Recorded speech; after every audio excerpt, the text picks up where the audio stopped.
Families are choosing us and staying at higher rates. But successful schools need adequate funding. We can't sustain what's working if we can't sustain the people doing the work. The charter facilities allotment needs to keep pace with costs. All public school funding needs to flow through the formula. And if we want charter schools to keep serving half of DC's students well, to keep our teachers, grow our programs, and be strong partners in this city, then we need the funding to make that possible.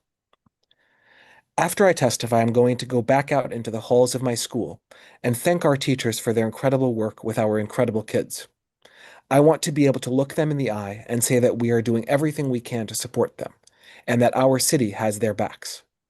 One of our school's core values is equity, and I believe that our kids and teachers deserve equitable funding for their public charter school.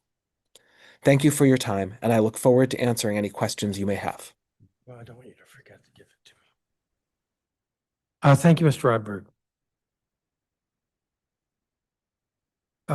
Let's see, I have two questions. I shouldn't ask any questions because there are another 89 witnesses.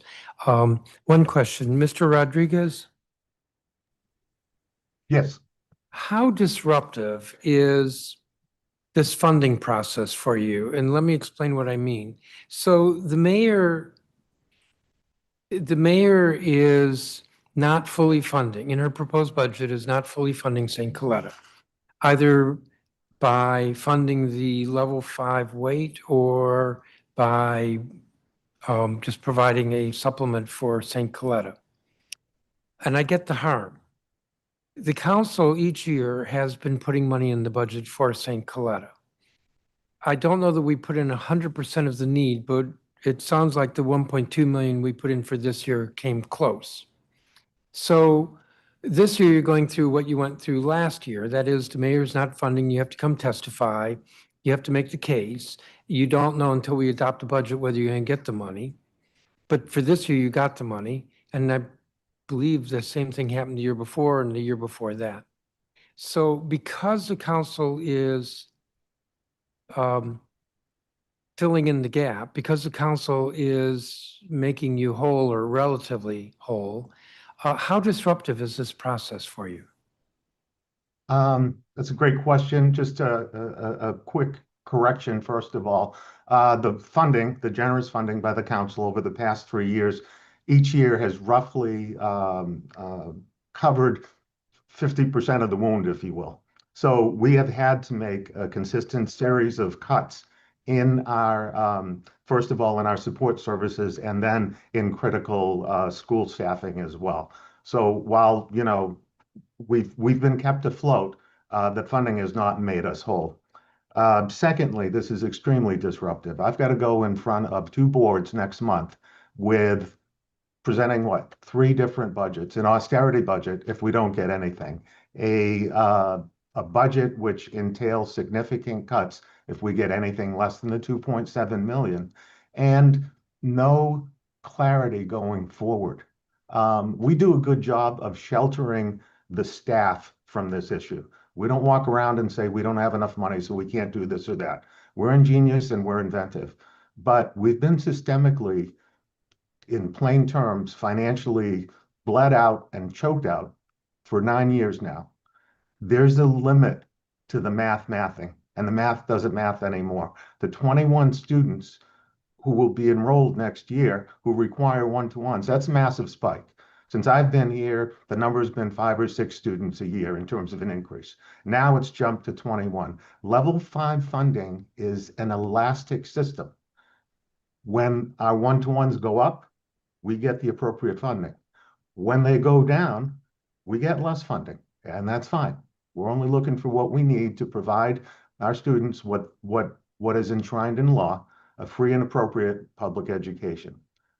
This is extremely disruptive for us, and it's no way to treat an organization which is a jewel of the district. I hope that addresses your question. If not, I'm happy to take another stab at it. No, it does address the question. I don't know that I asking you once and you're answering it once is enough. I think it needs to be heard over and over again, but it's helpful that you put that on the record. And I agree with you. It's no way to treat a Jewel. I have one other question, but not for you, Mr. Rodriguez, for Ms. Johnson. So this wasn't part of the testimony, but I'm remembering that the we is me, is having conversations with the chief financial officer about cash flow and liquidity. I'm going to say a little bit more about this so that you understand the issue. The CFO is concerned that the cash balances that we have are going to decline. I think he's overly concerned, but I'll put that aside for the moment. And we have, our major taxes come in at 2 points in the year. In April, when we get income tax and property tax is due the end of March. And then in September, when we get second half property tax payments.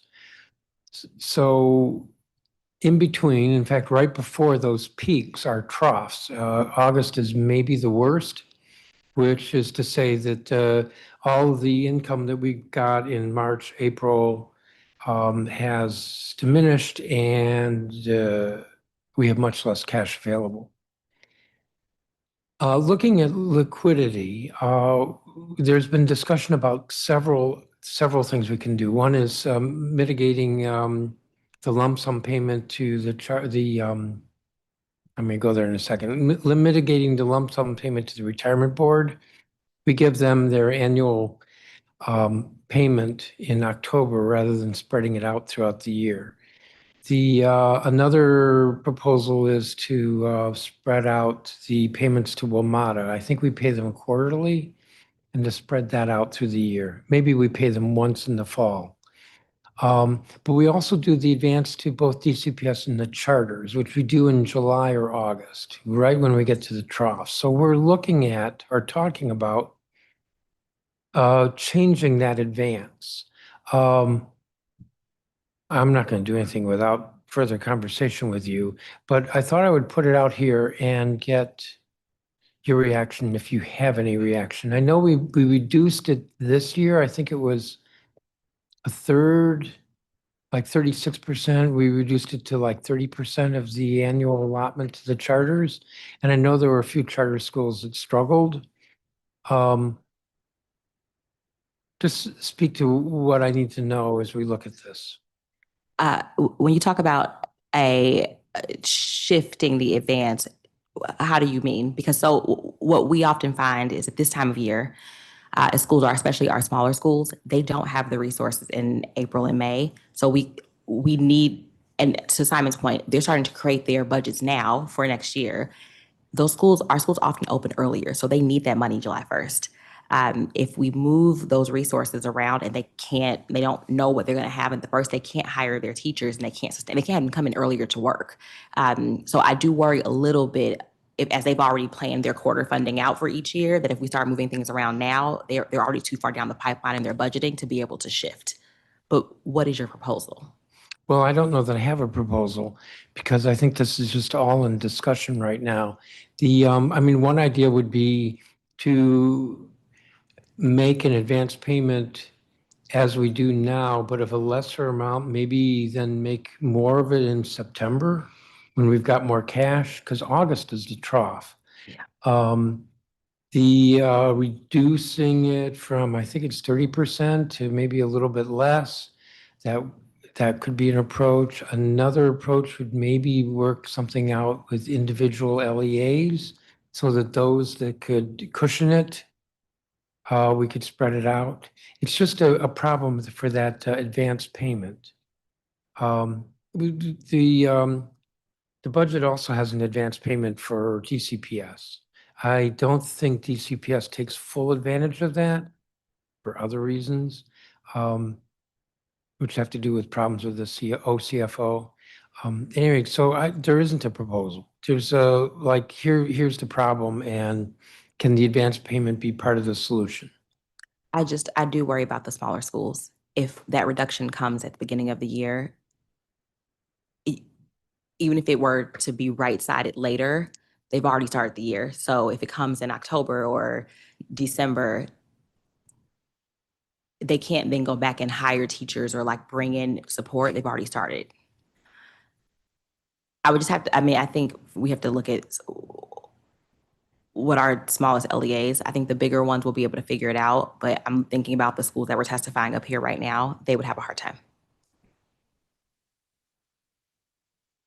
Okay, well, I'm putting it out there. As I said, I'm not doing anything without further discussion with you. Thanks. So, I doubt some of this we're going to address in some legislation we have before us right now. This would not be addressed in that. There's a bill that the CFO introduced, or I introduced on behalf of the CFO, and it deals with the retirement board payment. And I don't remember the name of the bill. It's got a long title. We had a hearing on it 3 weeks ago. So that actually doesn't speak to the charter school or the advanced payment. It speaks to retirement board. We might add to it changes to WMATA, and we might add to it a change in the property tax. So that's another approach would be, instead of having the property tax come in twice a year, to have it come in quarterly. We're just trying to look at how we can deal with cash flow. Thank you for that. All right, thank you. Thank you, each of you, and those of you who are online. I'm going to try to move a little bit faster. Neville Waters, Board Chair, Center City Public Charter School. Laura Maestas, Chief Executive Officer of DC Prep. Scott Goldstein, Executive Director, Empower Ed. Ebony Rose Thompson, who is the Ward 7 representative on the DC State Board of Education. Amy Helms, Head of School, DC Scholars. Laura Fuchs, President, Washington Teachers Union.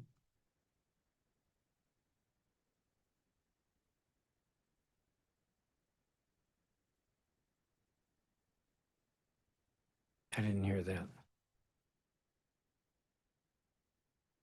What, she can't be in two places at once? We'll come back to her then. Ashley Wilson. Jessica Giles, Executive Director, Center for Strong Public Schools Action Fund. Ibrahim Bannister. Kathy Riley, Executive Director, Senior High Alliance of Parents, Principals, and Educators.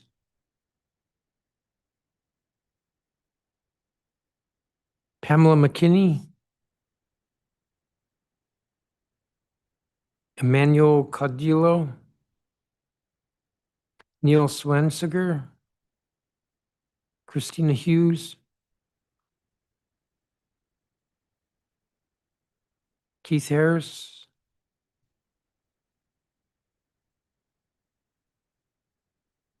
Ursula Ware.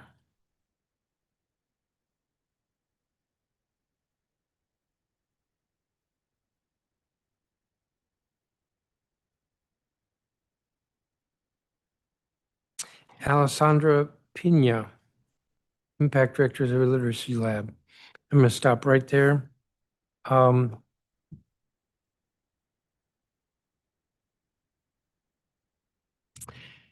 I'm going to do the in-person folks first. Ebony Rose Thompson.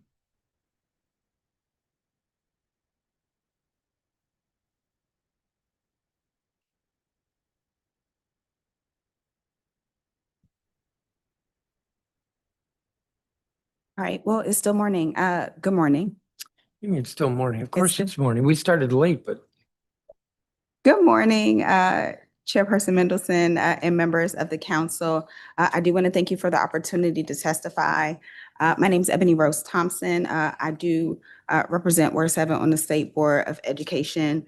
But I would say most importantly for this testimony, I'm someone who grew up in Ward 7 and went to DC schools when we had hard budgets. And that's actually where I want to start. This is being called a grow budget. But I would like to raise that growth isn't just something you name, that growth is something you invest in. And in a tough budget year, growth requires us to be honest about what matters most and to make choices that reflect that. If we're serious about outcomes in the city, I think we have to start with one truth. If students are not in school, nothing else works, nothing else matters. Not the tutoring, not the curriculum, not the pathways, nothing. Our truancy remains very high, especially in our high schools, and we've invested millions into attendance efforts, and the results have been mixed. Coordination across agencies is still fragmented. Attendance is tied to academic recovery, and attendance is tied to public safety. But this budget does not present a clear, unified strategy to address it. I believe there's a gap in the budget. We see tutoring, we see career pathways, and we see a modest increase in school funding. But attendance is not naturally a byproduct of those things. Without a coordinated approach, we are not on stable ground. This proposed budget is also a minuscule increase to years past. We're not keeping pace with inflation, which means schools and students will still face real constraints. We should be looking at strategies that already work. We know one of those solutions is community schools, which brings all of that together. Strong attendance strategies include case management, include family supports, cross-agency coordination, and community partnerships. As I outlined in my written testimony, this budget reduces investment in the very systems that support community schools, and it is a disconnect we need to fix. Second, I think we all agree that students need multiple pathways to success: college, career, technical, but pathways only matter if students can access them. Again, that starts with attendance. Without strong attendance systems and supports, these opportunities remain out of reach for too many students. I will close here with my last 20 seconds. I believe growth is about choices. Right now, we are choosing to maintain, not transform. And our young people are telling us what they need. They need to feel safe. They need to feel supported. They need to feel like school is worth showing up for. If we build a system that does that, everything else follows. Thank you. Thank you, Ms. Thompson.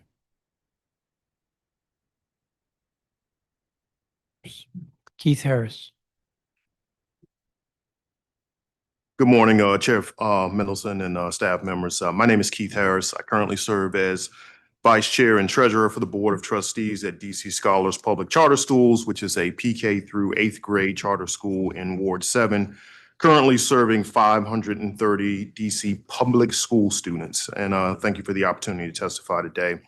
I have served on the board of DC Scholars for the past 3 years, and during that time, I have observed what a great public education looks like. Our students, 96% of whom are African American and 72% of whom are classified as at risk, show up every day ready to learn because our school shows up for them.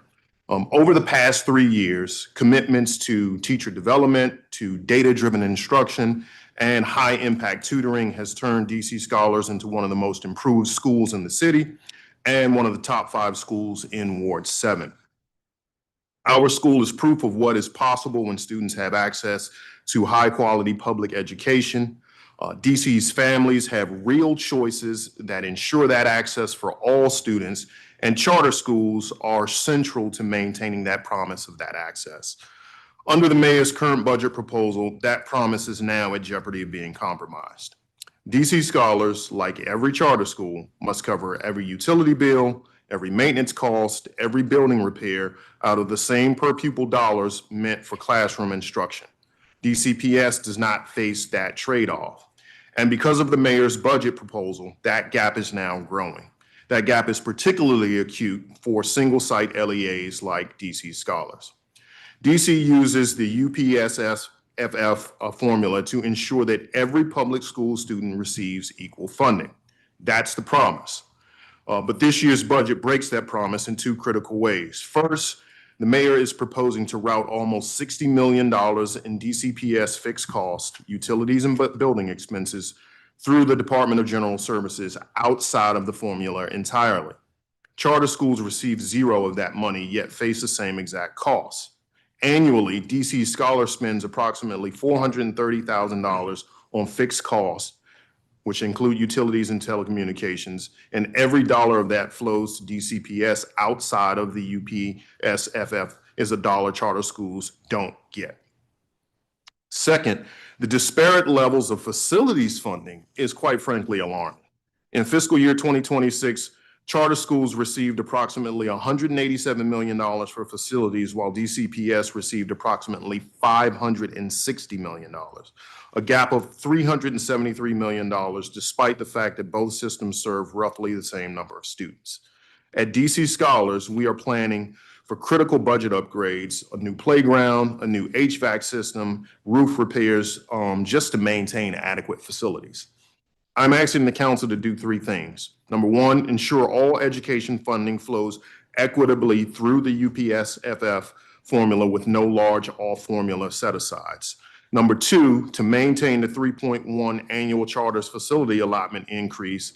And then number three, to preserve full funding for school nurses, mental health clinicians, and safe passage programs. These are not just extras, they are the foundation our students depend on.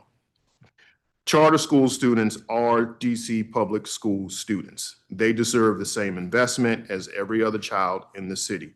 I urge you to ensure that this budget lives up to that promise. Thank you. Thank you, Mr. Harris. Ursula Ware? I had to check my watch and make sure it was still morning. Good morning. Oh, we're not even close to afternoon. No. Good morning, Councilman Nelson and members of the staff. My name is Ursula Ware. I'm a student at the Community College Preparatory Academy in Ward 8. I also attend Bay Atlantic University. But most importantly, I'm a mother of two little boys who attend KIPP public schools, charter schools. And my purpose here today is just the support of the parents when it comes to the support that the students and that the faculty and staff get from our city. I'm here today to say that the school matters and the supports matter for the simple fact is that these children, they are our futures and that they need the adequate utensils and materials needed to be successful in the school's day and just overall year. With the continued support, they have a chance to excel and live to their full potential. The commitment shown to the students at the KIPP Shaw campus shines through the students. I see this every time I'm picking my children up from school, dropping them off, or just attending any PTA events. And as a parent, the proper supports are needed to ensure students come to school to attend school and are educated in a safe environment. My job is, as a mother of leaders, is to support the teachers, the faculty, and the families just like mine so that their children don't fall between the cracks like I did. I'm attending this meeting to gain a deeper understanding to what exactly the city needs as far as support when it comes to parents. I do know what my job and my goals are in regards to as a support and leader when it comes to the students and the students and teachers and parents. But as far as what it is from the city council members, what it is that you guys need from us parents in order for the schools to get the proper supports that they need. I'm advocating for my children and all the children that attend DC public schools that have parents that aren't able to be here to support today. And I'm going to leave this last 20 seconds and say thank you for your time and thank you for having me here today. And I will take any questions if you have them. Thank you. So I'm going to let the three of you go and then go to the virtual members. But let me just say, Ms. Ware, I think just parent participation, like coming to the hearing, that would be my answer to you. And Ms. Thompson, you make a good point about we have to do more to address attendance, and community schools is definitely on our list. Don't know if we're going to find the funding for it, given all the other challenges we have.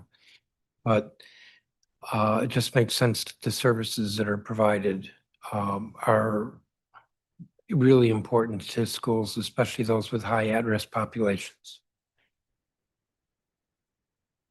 So can I just note, it's zeroed out like completely. Is what? In the Aussie competitive grant Yeah, it's zeroed out, I know. is zeroed out completely. I know it's a tough budget year. I know everybody's checking the couch cushions for money. But there's got to be something between nothing, like nothing. Especially when we say that like attendance and safety are priorities for us, and this is something that we know works. Those cuts will be felt most deeply between wards 1, 5, 7, and 8, because those are the schools that money goes to, and it is across sectors, which is why I'm focusing on the OSSI in particular and not DCPS's connected by itself. I would love to see both fully funded. And I don't think they should be pitted against one another. But I do want to be very clear that we will be saying this investment across sectors in the wards with the most kids, with the most need, is where this is going to be most felt. Can't argue with you, but there is some private sector funding available for community schools.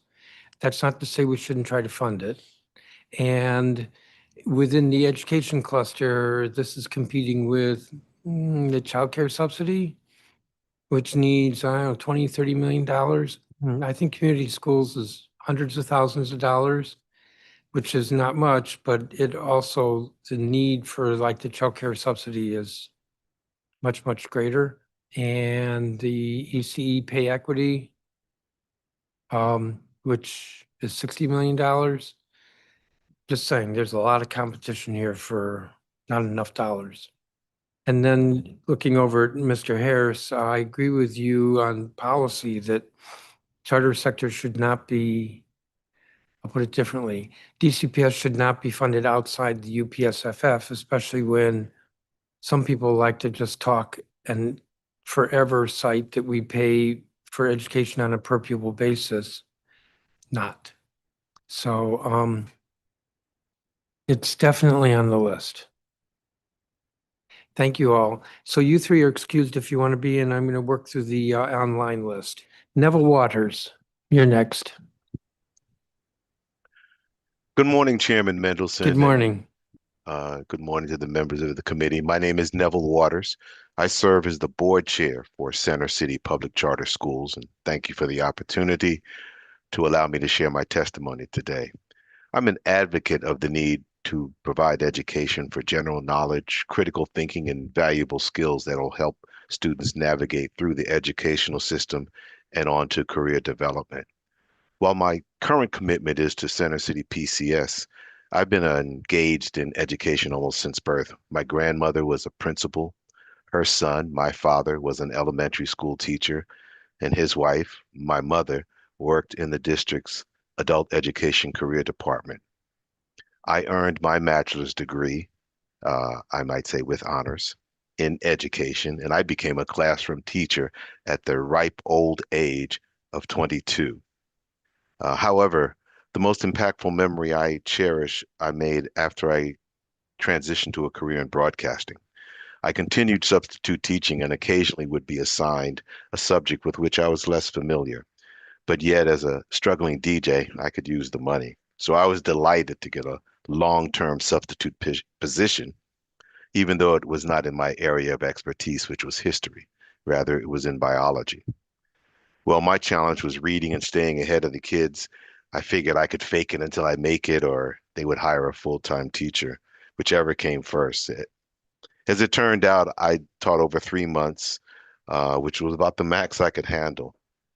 Several years later, I was at a fast food restaurant, and the attendant asked me if I was Mr. Waters, to which I replied affirmatively. And the young lady taking my order exclaimed, "I can't believe it.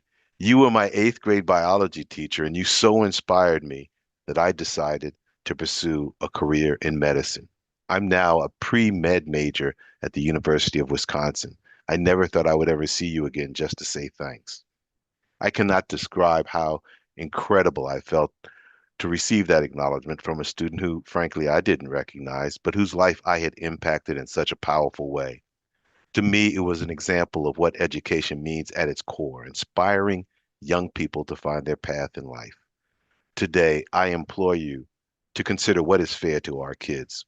and encourage you to consider how important it is for our students in our schools to receive the necessary support to feel safe and supported. Please do not treat them as less than when you can budget funds for our schools through the uniform per pupil student funding formula to ensure transparent and equitable treatment. We're proud at Center City that we've been able to open the first makerspace, and I would echo what our CEO, Russ Williams, testified earlier, that our DC students deserve to have access to a place like this with creative labs that feature woodworking, fashion design, audio and video engineering and production, a recording studio, and a fully equipped chemistry lab. There's not another space like it in DC, and it was built with the idea of serving the entire city equitably, just as this FY27 budget should be built equitably for all district students and families. Thank you for your time and your partnership and your continued support of our schools and educators. I urge the council to maintain funding on all charter and public schools fairly via the uniform per pupil student funding formula. Thank you, Mr. Waters. I agree with you, which is not to say that we'll be able to find the money, but we certainly are going to try. You are on the Commemorative Works Committee, correct? That is correct, sir. Yes, it's nice to see you. And I think there's a vacancy there that I have to fill. That is correct, sir. Yeah. Yes. So thank you for your service there. Well, thank you for the acknowledgement. My Yes. head is blowing up. Well, all right, control it. Let me turn to the next witness. Laura Maestas. Good morning, Chairman Mendelson, members of the council and staff. I apologize that I am off screen. My video does not seem to be working. My name is Laura Maestas, and I'm the CEO of DC Prep, a public charter school network serving students and families in wards 5, 7, and 8. I'm very grateful that Mayor Bowser has proposed a 2.55% increase to the uniform per student funding formula. Continued investment in public education is essential to the future of our city. I also understand that this is a very difficult budget year. The district faces real revenue constraints, and the council must make hard choices. However, I'm concerned that the proposed budget does not fund students equitably across sectors. While the UPSFF is increasing, it is increasing off a base that does not fully account for the true cost of educating students in DC public schools, district and charter, DCPS schools. Approximately $96 million in DCPS related costs, including facilities maintenance, impact bonuses, and early stages, are funded outside of the formula. If those dollars were included in the UPSFF, it would translate to roughly $2,000 more per student. But that's not all. Beyond those $96 million in ongoing costs, DC invests significantly more in DCPS school buildings compared to the funding that charter schools receive for facilities. DC Prep is currently planning to renovate our original Edgewood Middle Campus, and we are working hard to create a beautiful functional building for our students while making our limited dollars stretch. When I look at the capital projects that are included in the proposed budget, I see that the renovations for nearby Ward 5 DCPS buildings will cost 2 to 3 times as much per student compared to our renovation budget.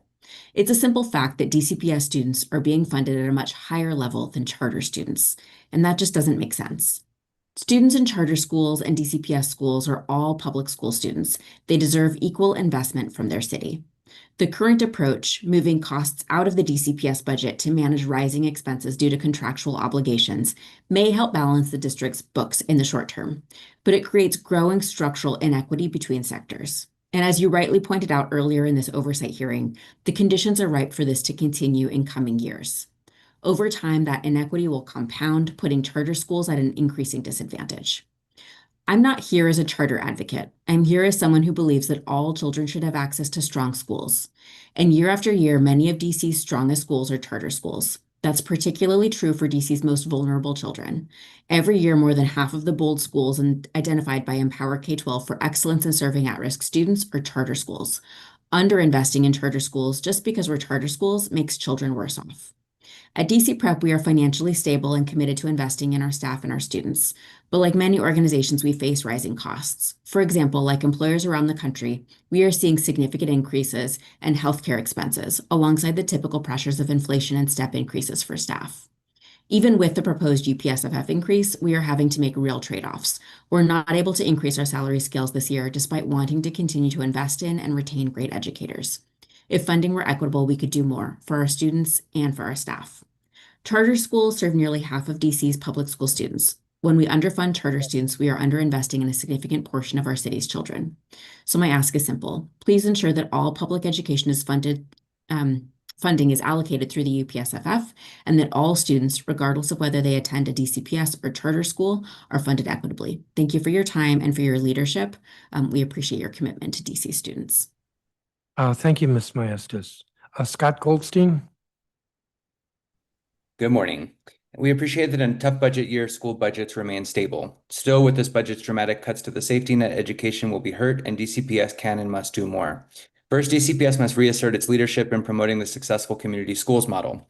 DCPS has been increasingly pushing the cost of connected schools managers onto school budgets. A real equity strategy does not say we use this really effective model for the highest needs schools if they can find their own money for it. An equity strategy proactively works with the schools most in need of the approach, fosters understanding of the program, prioritizes central funding for it, and works with leaders and educators to implement it well. Likewise, knowing that our highest need schools struggle the most with substitute teachers and educator absences, an equity-focused central office would cover permanent substitutes for those schools as a routine part of budget formulation, train those permanent substitutes to do other critical work like family engagement or co-teaching support when they aren't needed as lead teachers, substitutes, and allow the daily substitute approach to add on top of it. If DCPS continues to refuse this approach, we're asking the council to yet again make shifts within the DCPS budget to make this happen. Especially at a time when the federal government is divesting from this critical work, we need DCPS to lead in supporting schools. Second, while the administration has robustly supported high-impact tutoring, which we think is valuable, they have divested from experiential learning. While over a decade ago, DCPS promised study abroad for all students and got national attention for its ambitious goal, the program has since been repeatedly downsized. At a time when the world is shrinking and increasingly scary for so many of our students, this program should be a top priority for expansion. Research and personal experience should inform DCPS leaders that these kind of experiences are not less valuable than tutoring, math, English, science, or social studies. In fact, they increase attendance and engagement along with academic motivation dramatically. We ask for $500,000 to increase the DCPS study abroad program, given its demand is currently 10 times availability. I can see education leaders, council members, and staff writing it off right now as not directly academic and thus a luxury in a tight budget time, while simultaneously puzzling about how to solve the attendance crisis. That shows a fundamental misunderstanding of the inputs that create your desired outcomes. Third, as the federal threats continue to pile up and endanger schools, we ask DCPS to invest in international educators and multilingual students.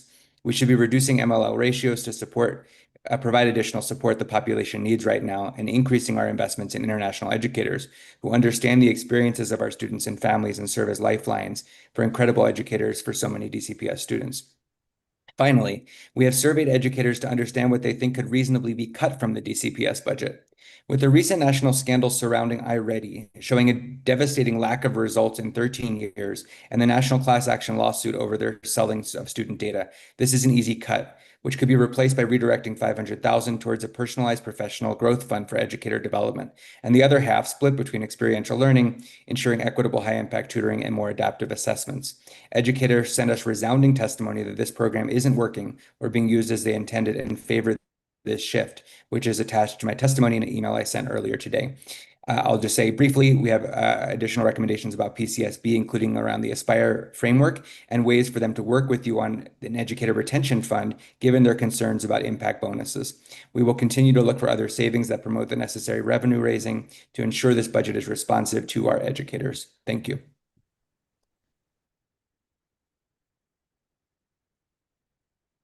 Thank you, Mr. Goldstein. Amy Helms. Good morning, Chairman Mendelson. My name is Amy Helms, and I'm the head of school at DC Scholars Public Charter School in Ward 7, and I'm also a Ward 7 resident. DC Scholars is a single-site school serving 532 students in grades pre-K through 3. Approximately 70% of our students are considered at risk, and the majority live east of the river. In November, the chairman invited DC Scholars to testify at the Standout Schools Beating the Odds hearing. And then I shared that the district's investments in students and educators had allowed DC Scholars to reduce chronic absenteeism by about 30%, allowed us to strengthen teacher development, expand out-of-school time opportunities, and accelerate academic growth. As a result, DC Scholars is seeing meaningful progress in literacy and math outcomes. In school year 24-25, we saw a 9-point increase in the students achieving level 4 in ELA and a 13% increase in math. Particularly notable was the number of students who are historically underserved who are achieving these gains. This progress has required additional investments in high-impact tutoring, teacher development, and enrichment opportunities. We're grateful that the mayor's proposed budget includes a 2.55% increase in the uniform per pupil funding formula. However, as been noted by several of my other colleagues, significant education funding continues to be allocated outside of the UPSFF.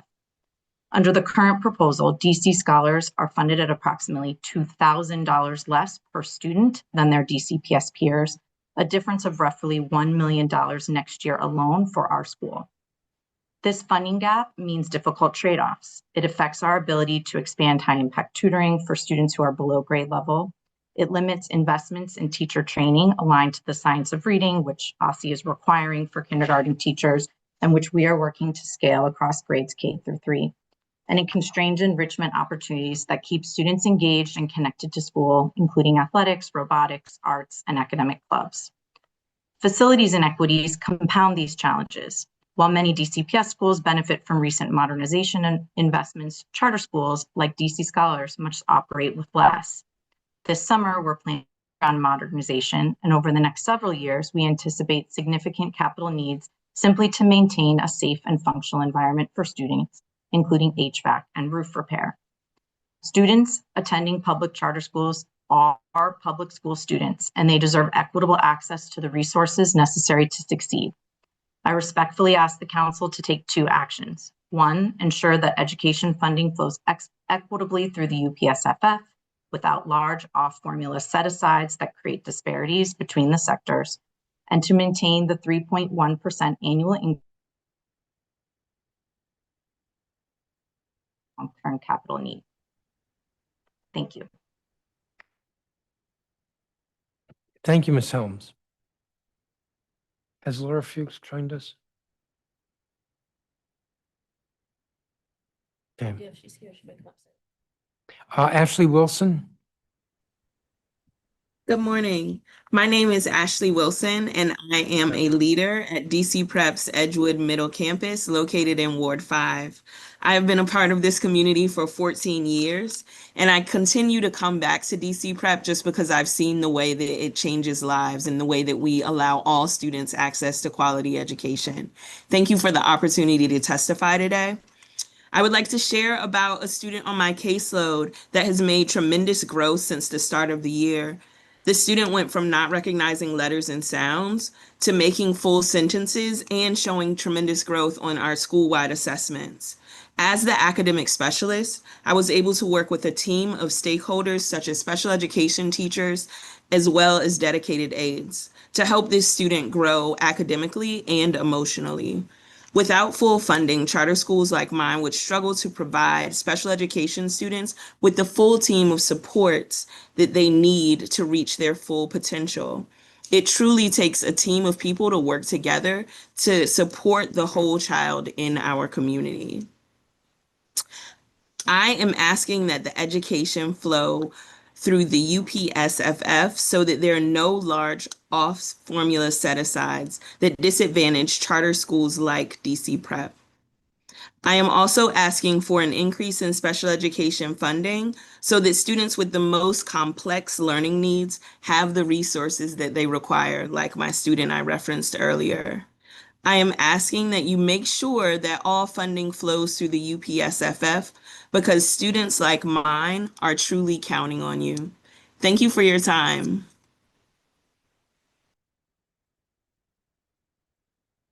Thank you very much. Jessica Giles.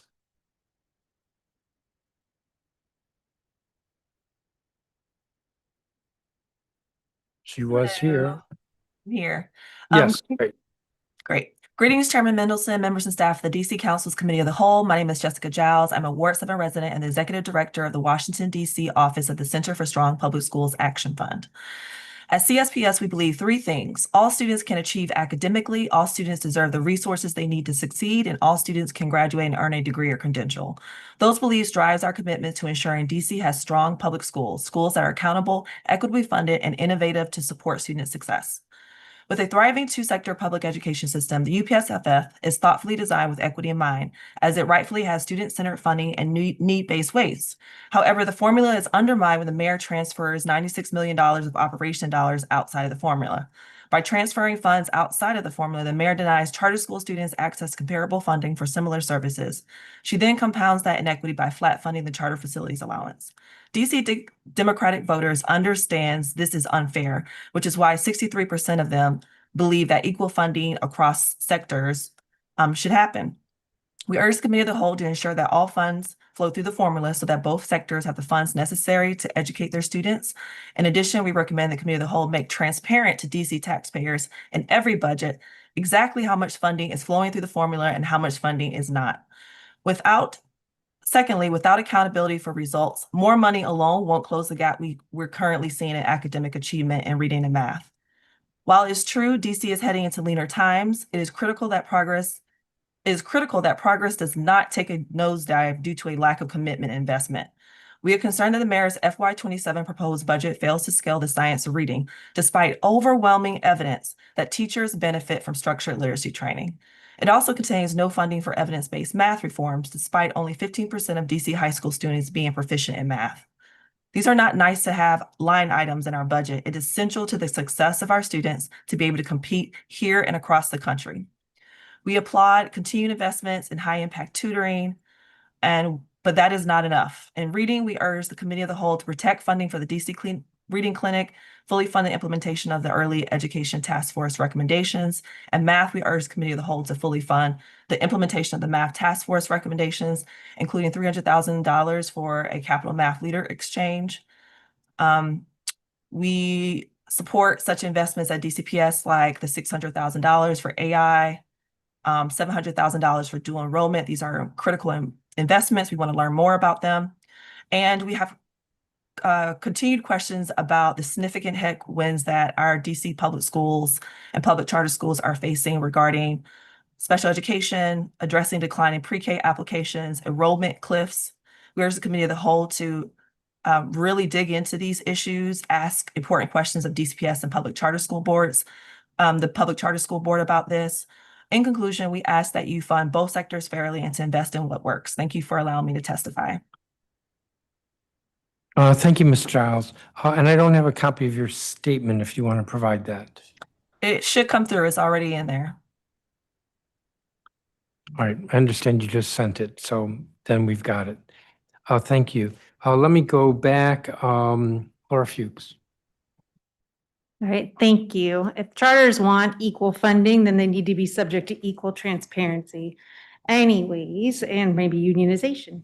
The key asks that the Washington Teachers Union is making regarding the DCPS budgets are, one, to ensure that the dedicated line item funding for the green card processing of H-1B visa holders is maintained and honestly probably increased to $300,000.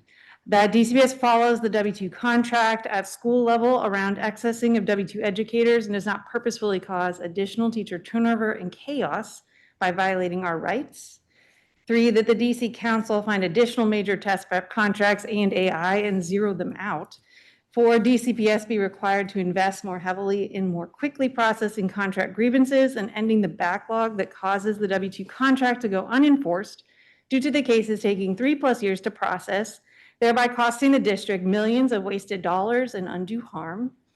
5, that DCPS home and hospital instruction program be fully funded and not turned into essentially virtual learning with existing teachers to ensure that students have a right to a robust education during the school day.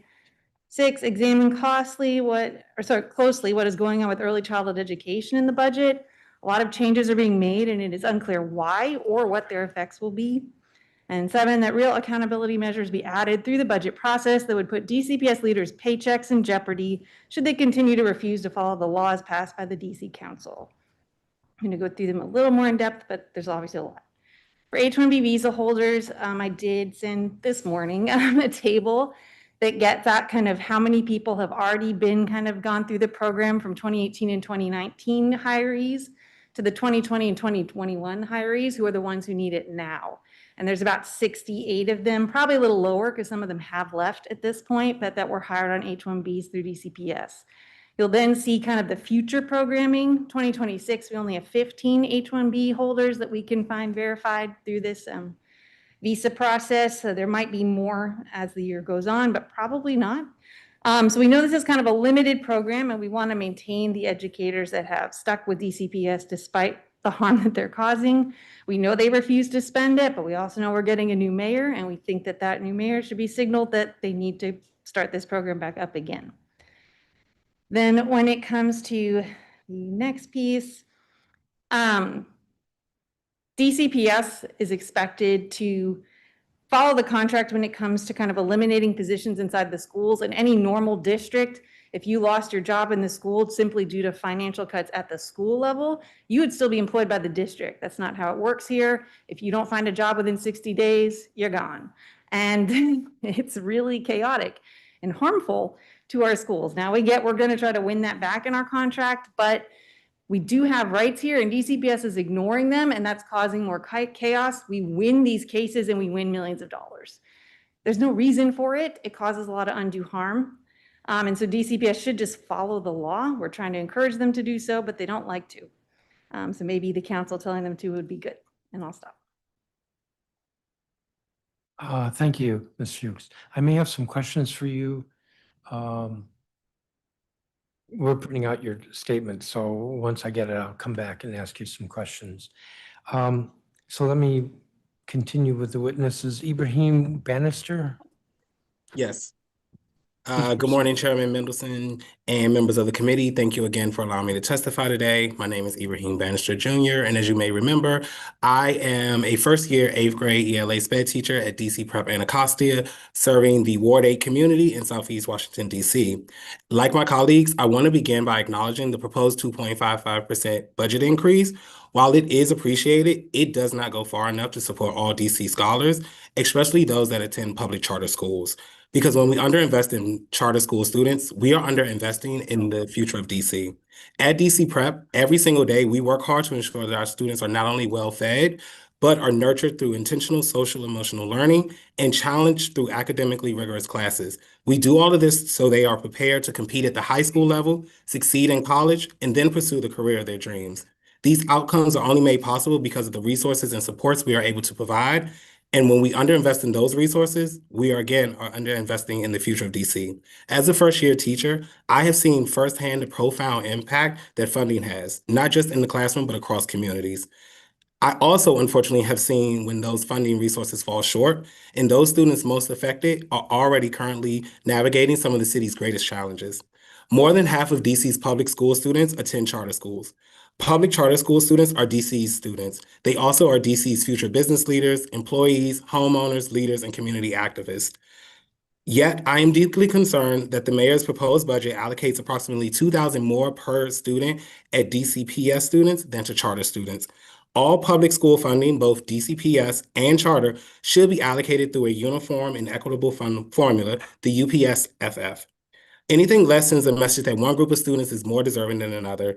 And when we underinvest in charter school students, again, we are underinvesting in the future of DC. So I ask, what message is the budget trying to convey when funding does not reflect equity? Could you imagine telling your student who believes that their education could potentially break generational cycles that their school is closing because the city didn't believe it deserved equal funding? Or could you even imagine telling a family that their child's favorite extracurricular program was canceled because the school didn't get the necessary funding to keep it going? For many students, school is the safest and most affirming place that they experience every single day. DC's education ecosystem depends on both public and charter schools to meet the diverse needs of the city. Now is not the time to scale back. If anything, it's the time to invest equitably and fully, because when we invest in charter schools, we are investing in the future of DC. Thank you for your time and commitment to the students and families of this great city. Thank you, Mr. Bannister. Kathy Riley? Thank you.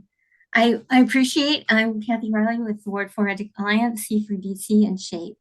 I appreciate the opportunity to testify in this tight budget year. I am thankful for the funds for the Advanced Technical Center and the Pilot Truancy Project, as well as the increase in the UPSFF. While some changes are still necessary, I appreciate DCPS's increased adherence to the school's first policy, and the absence of hundreds of DCPS parents here today signifies a success not to be taken for granted. I am glad to see continued investment in school modernization projects.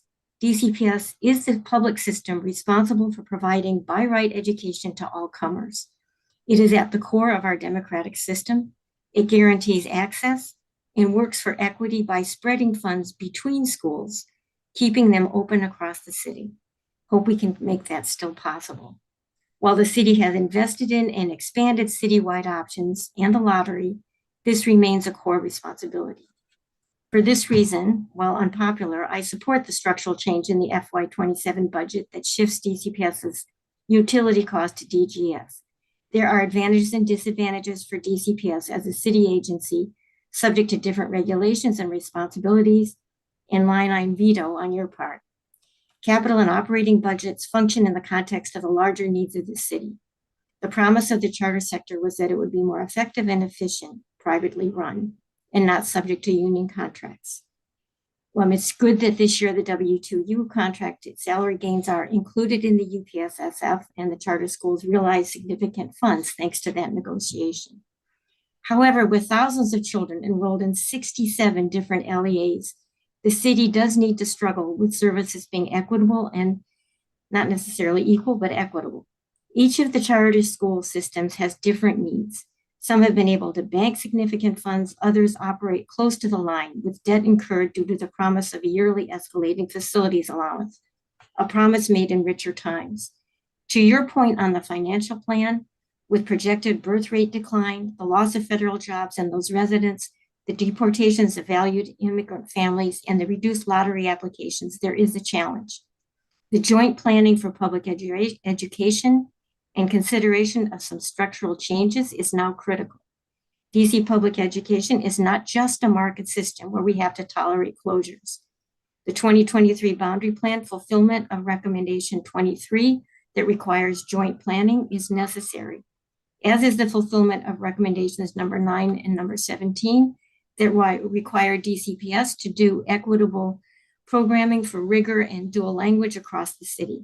The council can require a vision, strategy, and public education plan for growth, equity, and quality.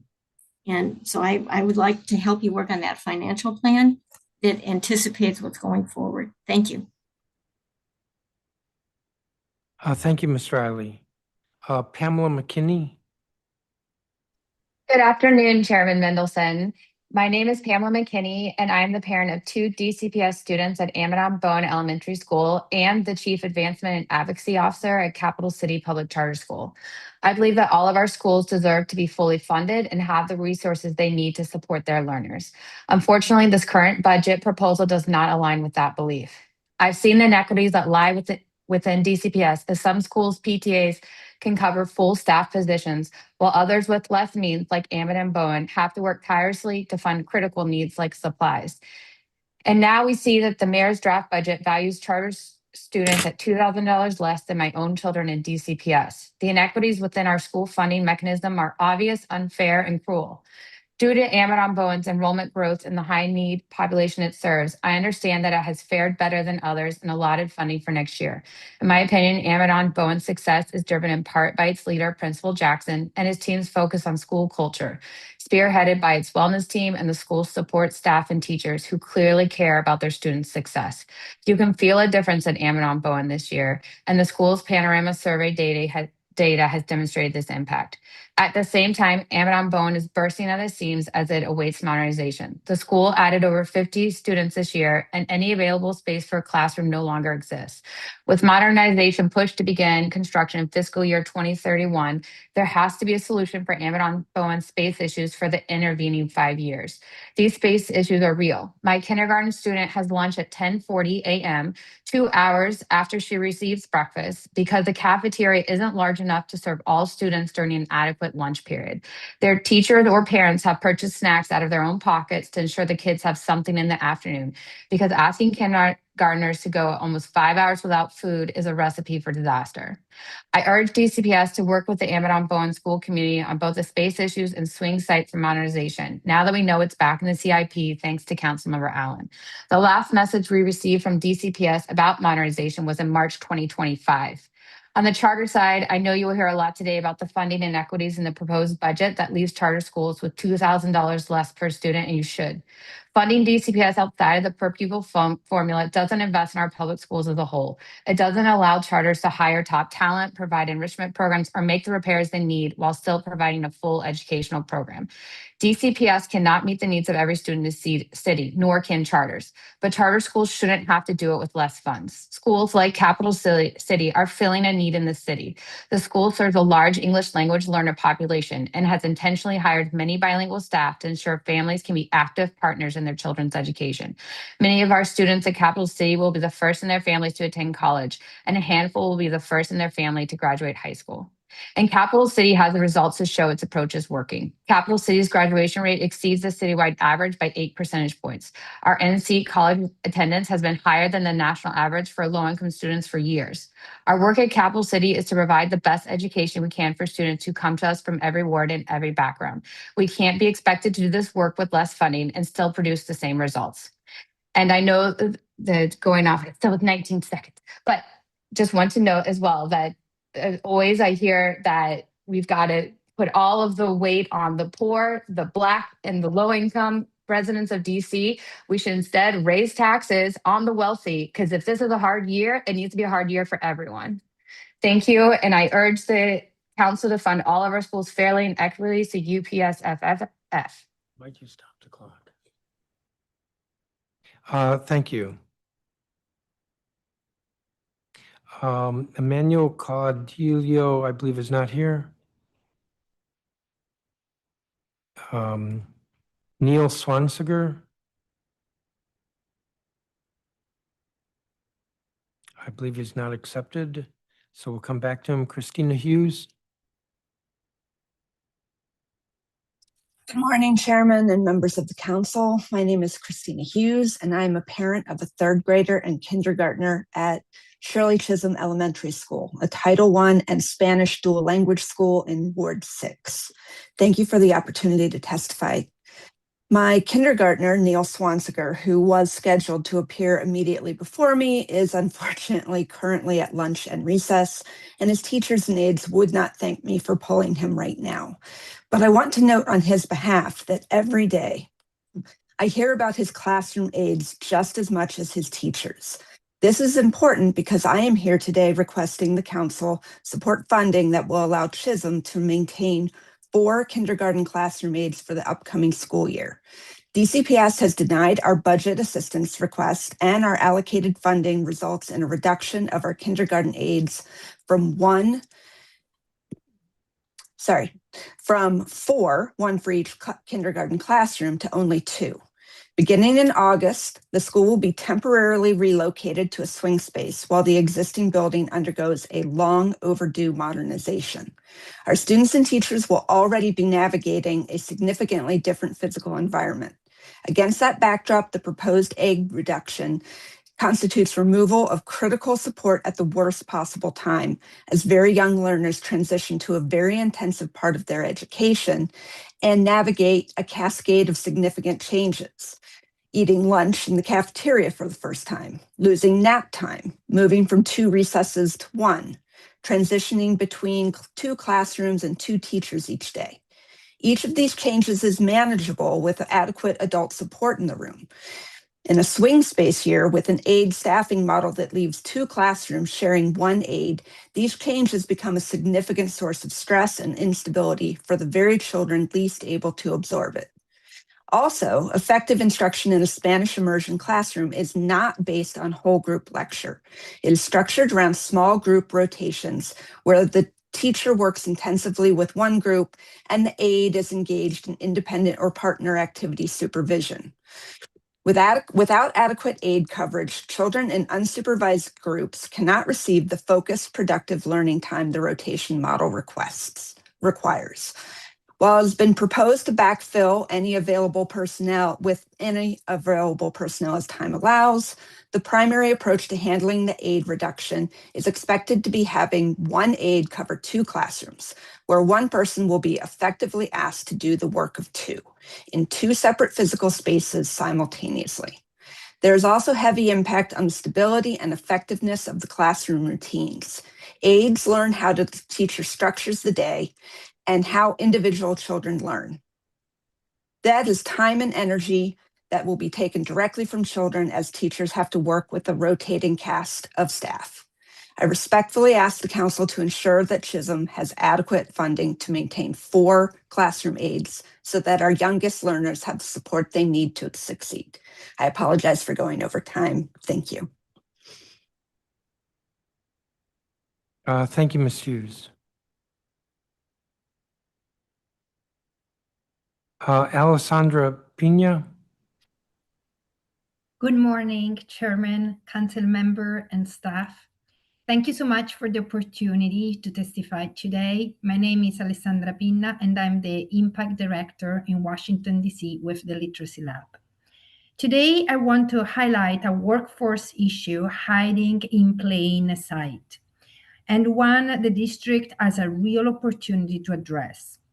Across DC public schools and public charter schools, nearly 3,000 paraprofessionals play a critical role in classrooms, especially in early literacy and special education. They provide small group instruction, individualized support, and help keep classrooms stable. Yet the system does not always treat them accordingly. Training is inconsistent. Paraprofessional development is limited. Career pathways are unclear, and these roles are often treated as temporary rather than as meaningful entry points into the teaching profession. The result is high turnover, which disrupts instruction, increases costs, and contributes to teacher burnout. This is not just a workforce problem, it's a classroom stability problem. It is also a missed opportunity. As the district works to build a grown your own teacher pipeline, we already have thousands of individuals gaining classroom experience and building relationships with students. But we are not investing in them as future teachers. The Literacy Lab has developed a proven classroom-based model built on strong initial training, ongoing coaching, and a clear professional identity. When educators are supported this way, they stay and students benefit.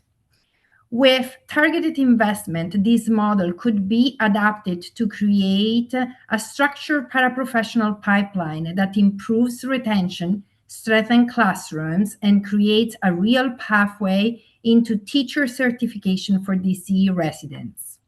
Done well, this is both an education investment and a workforce development strategy, creating accessible, dignified careers while meeting urgent school needs.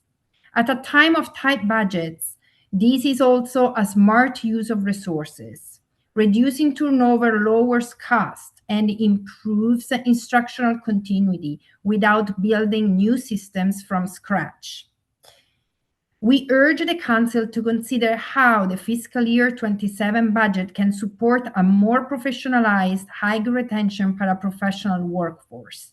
The Literacy Lab stands ready to partner with the district to make this a reality. Thank you, and I welcome every question. Thank you, Ms. Pina. So that concludes the testimony from all the witnesses. I have a few questions. I'm going to start with Ms. Fuchs, since you're here in person. So you went through your testimony fairly quickly, staying within the time limit. I appreciate that. So I'm looking at page 1.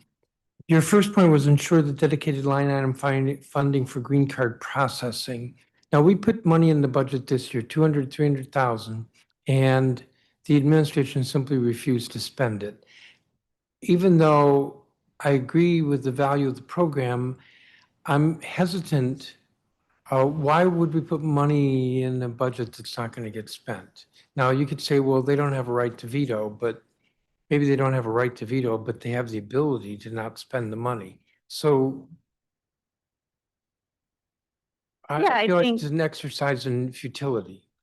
I do hear that. I think it's just important to signal to the next mayor who will inherit this budget that this is a program that needs to happen. Now, of course, we're working politically to also make sure whoever the next mayor is understands that like we will be in their face come June, demanding that this program get restarted and strongly suggesting that they signal to DCPS they should do it immediately because we have people that cannot wait till January when a new mayor takes office.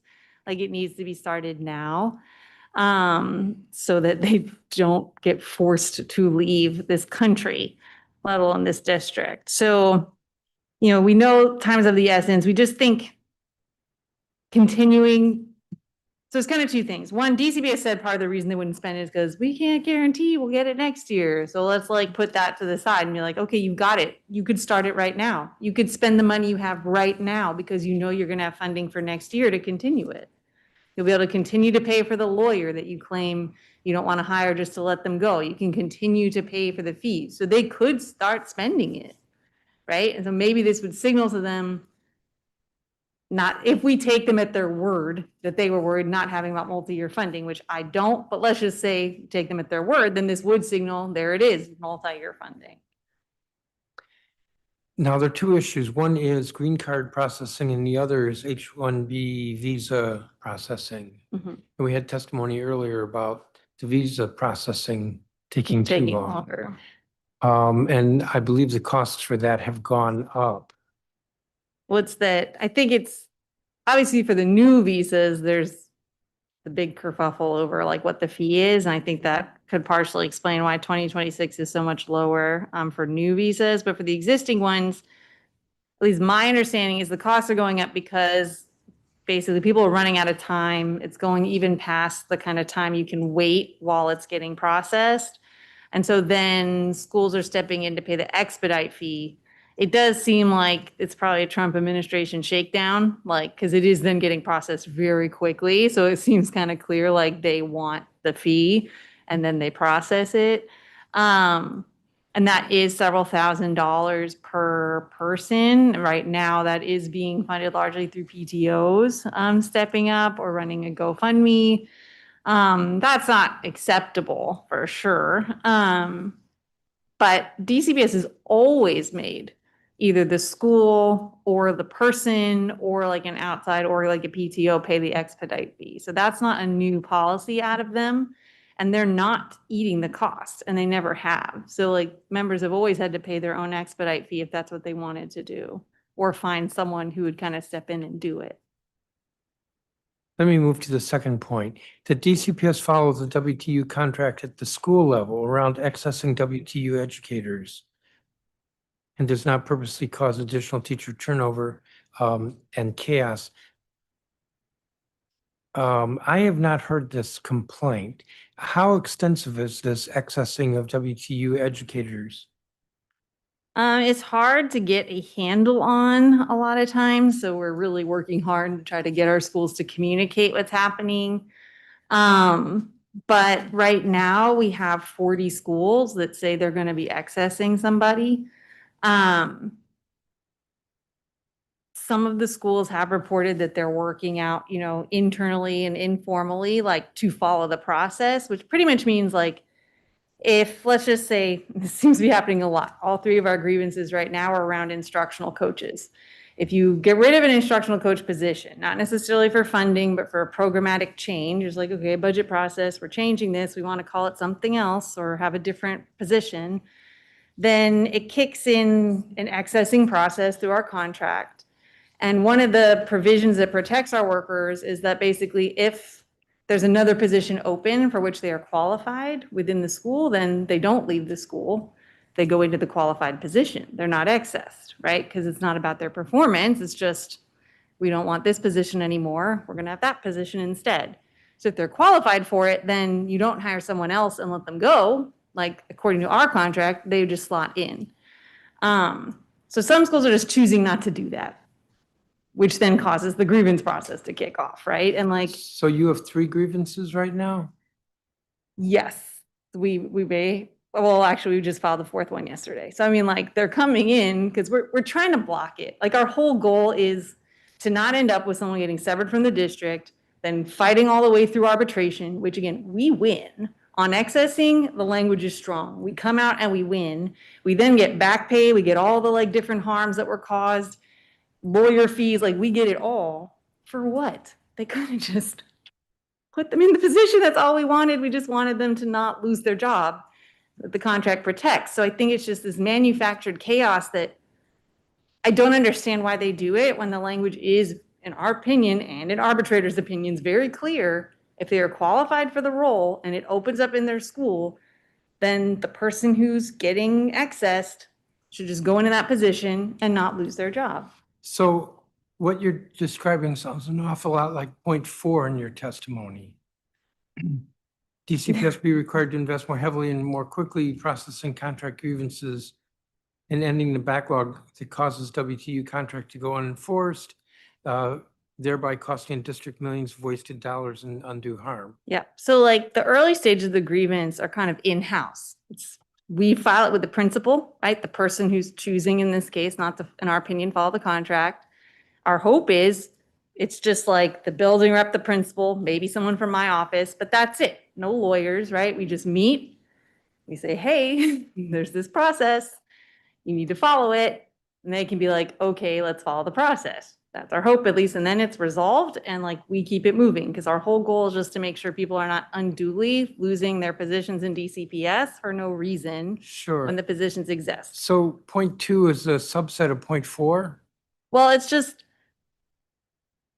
if it gets past that, right? If they refuse and then they refuse again at the superintendent level, and then it starts getting to when the DCPS lawyers get involved, that's when the whole process seems to slow down exponentially. So like the first 2 steps of the process, we can usually get done in about 10 to 15 days. And those meetings tend to happen and we either get a favorable result or we don't, but then we all just kind of keep it moving, however we're gonna move. Once we get to the point where lawyers are involved, everything slows way down. There is a huge backlog. We only get about 9 to 12 meetings per month, and we file 160 impact grievances in August. So like just even getting through those is going to take the whole school year, let alone everything that crops up during the course of a year. And that's just kind of, and again, that's supposed to save us money in the sense that it doesn't involve outside attorneys, right? We're just trying to resolve it in-house with DCPS.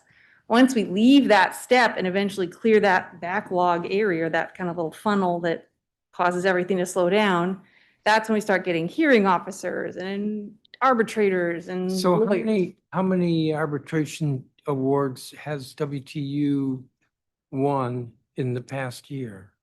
That's a good question. I'd say probably like, there's one and then there's settled. So we have settled probably 5 or 6. And then I'd say we've won probably also 5 or 6. And then there's just a lot ongoing because that process, it takes forever. It takes months. DCPS takes to court saying you can't be here. We win that. We end up back in front of them. It then takes even longer. And by the time we do win, years have passed. And then we're coming in and saying, you owe for every year our member went unpaid, you owe for back taxes, you owe for their pension, you owe. Like we're going to try to nail them because our member went through harm for years while this gets dragged out for something that when you just look at the sheet of paper and the arbitrators also look at the same sheet of paper, the contract, they say, what were you doing? I'm going to leave it there and let me ask Mr. Goldstein a question. Thank you, Ms. Fuchs. Mr. Goldstein, I believe one of the points you made toward the end of your testimony was a theme that many other witnesses have talked about, and that is the increasing funding of DCPS costs outside the formula, which then hurts the charters. Am I remembering that correctly? That was a point you brought up as well? Yeah, I started to allude to that relative to PCSB. So the charter sector estimates that the discrepancy is now close to $100 million. How do we fund that? Yeah, so I would say I'm not an expert on the numbers of the discrepancy, and I know that, there are both sides make an argument about money that they get in different streams regarding facilities, regarding bonuses and other things. What I would say is that one of the things we have suggested that I think does help make up for that discrepancy is what they are talking about is impact bonuses specifically being outside the formula. That was something obviously that was privately, philanthropically funded for some time and is now funded outside the formula with a separate allocation. We've made the argument for some time that is not an efficient use of money, and that may be a separate policy issue. But as we've suggested for many years, that we have a need, especially in the charter sector, to help with educator retention. And in fact, you've heard from almost every charter school leader you've heard from that is a challenge. Part of it is a funding challenge, but there's other challenges as well. We know the charter sector turnover numbers are much higher than in DCPS in recent years. And so we think one of the most effective ways to deal with that discrepancy is to set aside money in an educator retention fund that would go to the highest turnover schools. That could funnel through OSSI potentially, or we could look at another source that would go to the schools with the highest turnover in the charter sector, and we can look at the approach on DCPS as well. But that would be dedicated money to try strategies that are research and evidence backed that would help them with educator retention. That would actually be more of an equivalent to the issue they're talking about, which is they're saying they struggle with educator retention, and in part of that is the impact bonuses are going to DCPS. But there are more research-backed ways to tackle educator retention than merit-based pay. And we think that is the most effective way to try to even that issue out and address higher turnover in the charter sector. An educator retention fund that would be available to the charter sector schools with the highest turnover. Yes, and we've recommended that both sectors have access to it, but the reality is that charter sector turnover is higher. So there may be more charter schools eligible for that if we took that approach. And I will just say our charter school teachers have been begging for years for something like this approach, so that their schools can try some of the things that are working elsewhere, like an investment in flexible scheduling and permanence, which worked according to OSSI's own report at increasing retention. In fact, a new State of the Teaching report nationally just found flexible scheduling was the #1 thing nationally educators said would impact their retention. So we know those things can work. If we set aside money for charter schools to specifically do some of that, I think it would help and offset some of their concerns as well. Thank you. One last question, and that is for Ms. Hughes regarding Chisholm.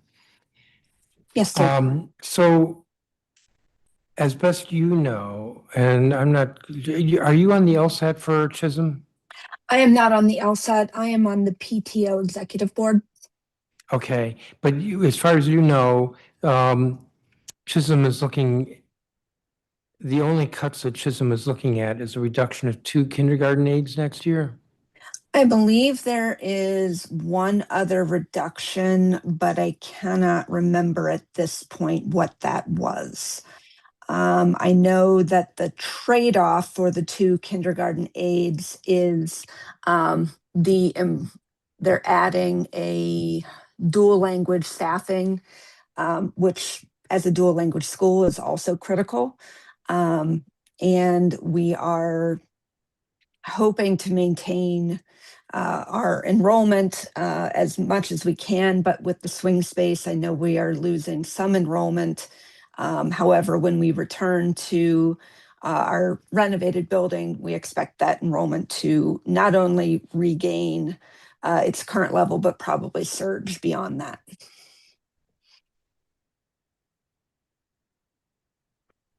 So let me just say that we've done an initial Schools First in Budgeting Act calculation, and I think Chisholm leads the pack in terms of the gap. There are not very many schools that the mayor's budget falls short of Schools First requirement. Your school is one of them, and by our calculation is about $280,000, $281,000. So it's our goal to restore all of that. I'm not promising that we'll be able to. And it's unfortunate that you're looking at the budget as you know it today and have to make choices. And if we're able to fix it, we won't fix it until June. But at least that's what we're going to try to do. Thank you, sir. It's unusual that the budget assistance request for the school was denied. To our knowledge, no school moving to a swing space has ever been denied a budget assistance request. And that really is the source of much of this pain financially. Thank you for your attention to this matter, however. Yes, thank you for your testimony. So thank you, all of you, for your testimony. I appreciate it. You all are excused. I'm going to move on to the next group of witnesses.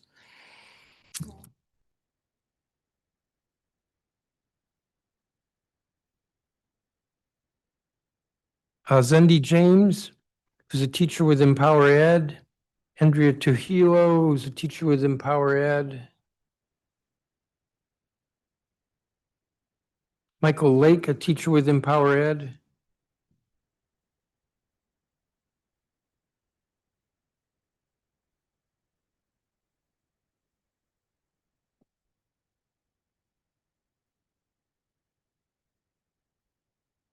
Elizabeth Weiss, who's a teacher with Empower Ed. Rosalind Lake, who's a teacher with Empower Ed. Dawn Smith, who's a parent leader with PAVE.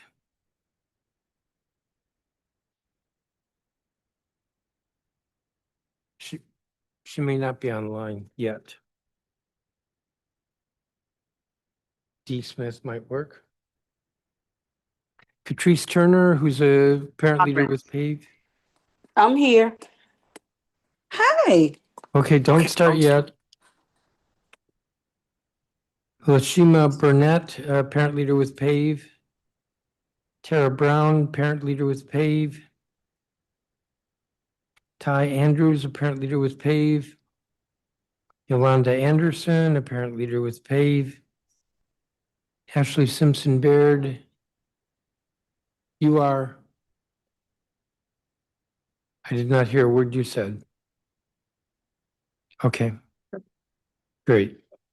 Ashley Simpson Baird. Jenny Setlin. LaTroy Bailey, Site Coordinator, Community and Schools. Josh Bailey, also Site Coordinator with Community and Schools. Anthony Garcia Farcia, a student with Community and Schools.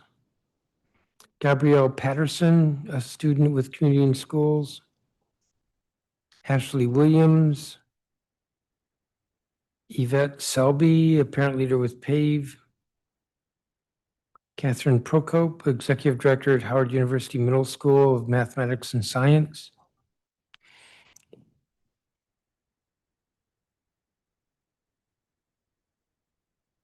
Antoine Balimba, I'm going to stop there. Balamba. Okay, let's go back. Cindy James, I believe, is not here. Teacher with Empower Ed. Andrea Trujillo, who is online. Good afternoon. Thank you all for. Actually, can you hold a second? I was told that Michael Lake, who I thought was not here, is he here? Of course. Michael Lake?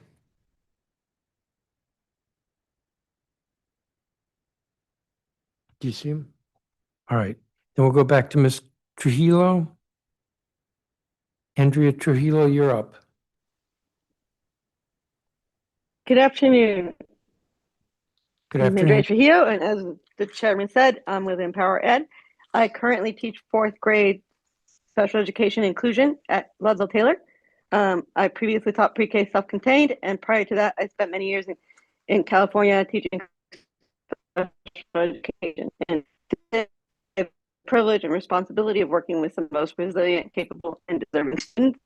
I get to see every day the incredible progress they make when they are provided with the resources. It's not a one size all, it's not a one size fits all thing. So it requires specialized instruction, differentiated materials, assistive technology, and time for planning, collaboration, and direct student support. Current budget limitations often mean larger caseloads, fewer instructional aids, and not enough access to evidence-based interventions, which impacts our ability to fully meet the needs of the students. In my classroom, my students I push in and pull out support, and our caseloads are fairly big. It is hard to provide them the individualized attention that they need. Also, I see how the budget affects their ability to gain access to the other services that they need, such as occupational therapy, speech, behavior support.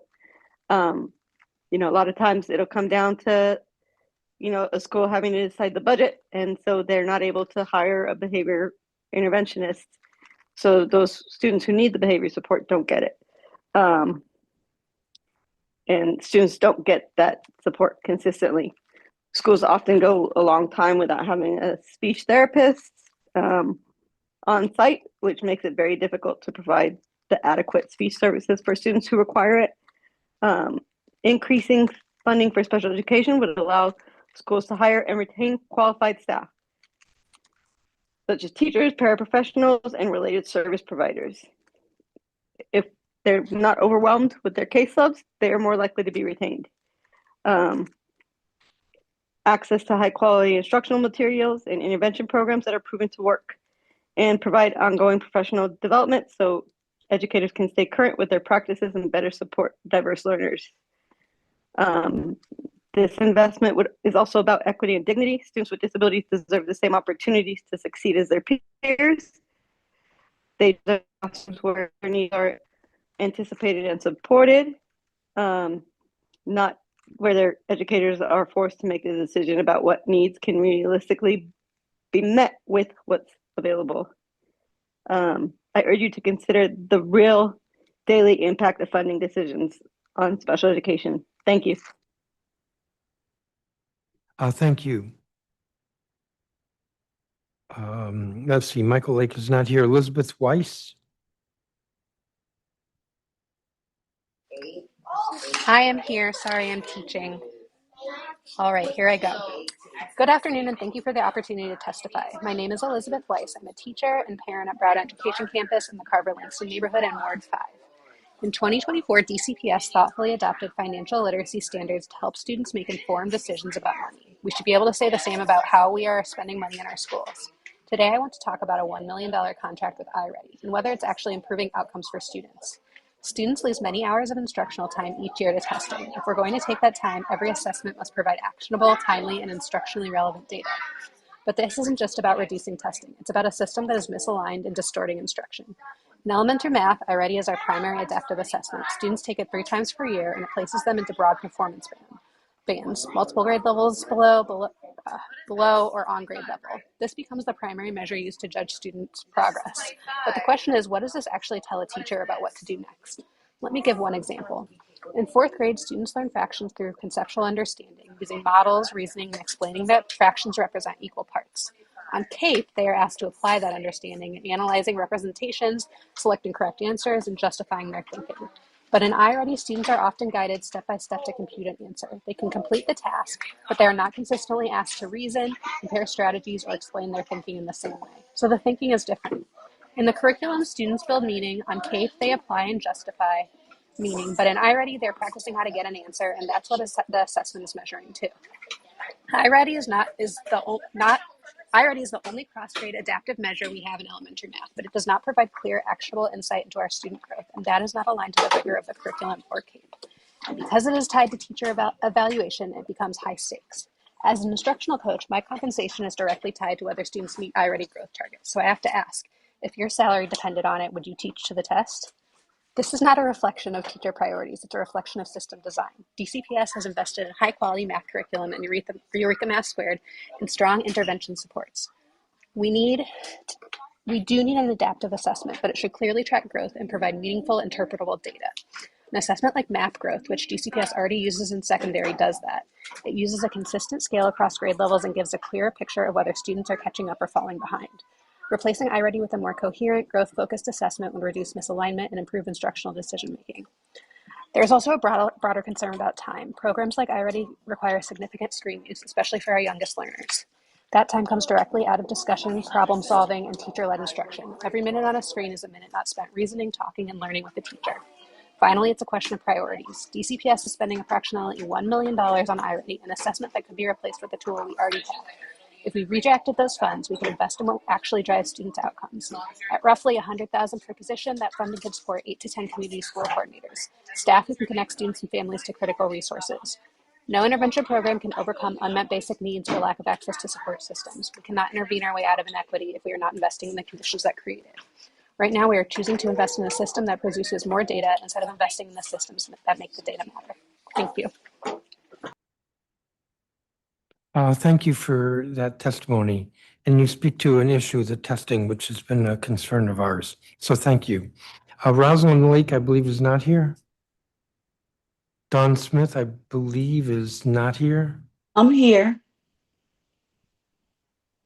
You're Miss Smith? Yes. Please proceed. Good morning, Chairman Mendelson. My name is Dawn Smith, and I'm a member of PAVE Citywide Parent Lead Board.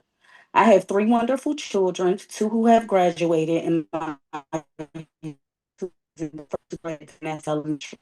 I am here today to talk about the importance of protecting the $3 billion in funding for high impact tutoring and for investing in literacy and math-focused educator professional development. The data proves that HIT works. A study done by Empower K-12 on HIT programs implemented by city schools collaborative shows that students who receive HIT gains an additional 59 days of classroom instruction. Chairman, I know that you are aware of the gains DC has made the fastest recovering urban school district in the country, but we aren't where we need to be. We have to raise our proficiencies in both literacy and math. HIT is a data-backed way to do that.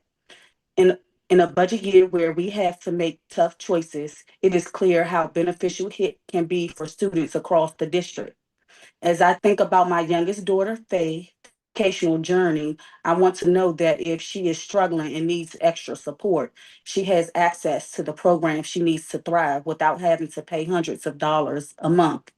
Not only should we protect the investments in HIT, but but we must also invest in our educators. DC has incredible teachers who have played an integral role in most student success. We must ensure that our educators are receiving training in science and reading and in evidence-based math instruction. We have to pour into our educators so we can pour into our children.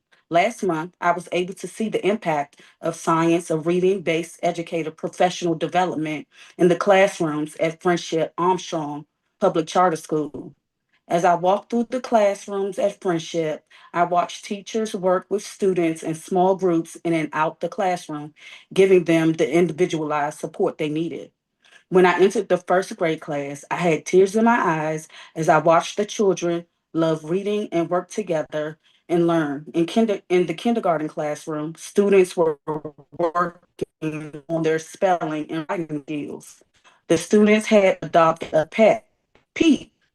For the spring, a little boy called me over to read his story and sounded the words. Seeing students who are invested in their learning and excited to share it with others is a result of incredible work.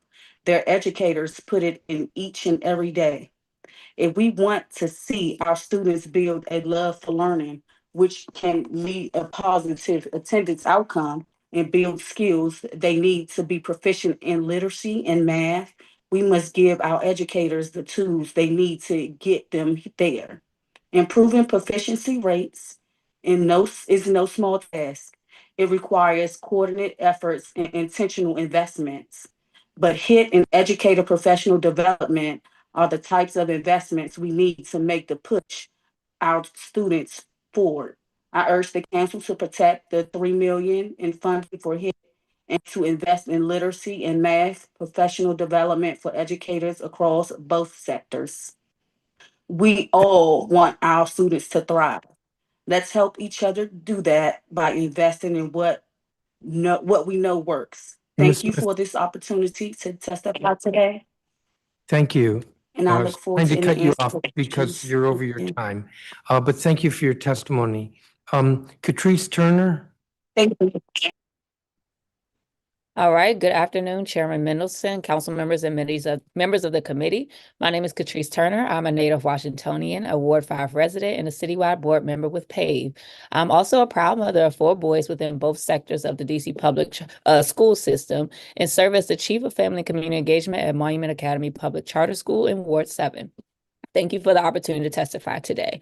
I come before you both as a school leader and a parent, 2 roles that give me a clear and sometimes hard view of what our students need and what our system still struggles to deliver consistently. Today, I want to focus on 2 investments that we know work: high impact tutoring and meaningful ongoing professional development for educators. Let's start with HIT, or high impact tutoring. We are no longer in a space where we are guessing what helps students accelerate. The research is clear. When tutoring is consistent, aligned to classroom instruction, and delivered by trained adults during the school day, students grow, period. I've seen firsthand how targeted, relationship-driven academic supports can shift the student's trajectory, not just academically, but emotionally. Students begin to believe that they can do the work, and they do the work.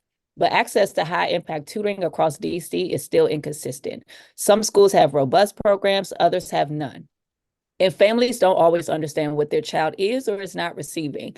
So if we're serious about closing the gaps, then HIT cannot be optional or uneven. It must be a baseline investment, not a supplemental one. I urge the council to ensure dedicated protective funding for HIT across both DCPS and public charter schools, implemented with fidelity, monitored for quality, and accessible to the students who need it the most. Now, as we consider our educators, we cannot expect high outcomes without high investment in the people delivering instruction every single day. Professional development must be timely, relevant, and sustained, not one-off sessions that check a box, not simply asynchronous learning models, but modalities that fit the needs of every educational space. Teachers need real support in delivering strong literacy instruction, especially at the secondary level, strengthening math content knowledge and pedagogy, using data effectively to adjust instruction in real time. And when educators are equipped, our students feel it. I have seen the difference when teachers are given space to collaborate, analyze data, and refine their practice with the right coaching. Confidence grows, instruction improves, and retention increases. And in a time where we are working to keep strong educators in our schools, in the district, that matters. So my ask is simple: invest in what works. Fund HIT as a core academic strategy, not an add-on. Ensure that educator professional development is not only funded, but structured in a way that actually builds capacity and drives student achievement. Finally, as a parent who has had students in both DC public and public charter schools, and as a charter school leader, I urge the council to ensure equitable funding across the 2 sectors. Parents and families want to know that no matter where our students are going to school, they have the resources they need to thrive. With the current funding inequities, charter schools will have to make tough decisions about their ability to implement some of the programs that I've discussed today. Because when we invest in both schools and adults who serve them, we don't just improve outcomes, we build a stronger, more sustainable system for DC's future. I thank you so much for your commitment to our children, and thank you for this time to testify. Thank you, Ms. Turner. Lashima Burnett?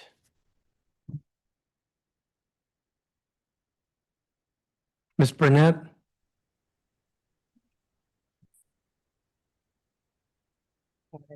Good Yes, sure. afternoon, Chairman Mendelson, members of the committee of the whole and staff. My name is Lashima Burnett. I'm a Ward 8 resident and a proud mother to 2 amazing children at Ludlow Taylor and McKinley Tech High School. While I am not a native Washingtonian, I've had the pleasure of living in DC for 17 years and care deeply about our students' success. I'm here today to discuss the importance of high-impact tutoring and educator professional development. Access to high-impact tutoring, also known as HIT, is a way for us to bridge the gaps in DC. Council members, DC can be a tale of 2 cities, the haves and the have-nots. It is our job to level the playing field so that all of our students can excel regardless of where they come from. Students from east of the river deserve the chance to become an astronaut, an engineer, or whatever it is that they set their minds to. To help all children meet their goals, they have to be proficient or better in literacy and math. HIT is a way for us to ensure that all of our students meet or exceed this threshold. As a parent, I have seen the impact of HIT firsthand. My daughter has received high-impact tutoring through the Math with Friends and Reading with Friends HIT program at Ludlow Taylor Elementary School. My daughter began her HIT in literacy and math in the 3rd grade. Her growth has been astronomical. In 1 year, she jumped 2 levels in reading and 1 level in math, according to her school's end of the year exam. This year in 5th grade, my daughter has continued with the HIT program. I have seen significant growth. She's more engaged and she's more passionate about school. She's noticing what it is to learn and pays closer attention to her grades. My daughter has blossomed into a student who loves reading and is excited to go to school. While I have access to HIT programs for my daughter and can cover the fee, I worry about those who do not have access to HIT programs. We must help all students bridge their learning by providing access to HIT programs. This is why I urge the council to protect the $3 million in funding for HIT in the FY27 budget. In a tough budget year, we have to invest in programs that we know work, which is why we should continue to invest in science of reading-based literacy training and evidence-based math professional development for our educators. I have seen the impact of well-trained teachers. Recently, I taught Friendship Armstrong PCS with other paid parent leaders. I got to see the impact of science of reading-based literacy training for educators as a step into the classrooms where students were working hard to sound their words out and help each other succeed. Not only do you feel the difference when you walk the halls, but the data backs it up. In 2025, 4 different Friendship Public Charter Schools campuses were named Bold Performance Schools. I want all of our students to shine. We must support our students with the resources they need to do so. This is why we must protect the investment of high-impact tutoring and invest in educators' professional development. Thank you for the opportunity to testify today and your continued partnership. Thank you, Ms. Burnett. Tara Brown. Good morning. Oh, no, good afternoon, Chairman Mendelson. My name is Tara Brown. I'm a paid parent leader in Ward 6 on the advisory board. Please forgive my eye contact. I have a lot to get through in 3 minutes or 2 minutes and 46 seconds. I'm here to share the data that proves that high-impact tutoring is a necessary investment to make. This is what the data tells us. Positive high-impact tutoring outcomes in DC. A Stanford study of over 5,000 DC students receiving HIT found a reduction of daily absenteeism by 7%. Students are less likely to miss school on their tutoring days. HIT students have increased proficiency scores. This city's proficiency scores are dangerously low, even as graduation rates increases. Students receiving HIT through City Schools Collaborative get the equivalent of 59 additional school days in math. 92% of lower achieving students assigned to a tutor receive HIT dosage, with these students achieving 138% of expected growth in math and 133% of expected growth in reading. Positive HIT outcomes across the country. Mariposa County Unified School District decided to incorporate targeted skills instruction by leveraging California funding streams for evidence-based intervention. They scheduled students in grades 3 through 6 for 4 lessons a week in math and reading. After 36 lessons, 53% of students achieved full mastery and 45% made significant progress towards mastering the targeted skills. Rock Church Academy in Maryland leveraged targeted skills instruction 3 days a week for their middle school math program. In just 9 lessons of targeted skills instruction, 80% of students achieved mastery of the targeted skills. Benos Israel in Maryland wanted to close COVID-related learning loss and get K through 12 students back on grade level in reading and math. In 1 semester, 57% of elementary students achieved mastery and 43% made significant progress toward mastery of the targeted skills. At the middle and high school level, 82% of students achieved mastery and 18% made significant progress towards mastery of the targeted skills. The impact of inequitable funding on HIT access: 48% of our students are classified as high risk. OSSI grants $3 million for HIT. This only covers 3,000 kids. Schools that do not receive HIT funding but understand the benefit of their students' proficiency outcomes would have to budget for it themselves. This is a burden, especially for charter schools that do not have their facilities expenses covered by DGS like DCPS. Having to cover those expenses out of pocket gives them $2,000 less per student to spend. This inequity makes it difficult to absorb the cost of HIT. Chairman Mendelson, today I have shared examples of what HIT has done to improve proficiency rates both in DC and across the country. I've shown how it reduces daily absenteeism. I have shared the data proving that HIT leads to increased instructional time. I have provided articles in my submitted testimony from reputable sources like Stanford and the NEA, calling HIT one of the most effective ways to improve student outcomes, particularly for students furthest from behind. With my last I'm over. So I'm going to trust that you will read the rest of my testimony. And I just ask, what else do you need to know to convince you and the rest of the council to continue to invest and perhaps increase the investment in high impact tutoring? Thank you for your time. So thank you for your testimony. I'm not sure I need to be convinced since I already understand the quality of the program. Thank you. Ty Andrews? You need to accept. We're going to go to Yolanda Anderson, waiting for you, Miss Andrews. So, Miss Anderson, please proceed. Thank you and good afternoon, Chairman Mendelson, members of the staff. My name is Yolanda Anderson, and I'm a member of PAVE's Advisory Board. And I am also a very proud mother of two very intelligent DCPS graduates. I am here today to talk about the importance of HIT and meaningful HIT, high impact tutoring, and meaningful educator professional development.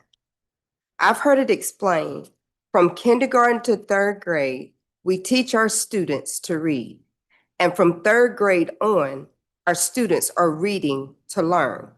Now, I know I have 3 minutes, but I want to slow down and repeat that. From kindergarten to third grade, we teach our students to read. And from third grade on, our students are expected to read to learn. Now, I want that to sit.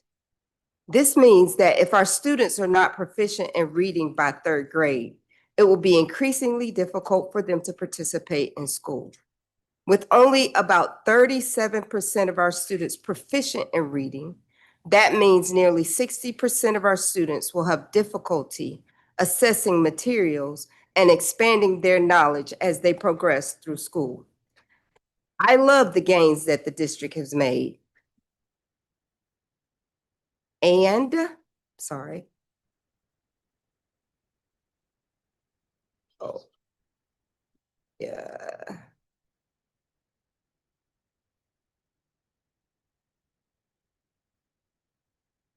I love the gains that the district have made and celebrate along with everyone else. But what hurts is that, yes, our graduation rate has increased, but according to the state of DC school by DC Policy Center, only 16% of students are meeting the SAT, college, and readiness benchmarks. This means we need to do more for our students.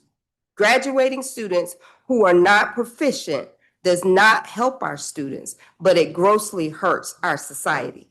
My story, both my children graduated from a DCPS school, and while they both graduated at above grade levels, I worked with a CBO in an after-school program that assisted students at this very same school.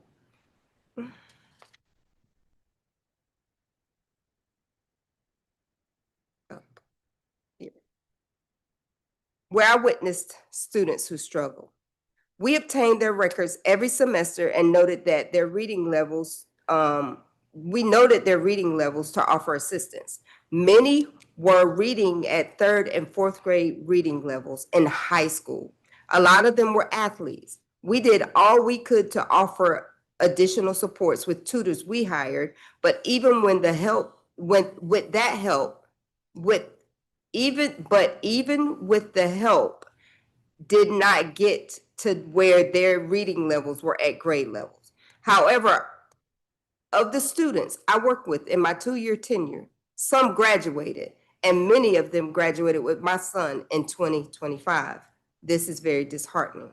This is why it is critical to protect high impact tutoring and invest in meaningful educator professional development.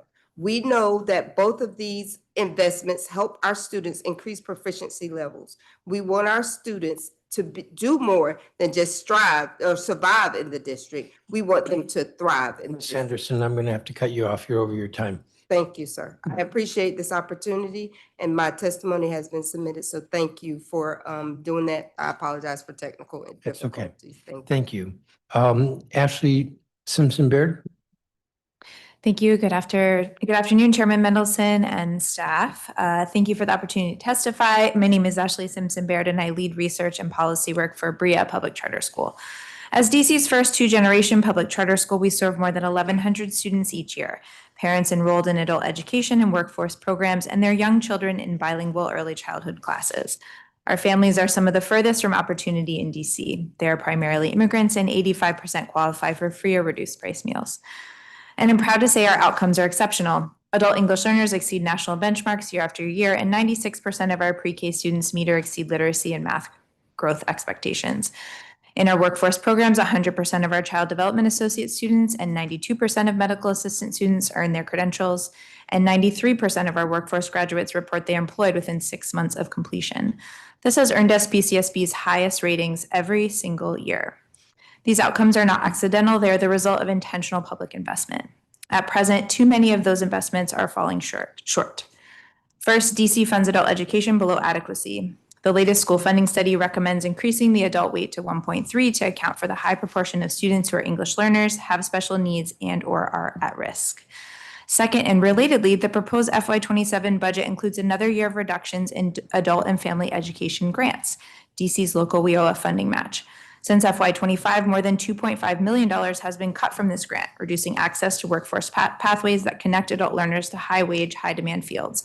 What is particularly concerning is that the AFE cuts are happening at the same time as the district is making new investments in career and technical education for high school students, including more than $7 million for the advanced technical centers. These are valuable investments, and we support expanding opportunities for young people. But we should not be taking resources from adult workforce programs to fund new initiatives for high school students. DC's public education and workforce systems were intentionally built to serve residents across the lifespan, especially those who have already left the K-12 system or were never fully served by it. I urge you to restore AFE grant funds. Third, the adult learner transit subsidy is essential but insufficient. Transportation is one of the most immediate barriers to attendance for adult learners. The current $70 monthly benefit has not kept pace with rising costs, and many of our students run out of funds before the end of the month, forcing them to make the difficult choice between paying their bills or attending school. I urge the council to increase the benefit to $100 per month. Fourth, adult learners rely on a strong safety net to persist in their education. Programs like the DC Healthcare Alliance, SNAP, and TANF allow families to meet their basic needs while pursuing their long-term goals. Weakening these supports directly undermines educational attainment and workforce preparation. Finally, like all charter schools, I ask that all public education funding be delivered through the UPSFF. Charter schools educate nearly half of DC's public school students, including 5,000 adult learners, and funding outside the formula creates inequities that divert resources away from classrooms and students. Adult education and two-generation education is not peripheral. They are central to DC's workforce, economic mobility, and family stability. When we invest in adult learners, we are investing in entire families in the future of our city. Thank you for your time and your continued commitment to public school students of all ages and sectors. I'm happy to answer any questions. Thank you, Ms. Baird. Jenny Setlin.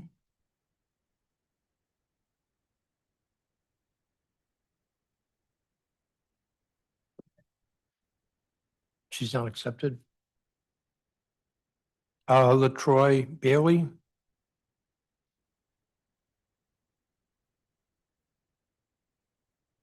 Josh Bailey.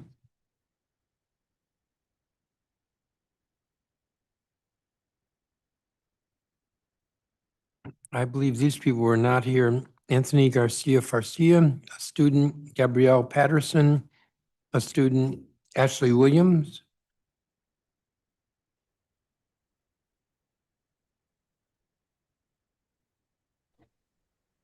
LaTroy Bailey, I'm here. Then why don't you proceed, Ms. Bailey? Good afternoon, Chairperson and members of the committee. My name is LaTroy Bailey, and I serve as a site coordinator with communities and schools of the nation's capital at Brooklyn Middle School.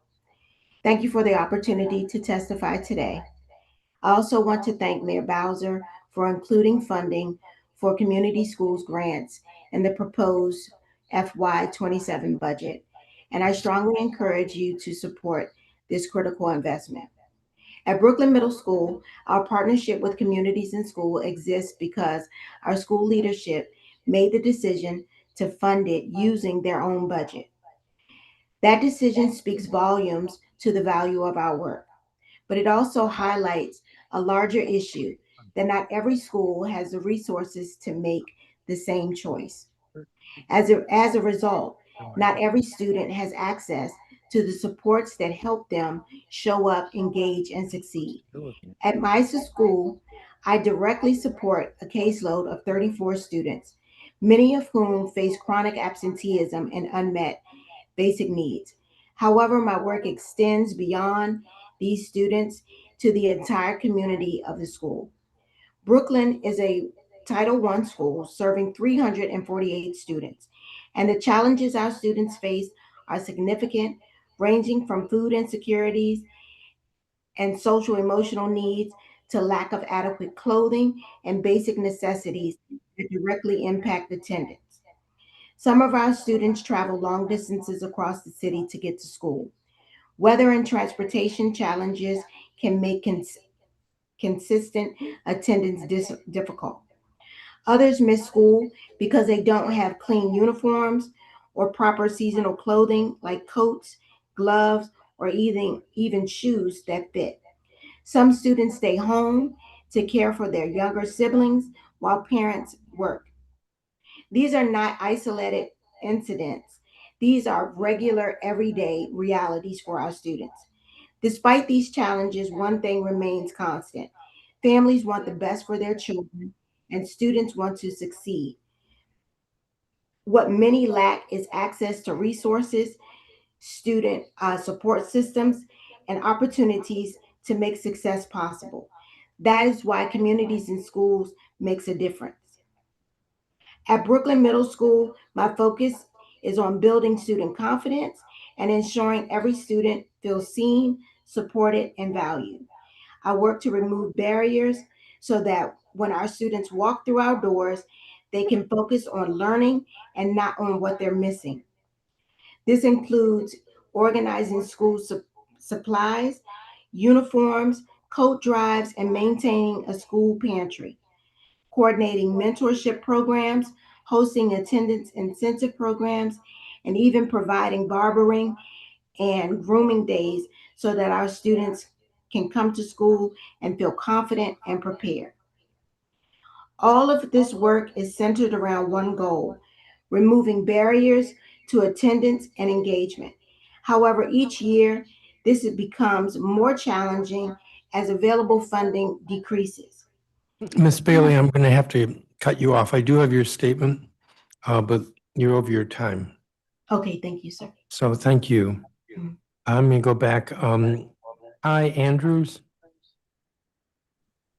Good afternoon, Chairman Mendelson and members of the council. My name is Ty Andrews.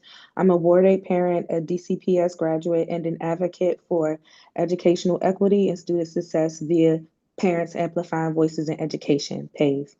I'm here today to strongly support continued and increased investments in two strategies that we know make a real difference in student achievement: high impact tutoring and educator professional development. If we are serious about improving math and reading outcomes across the district, we must invest in both, because one without the other is not enough. High impact tutoring works. Research shows that students who receive consistent small group tutoring at least 3 times per week can gain 3 to 5 additional months of learning in a single school year. That is not incremental progress, that is accelerated progress. At that level of support, And that level of support is exactly what many of our students need right now. In DC, too many students are still not meeting grade level expectations in math and reading. High impact tutoring provides targeted, personalized instruction that helps close those gaps. It allows students to build foundational skills, regain confidence, and stay on track academically. But tutoring alone is not the full solution. We must also invest in our educators.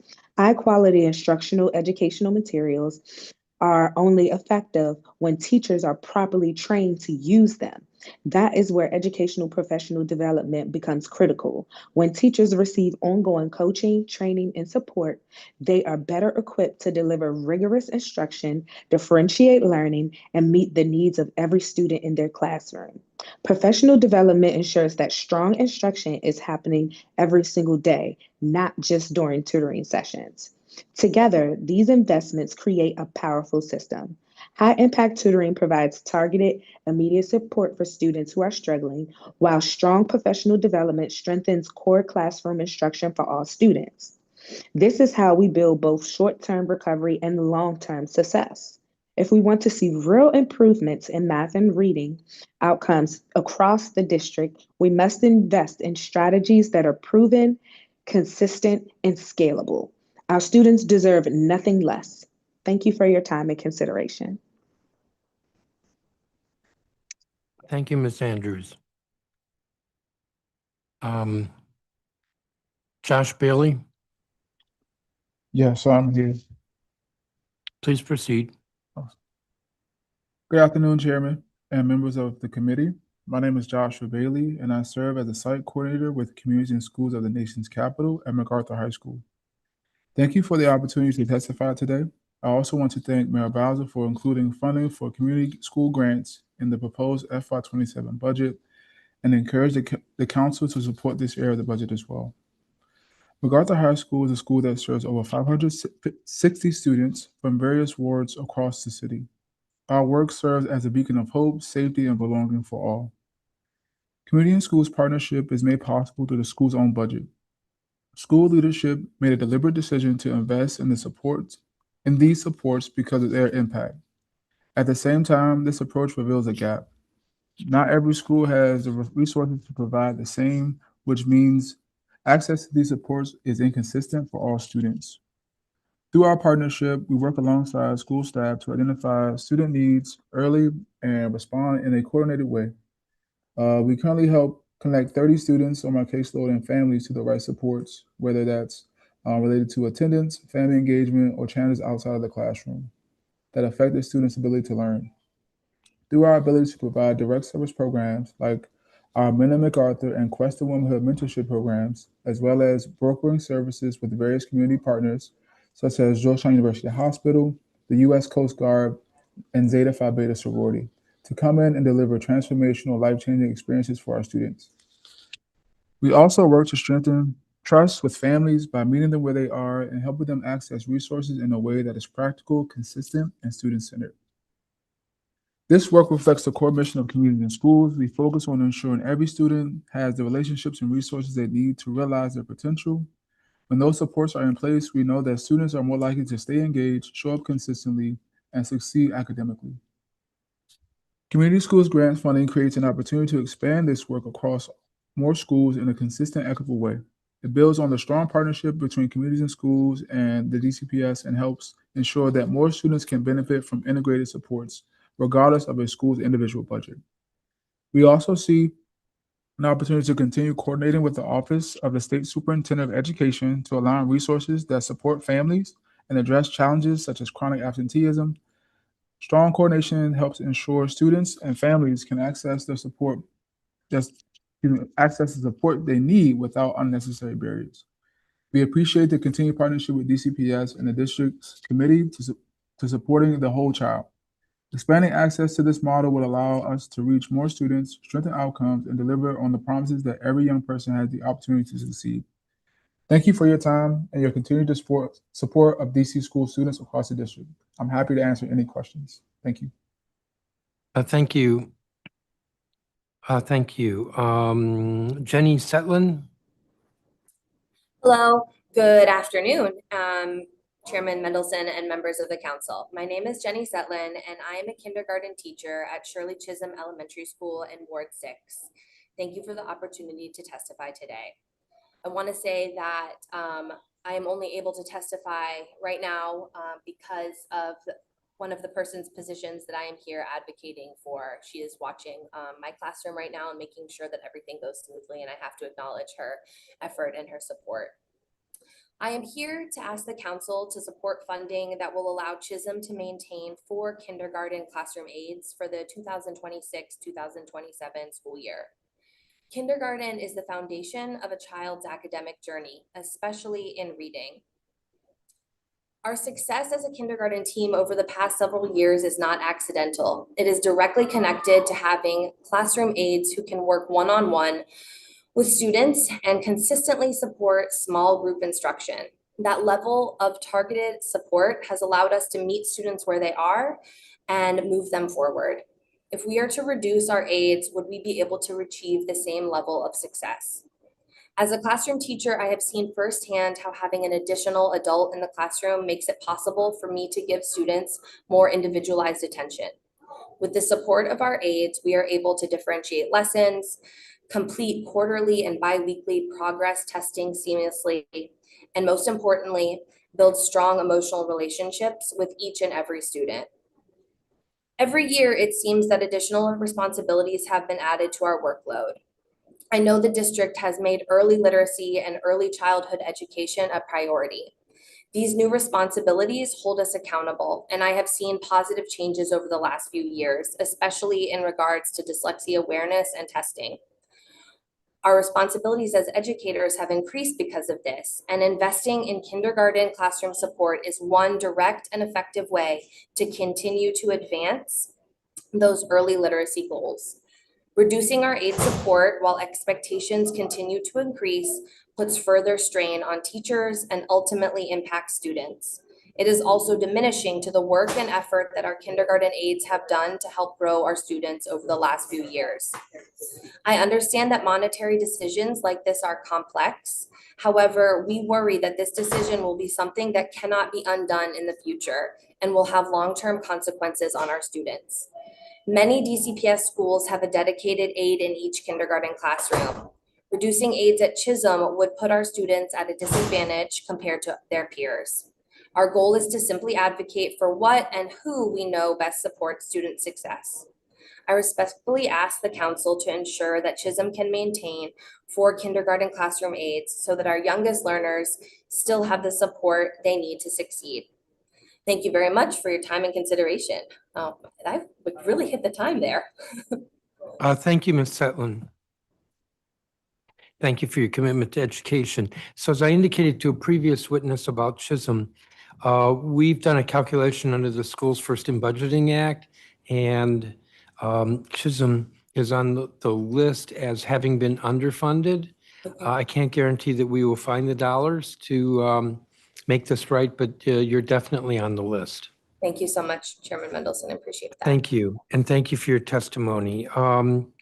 I believe Anthony Farcia is not here. Gabrielle Patterson is not here. Ashley Williams.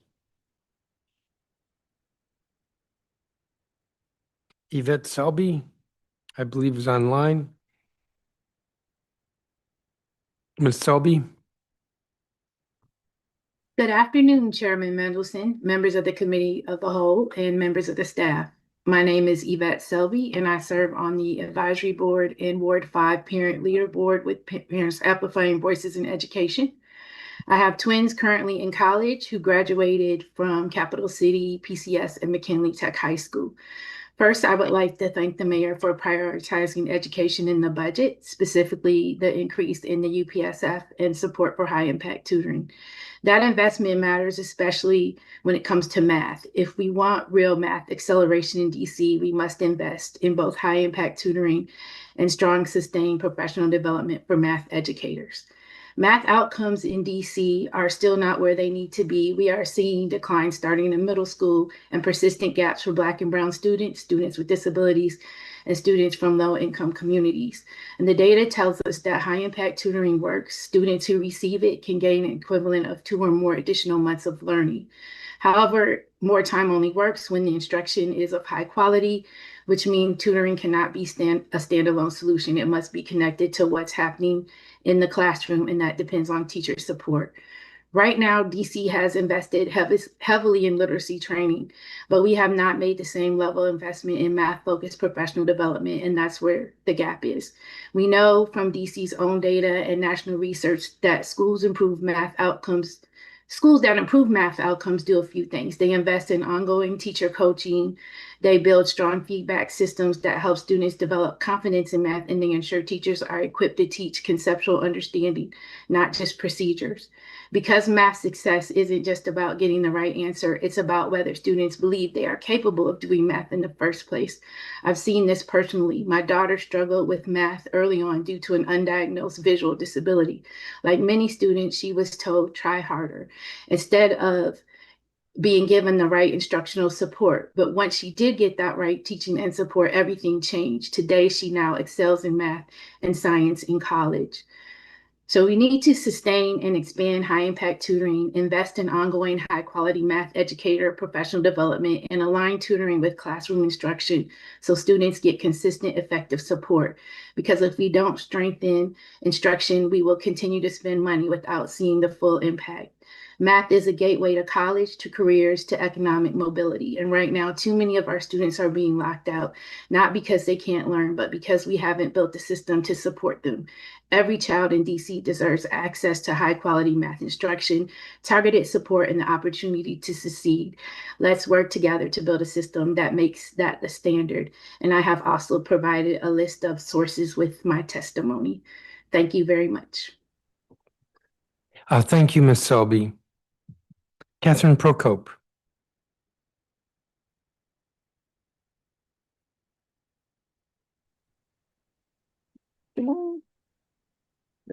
Good afternoon. Good afternoon.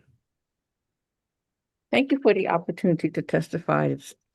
My name is Catherine Procope, and I'm the Executive Director of the Howard University Middle School of Mathematics and Science, a charter school in Ward 1, serving students from grades 6 through 8. And I'm also a proud Ward 6 resident. Our students come from every ward in the District of Columbia, and I'm proud to represent a community that reflects the full diversity of this beautiful city. Our school is growing academically and in every way that matters. Our students' proficiency scores on DC CAPE assessments demonstrate consistent, meaningful growth year over year, often surpassing the state average. We're especially proud of our gains in mathematics, which we attribute in significant part to high-impact tutoring funded by this council. And we're praying that they continue to support it. That investment is working. Our partnership with Howard University's Mathematics Department and School of Education has deepened that work, bringing research-based instructional practices directly into our classrooms and strengthening our pipeline of talented educators. We're grateful for the proposed 2.55% increase in the UPSFF base formula. It is an acknowledgement that the cost of providing an excellent education continues to rise. But I would be less than candid if I did not share that it is deeply disheartening to stand before this council again and make the case for equity between charter schools and DCPS students. This should not be an annual fight. The mayor's proposed budget directs $96 million in operating funding to DCPS outside of the UPSFF, amounting to approximately $2,000 per pupil more than charter school students receive. Our students, nearly half of all DC public school students, deserve the same investment. Every child in this city, whether they sit in a DCPS classroom or one of ours, deserves a fully and equitably resourced education. I urge this council to fully fund the UPSFF, to protect the 3.1% annual increase in charter facilities allotment, and to reject any budget mechanism that creates a two-tiered system. The strong education of our school can provide, the strong education our school can provide is because of fair, equitable funding. Please make sure it stays that way and that charter school students like ours don't get less. Thank you. Thank you. And Antoine Balamba is, I believe, not here. I don't think I missed anybody online.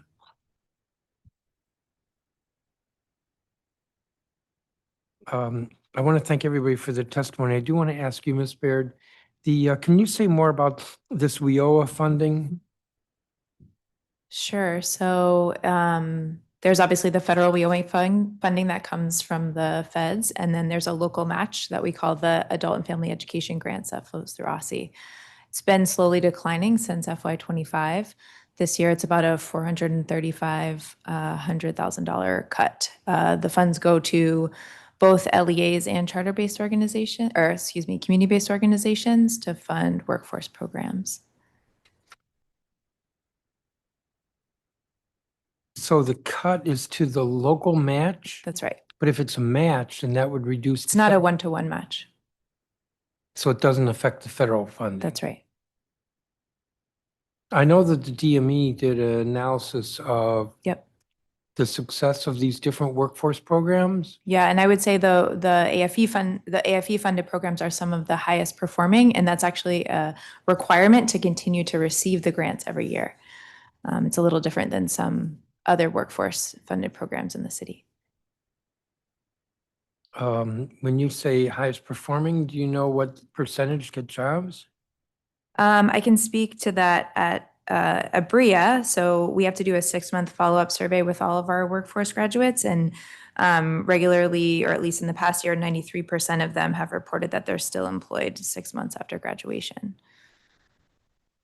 What percentage get jobs? 93%. I thought you said 93% are still employed 6 months later. 6 months later. I can get back to you with, you're looking for as soon as they graduate? Is that what you want to know? Well, 93% of whatever number, let's say only 10% of the students get a job, and then 93% of them still Oh, I have see what you're jobs. saying. Yeah, yeah.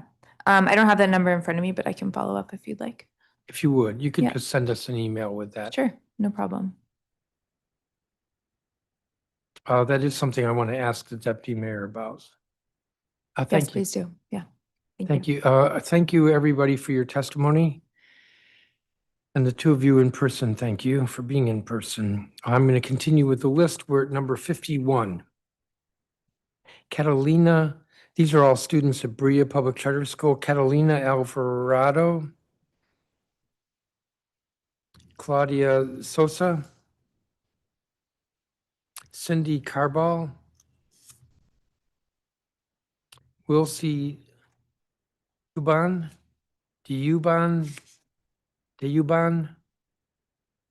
Rowende Sawadogo,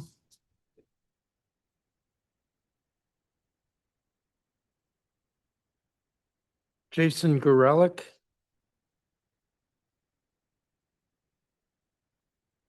Peter Anderson, Head of Schools and CEO at Washington Latin, Eleni Lawrence, Chief Academic Officer, Carlos Rosario,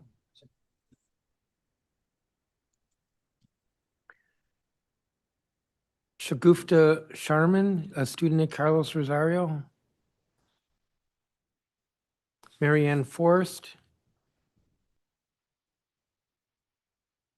Lorena Flores, Regina Summers is online, Marta Cruz,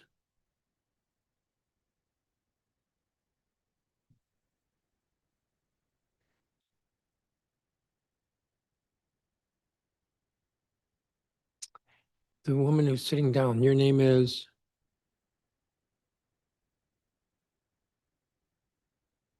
Marta Cruz, Juanita Colbert, Dr. Kofi Anuma, First Vice President, Organizing and Policy Committee Chair at AFGE Local 2725.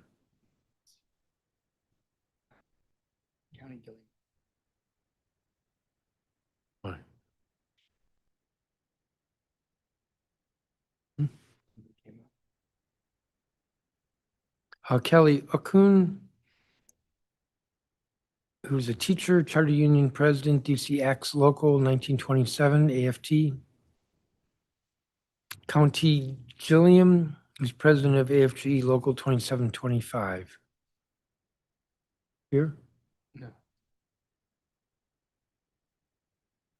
It's the end of the hearing. Yeah. Supposed to remember that already.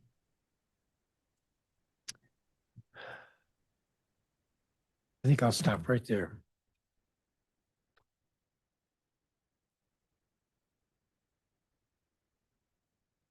I'm going to do the 3 in-person folks first. Eleni Lawrence. Good afternoon, Chairman Mendelson and staff. My name is Eleni Lawrence, and I serve as the Chief Academic Officer at the Carlos Rosario International Public Charter School. I am a native Washingtonian, a DCPS graduate, a parent of a child in a charter school, as well as a charter school graduate, a charter school board member, and a Ward 4 resident. I'm passionate about public education in the district.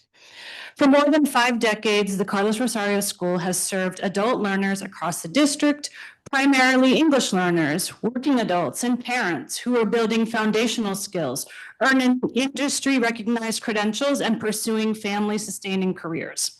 Today, we serve more than 2,000 students from all 8 wards through an integrated model of academics, workforce training, and wraparound supports. Our outcomes demonstrate both quality and accountability. Over the past 2 years, we have graduated more than 600 students, including new U.S. citizens, certified nurse aides, bilingual educators, culinary professionals, and IT specialists. Many of our graduates are now across the district in schools, hospitals, restaurants, and community organizations, contributing directly to DC's workforce and economy.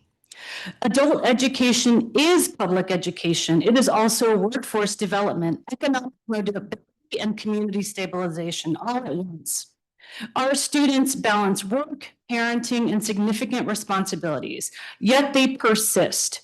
Their success is not accidental. It is the result of intentional program design and sustained investment.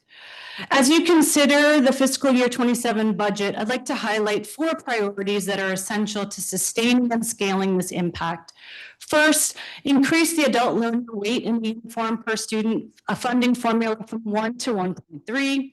The DME's own funding study found that this is what's required for adult education. Second, increase the adult learner transit subsidy from $70 to $100 per month. Transportation remains one of the most immediate barriers to attendance and persistence. When students run out of funds before the month ends, they miss class, not because of lack of motivation, but because of the cost. Third, maintain a strong social safety network for DC families, including the DC Healthcare Alliance, SNAP, and TANF.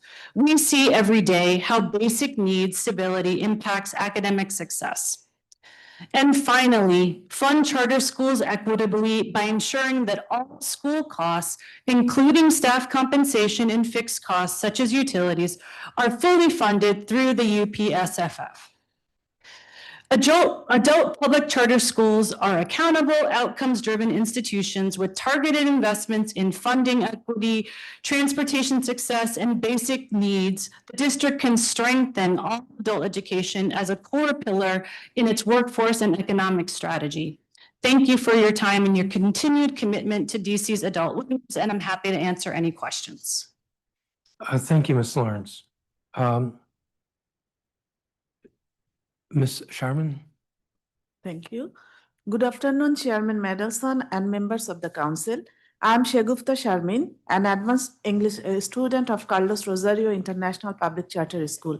I arrived in DC last spring. Before coming here, I worked for more than 18 years in international development organizations and the UN in my country.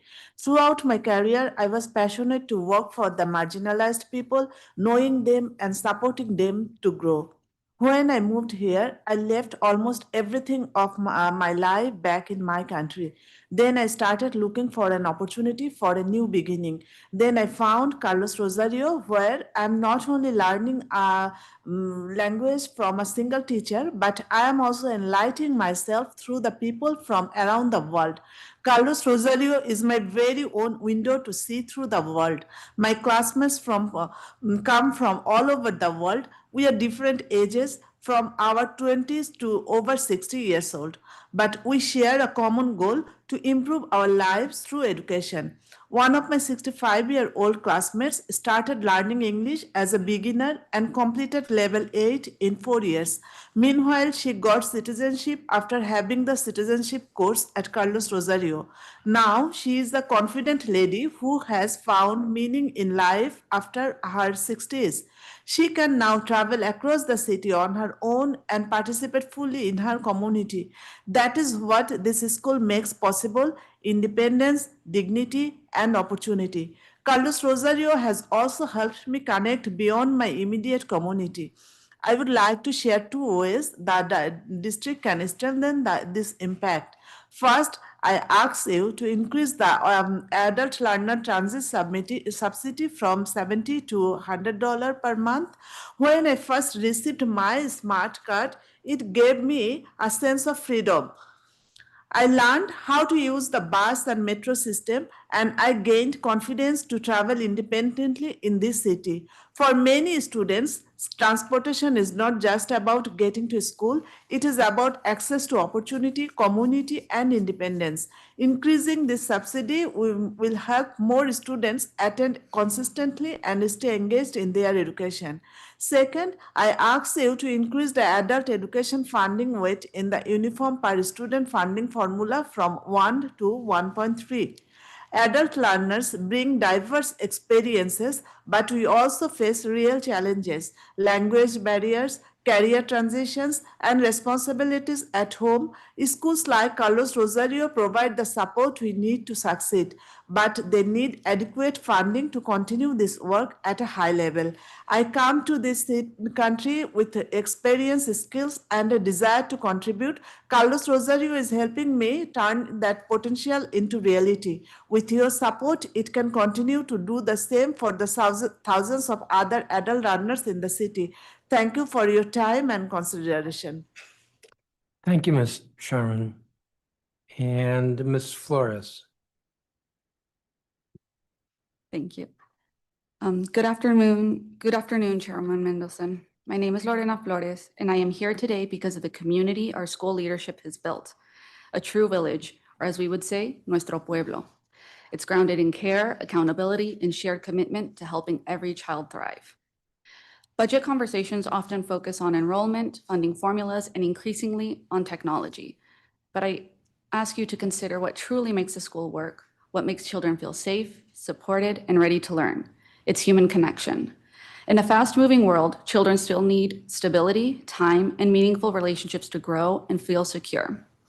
At Oyster Adams, that commitment to the whole child is visible every day through mentorship, human-led tutoring, and educators who know our children deeply and respond to their individual needs.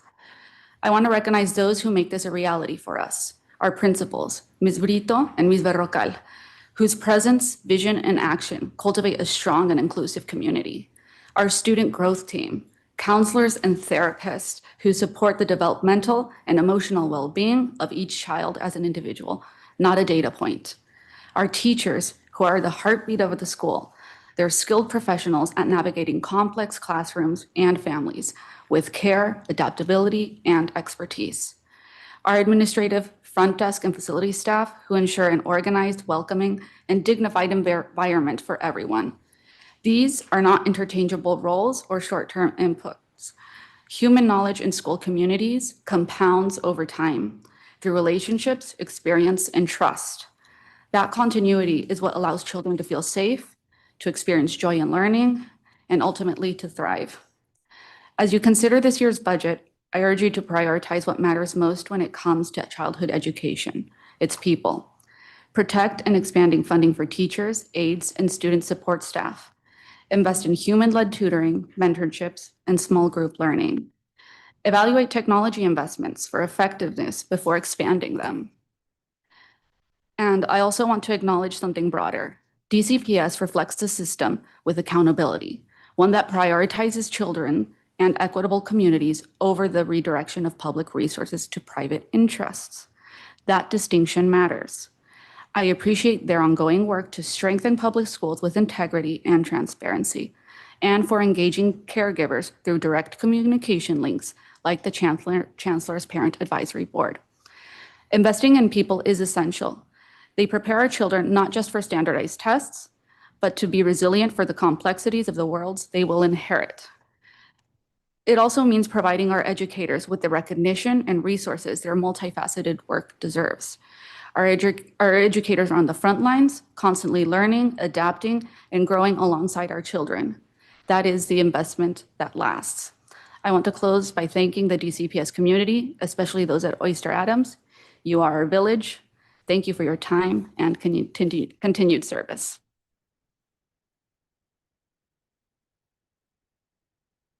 Thank you.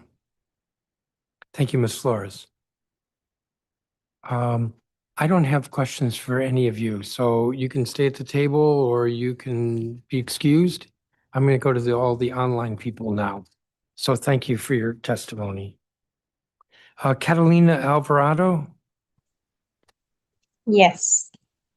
you're up. Good afternoon, members of the community of the whole. My name is Catalina Alvarado Quinteros. I am a parent of a children attending charter schools in DC, the mother of a child with an IEP, and a student at Bria Charter School. I am here today not just for myself, but for families like mine who depends on this school every day. As a parent, I have seen what a difference charter school can make. I have seen my children feel supported, feel seen, and feel like they belong. And as a mother, that means everything to me. For us, this is not just about education. It's about giving our children a real chance at a better future. As a mother of a child with an IEP, I live with worry. I worry if my child will get the support they truly need if they are understood, treated fairly, and given the support, the opportunities as every other child. That support is not extra, it's not optional, it's essential. And as a student myself, I know how powerful education can be. At Bria, I am not only learning, but I am growing. I am learning how to support my children, how to advocate for them, and how to be present in their education in ways I couldn't before. This program is not just helping me, it's a changing for my family's future. That is why today I am not only concerned, but I'm also frustrated because budgets are not only about numbers, but also about real families. It's about children who need support. It's about parents who are doing everything they can to build a better life. We cannot ask families to succeed with while taking away the I'm sorry, we cannot ask families to succeed while taking away the very resources that help them to move forward. Today, I am asking the council for three things. First, increase the funding to charter schools so they can continue providing high quality education and support to students and families. Second, increase the adult learning subsidy from 70 to 100 per month so students like me can keep up and riding metro bus car and continue attending school. And third, protect and fund social safety net program that families rely on and stay stable while working toward a better future. When you invest in families like mine, you are not just funding education, you are changing lives. As today, I truly listen to us, to see, and to stand with us. Thank you for your time. Thank you. Thank you for your statement. Claudia Sosa, I believe, is not here. Cindy Carball. Thank you. Good afternoon, Chairman and members of the committee. My name is Cindy Carbal, and I am a student at Bria Public Charter School. I am also a mother of 3 children, 2 that are in DCPS, one in elementary school, and the other one is in pre-K. And my third child is in university. She's attending second year university, and she graduated from a high school in Washington, D.C. as well. As a mother and as someone who has worked as a teacher before for 9 years, I deeply understand the value of education. I have even seen how education can open doors, change lives, and create opportunities not only for individuals, but for the entire family. Even with my experience in education, continuing my own learning journey has not been easy. Like many parents, I balance my responsibility at home while trying to improve my skills and create a better future for my children. That is why BRIA has been an important pact for me. It provides the support, structure, and encouragement I need to keep moving forward. Being at BRIA allows me to continue growing, improving my English, and strengthening my ability to support my children, especially my child in university. I want to be able to guide them, communicate confidently, and continue setting an example that learning never stops. I am here today to ask you to support students like me by increasing the adult education weight from 1.0 to 1.3, or providing a short-term grant to support these programs, increasing the adult transit subsidy from $70 to $100 so students can reliably get to school, restoring social safety net programs that families can remain stable while pursuing education. Investing in adult education is an investment in families and future generations. When parents succeed, children succeed too. Thank you for your time and for supporting programs like BRIA that make a lasting difference. Thank you very much. Wilcie Diobone, I believe, is not here. Wendy Sawadogo, I believe, is not here. Both students at BRIA. Jason Gorelick.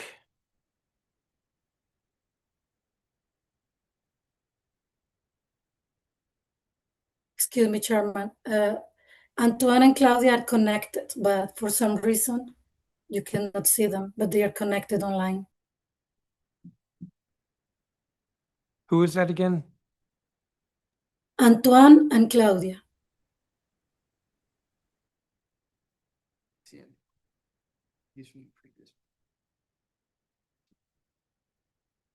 I have Antoine Balamba. Yes. All right. Yeah, I don't like going backwards on the list, but especially when you have a long list, but if he's logging on, Can you hear me, please? please proceed. Yes, I am connected now. Thank you so much. I am Antoine Roger Bolamba. Please proceed.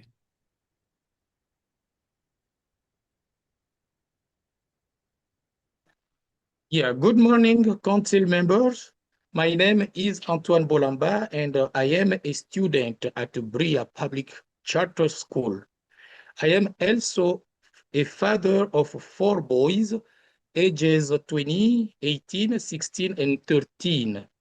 As a widowed single father, my children are my greatest responsibility and my biggest motivation. Education is very important to me because it helps me grow and better support my family.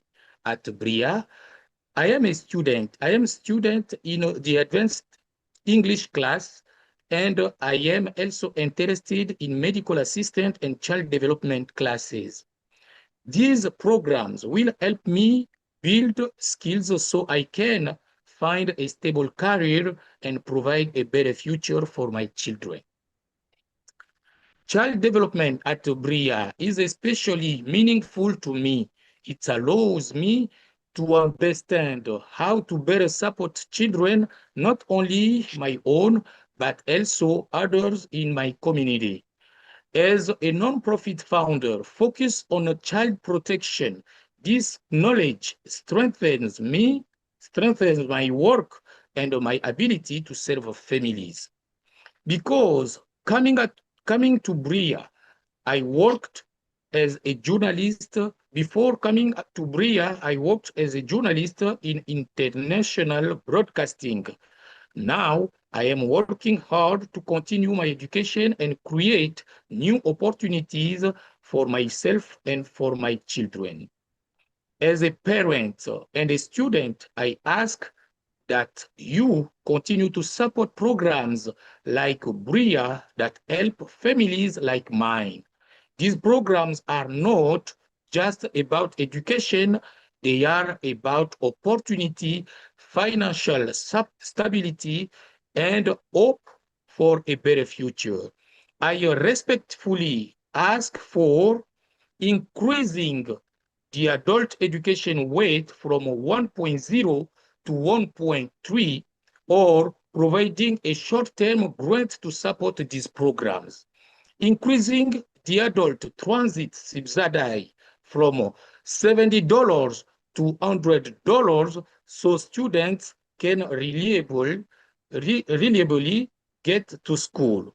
Restoring social safety net programs that families like mine depend on to remain stable while we pursue our education. Thank you for your support. Thank you for your testimony. I believe the next witness was Jason Gorelick.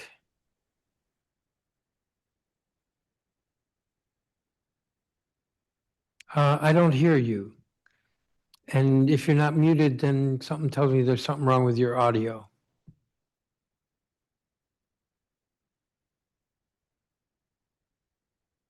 Nope. I saw you mouth the words, "Can I hear you now?" But no, I could not hear you. Nope. So maybe what you should do is log off and come back on. So let me go to the next witness, Peter Anderson.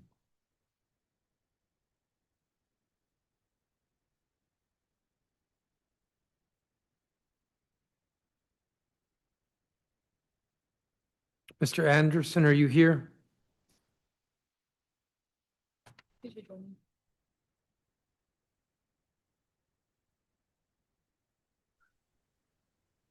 Good afternoon, Chair Mendelson. Please proceed. Good afternoon, Chair Mendelson and members of the committee. My name is Peter Anderson, and I'm head of schools and CEO of Washington Latin Public Charter Schools, a classical education LEA, serving 1,234 students in grades 5 through 12 across 2 facilities in wards 4 and 5. We recently completed our 20-year charter review with the DCPCSB, and we did so with a record that reflects what rigorous, joyful, student-centered education can look like when a school is given the freedom and the resources to do it well. Washington Latin has spent 2 decades proving that classical education and diversity are not in tension. Our students, who are from all 8 wards of the city and include emerging multilingual learners, students with disabilities, and students from a wide variety of racial, ethnic, and socioeconomic backgrounds, are reading primary sources, wrestling with enduring ideas, and developing the habits of mind that will carry them through college and into meaningful lives. That is a promise we made to the DC's families when we opened our doors, and it is a promise we intend to keep. This year, we took a major step toward fulfilling that promise permanently. After years of planning, fundraising, and sacrifice, we opened the permanent home of our Anna Julia Cooper site, a middle school and a new high school, giving our students the stable, dignified learning environment they've always deserved. We took out a $50 million loan. We raised nearly $12 million in philanthropic support. We did what charter schools do. We found a way because no one was going to just hand us a building. But I want this committee to understand what it costs to sustain that. Washington Latin operates 2 full sites, 2 sets of utilities, 2 facilities, multiple buildings that require maintenance, repairs, and care, all while inflation continues to drive up the cost of everything from construction to staffing. Every dollar we spend keeping the lights on and the elevators running is a dollar we're not spending in a classroom. And besides this new site, we've occupied our 2nd Street site for 12 years, actually for 13 years, and major repairs or upgrades to the roof, to the HVAC system, to other parts of the facility are imminent. So when I hear that the mayor's proposed budget would freeze the charter school facilities allotment increase through FY30, I have to be honest with this committee. That is not a neutral policy. For an LEA like Washington Latin, carrying real debt, operating real buildings, serving real children, that freeze has consequences. Holding our facilities funding flat is not maintaining the status quo, is asking us to do more with less year after year, while the gap between what we need and what we receive continues to grow. So my ask is to restore the 3.1% annual facilities allotment increase, ensure that every public school student in the city, regardless of which sector they attend, is funded fairly and fully through the UPSFF. The children of Washington Latin borrowed against their future to build something worthy of them. This council has the opportunity to make sure that that investment was not made in vain. Thank you. Thank you, Mr. Anderson. Has Jason Gorelick come back? Oh yeah, he's online. Yes. Mr. Gorelick, let's try you again. Hi, can you hear me now? Oh, it's a beautiful sound. Thank you. All right. Good afternoon, Chairman Mendelson, members of the committee, and staff. My name is Jason Gorlick, and I am a proud 8th grade ELA teacher at DC Prep, Edgewood Middle, here in Ward 5. I want to just say thank you for allowing me to testify in front of you all today. Before I begin, I want to say that I love my job like we all do, and a huge part of that is because of the kids I get to work with every single day. They are my why. They are our students who are going to be the future leaders of DC, of our country, of our world. They are our future doctors, lawyers, teachers, even future astronauts, as we've just seen a few weeks ago. I think about all the good our kids are doing and will continue to do, and it's because of the resources and access they currently have. I think about Shaman, Sophia, and Justin, who have all grown as writers, as readers, as mathematicians, as scientists, historians, etc., because of the rigorous, challenging education they receive.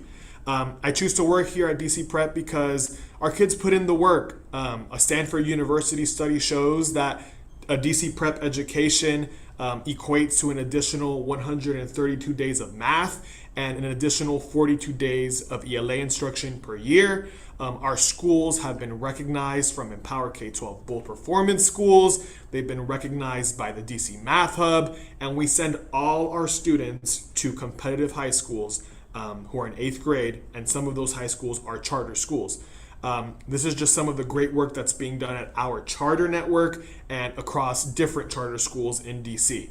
I do want to say that I am grateful that our mayor has proposed this increase in the budget, but I am concerned that the mayor's proposed budget allocates this $2,000 more per student to DCPS students than to charter students. Unfortunately, this just doesn't make sense and will inevitably cause more harm for our charter school students. Our charter school students here in DC are about 47,000 students, and they are going to be negatively impacted if this budget is passed as is. Our students at charter schools are just that. They are students. They deserve the same amount of investment as their peers at public schools across the city. Our ask today is that you invest in DC's future and that you make sure that all DC students, charter and public, are funded equitably by only allocating education funding through the UPSFF. Our students will only be positively impacted if this happens. With this equitable funding, all students in DC will be able to continue going above and beyond, inside and outside the classroom. With equitable funding, all students in DC have that access to a better education. Education is access. Please respectfully do not take away that access by not funding our charter school students. I respectfully ask that you think of those 47,000 plus students when making your decision, and I thank you for your time. Thank you very much. I pronounced your name as Gorelick, and you pronounced it a little differently. Gorelick? Gorlick, yeah. Yes. Thank you, Mr. Gorelick. Thank you, Chair Mendelson. And I do have your statement. Marianne Forrest.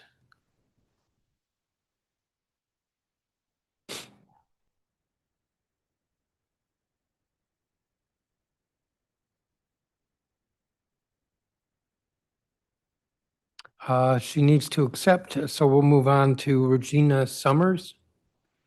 Regina Summers.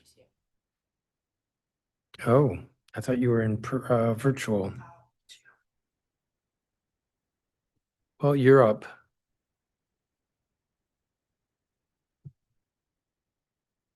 Okay. Blessings, Chairman, members of the committee, and staff. My name is Regina Summers. I am a proud Ward 8 small business owner.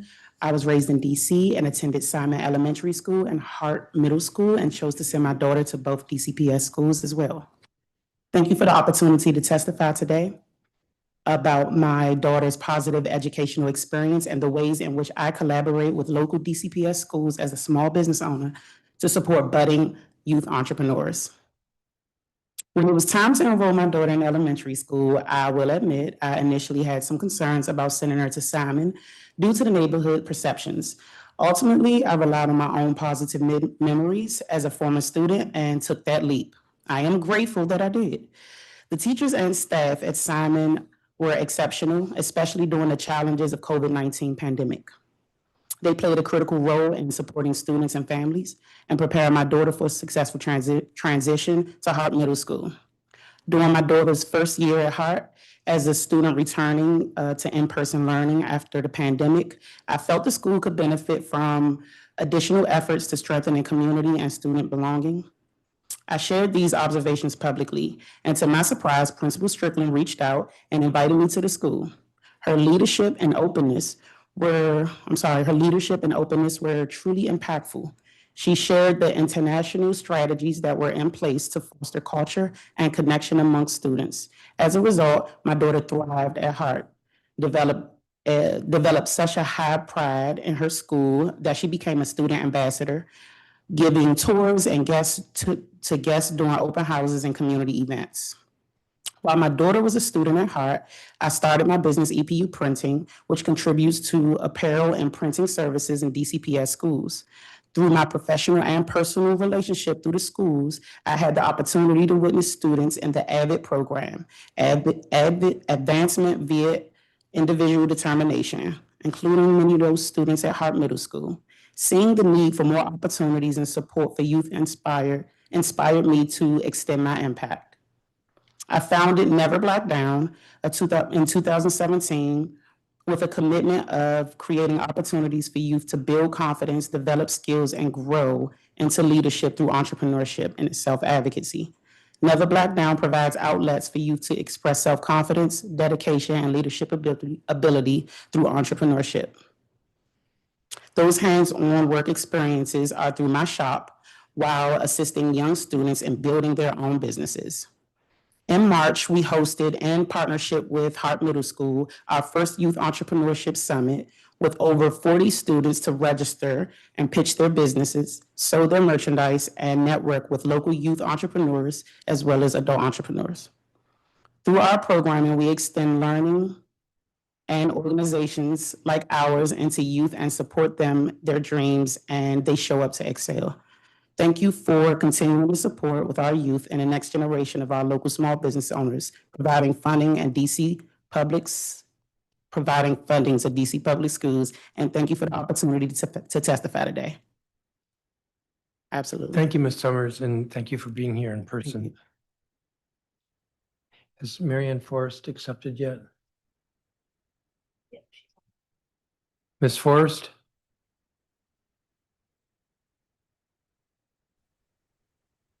Hi, I'm sorry I missed that earlier call, but I'm happy to be here now and thank you for taking my testimony.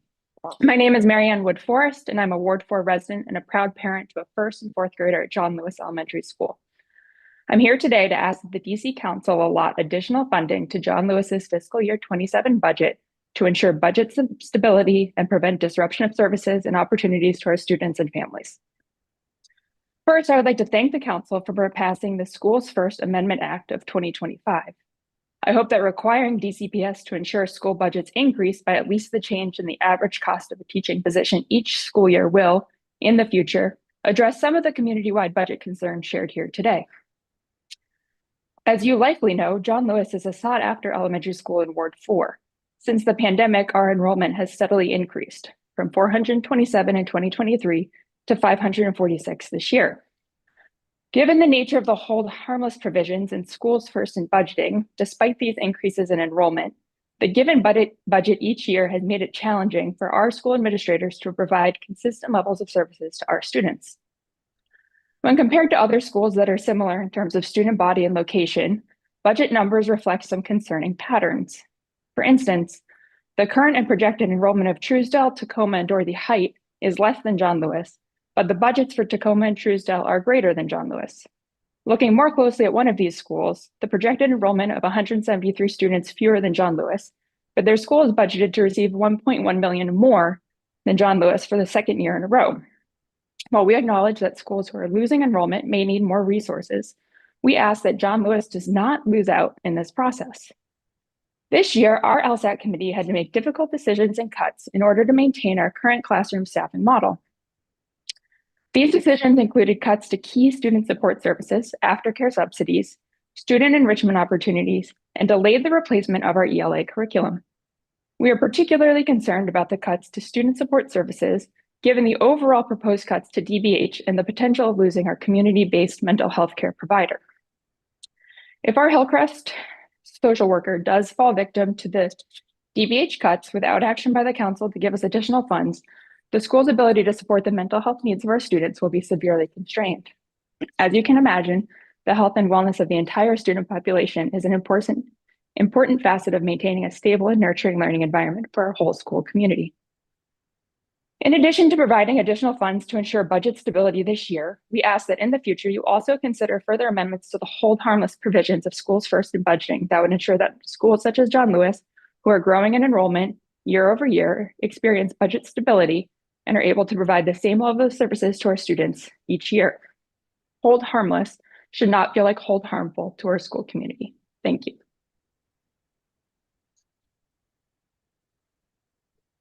Thank you, Ms. Forrest, for your testimony. I may come back to you, so don't disappear. Thank you. Marta Cruz.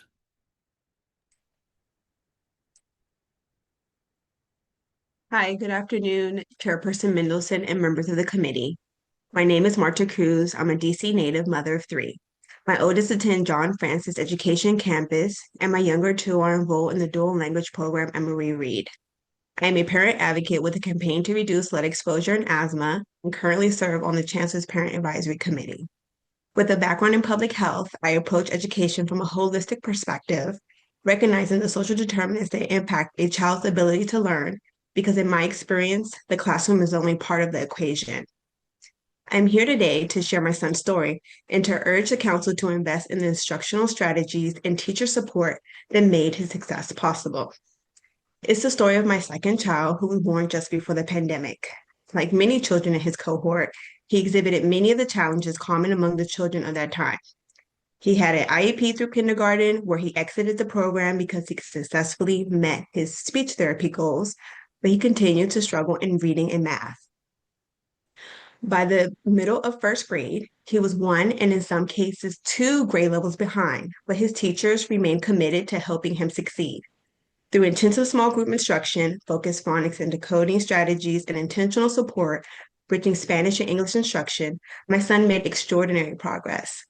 By the end of first grade, he had grown 222%. That is right, 222% in ELA, far exceeding both benchmark and stretch goals. This level of growth demonstrates what is possible when families, teachers, and school leadership are given the tools and support necessary to succeed. To ensure more students experience this success, I urge the council to make 3 investments in FY27. First, establish a dedicated fund for teacher-led professional development, allowing educators to access high-quality training outside of DCPS and receive reimbursement. Second, fund a structured train-the-trainer model where high-performing teachers with proven results are compensated to lead peer training sessions. And finally, continue investing in evidence-based literacy intervention to support dual language learners. I strongly believe that instruction must be responsive and individualized, because my son's experience shows what's possible with the right support. His growth did not happen by chance. It was a result of targeted instruction, skilled teachers, and consistent communication. And at this time, I would like to recognize those teachers, Ms. Haley Barrows, who built a strong ELA foundation, Ms. Archie Tissot, who continue incorporating best ELA practice and gave us encouragement to continue going, and Ms. Patricia Donati, who helped my son apply his English decoding skills to Spanish literacy. These are the kinds of teachers our school need and must retain. I'm deeply grateful to these teachers, and he is fortunate to have the same educators working with him this school year. I'm here to tell you that these investments are not optional. They are necessary to ensure that all students, especially those in the pandemic cohort, continue to receive the support that they need to reach grade level and beyond. Thank you for your continued support and leadership. Thank you, Ms. Cruz. And that's a great story about your son. Juanita Colbert, I believe is not here. Dr. Kofi Anuma, I believe is not here. Kelly Ukun is sitting at the table. Good afternoon, Chairperson Middleton. It's good to see you again. My name is Kelly Okunin. I'm a teacher at Mundo Verde PCS Ward 5.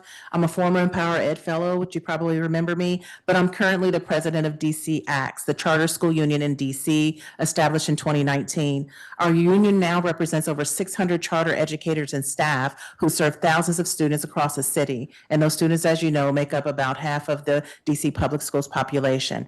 This is a preview of what's going to come next. I want to start out by telling you what the board budget forecast looks like on the ground. I've been at Mundo Verde for 8 years, but for the past 4 years, our HVAC system has been on the lam. Right before spring break, it broke down. They patched it together. When we returned, we walked into a building that was impacted by a lot of, enormous water in the staff lounge at one of our campuses, and it was caused by a system that can no longer sustain the needs of the school. It's cold on one side of the building, it's hot on the other, and some places don't even have either. So this is not the environment for learning that anyone wants for their kids.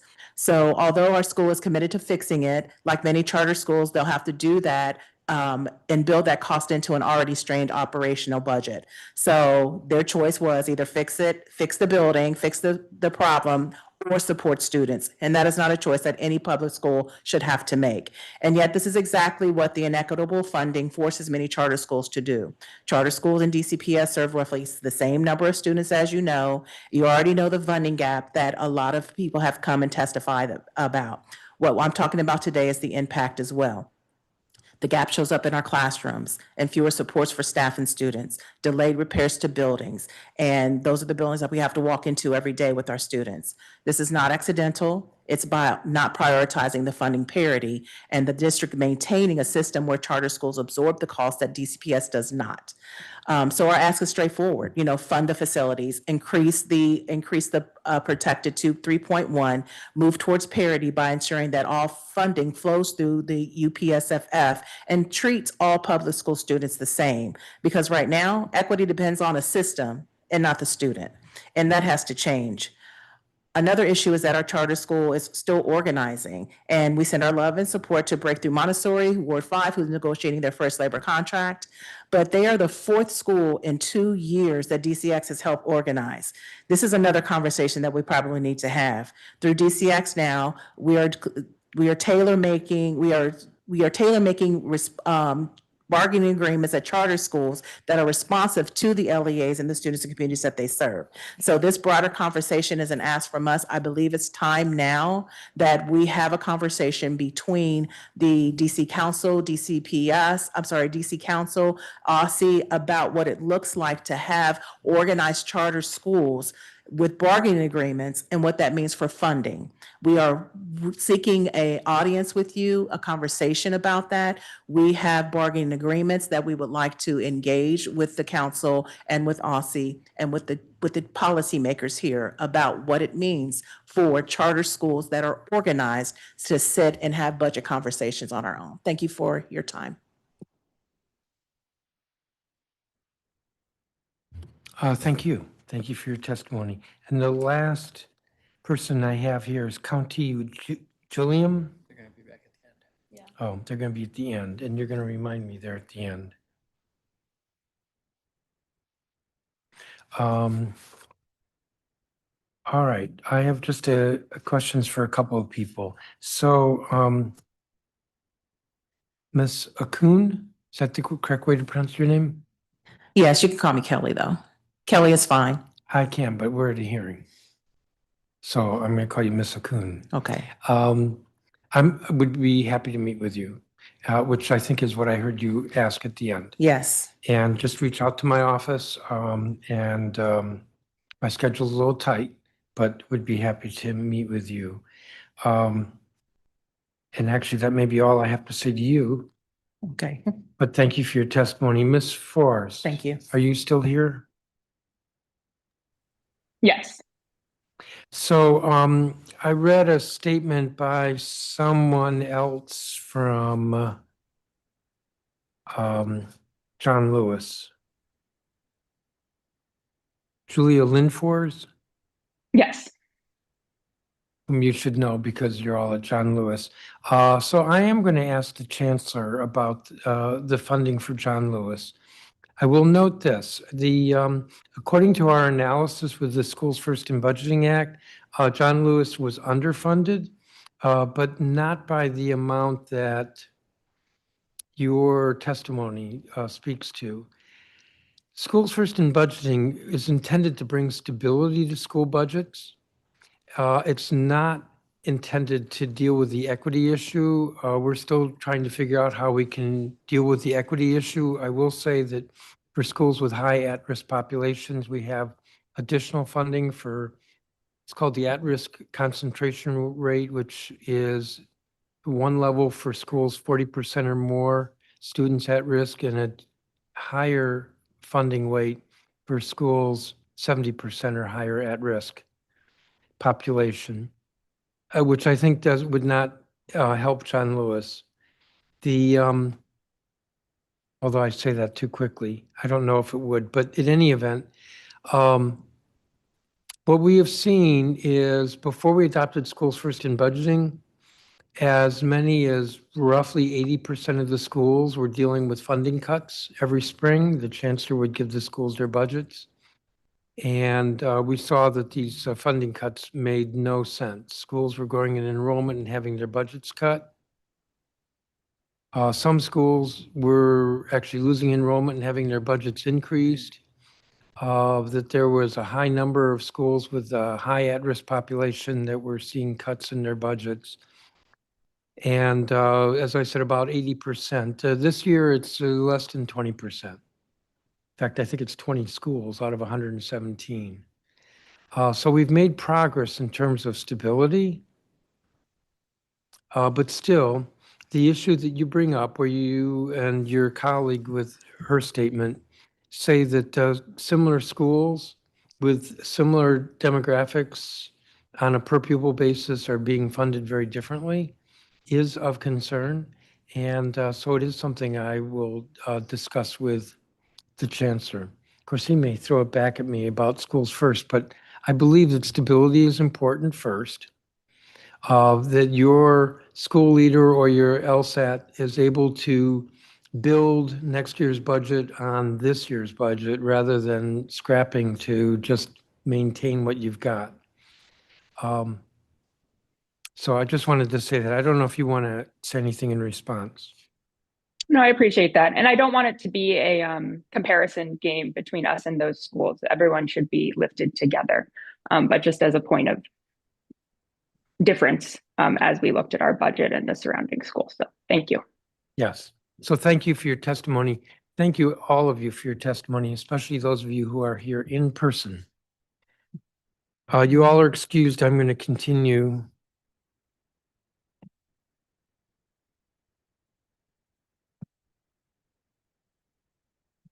Harley Fischerow. Shannon Hodge, CEO, KIPP DC Public Schools. Sanjay Mitchell.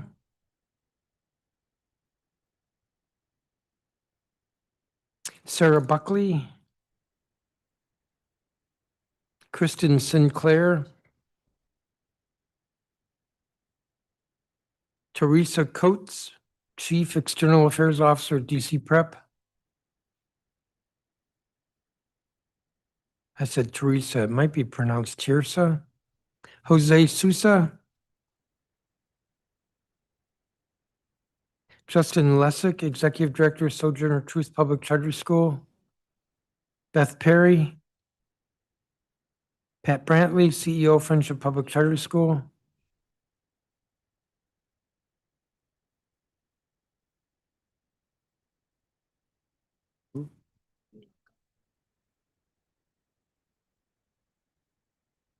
Good afternoon. Don't start, whoever said that. Elena Harper. Yeah.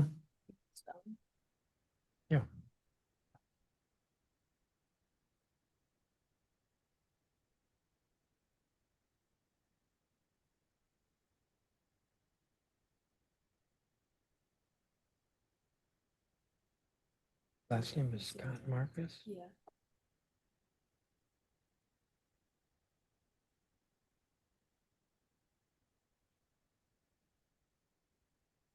Elena Harper.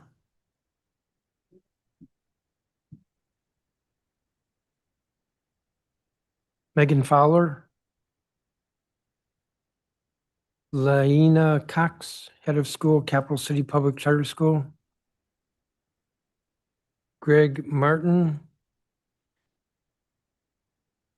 Looks like it's High School Music and Band Director, Capital City Public Charter School.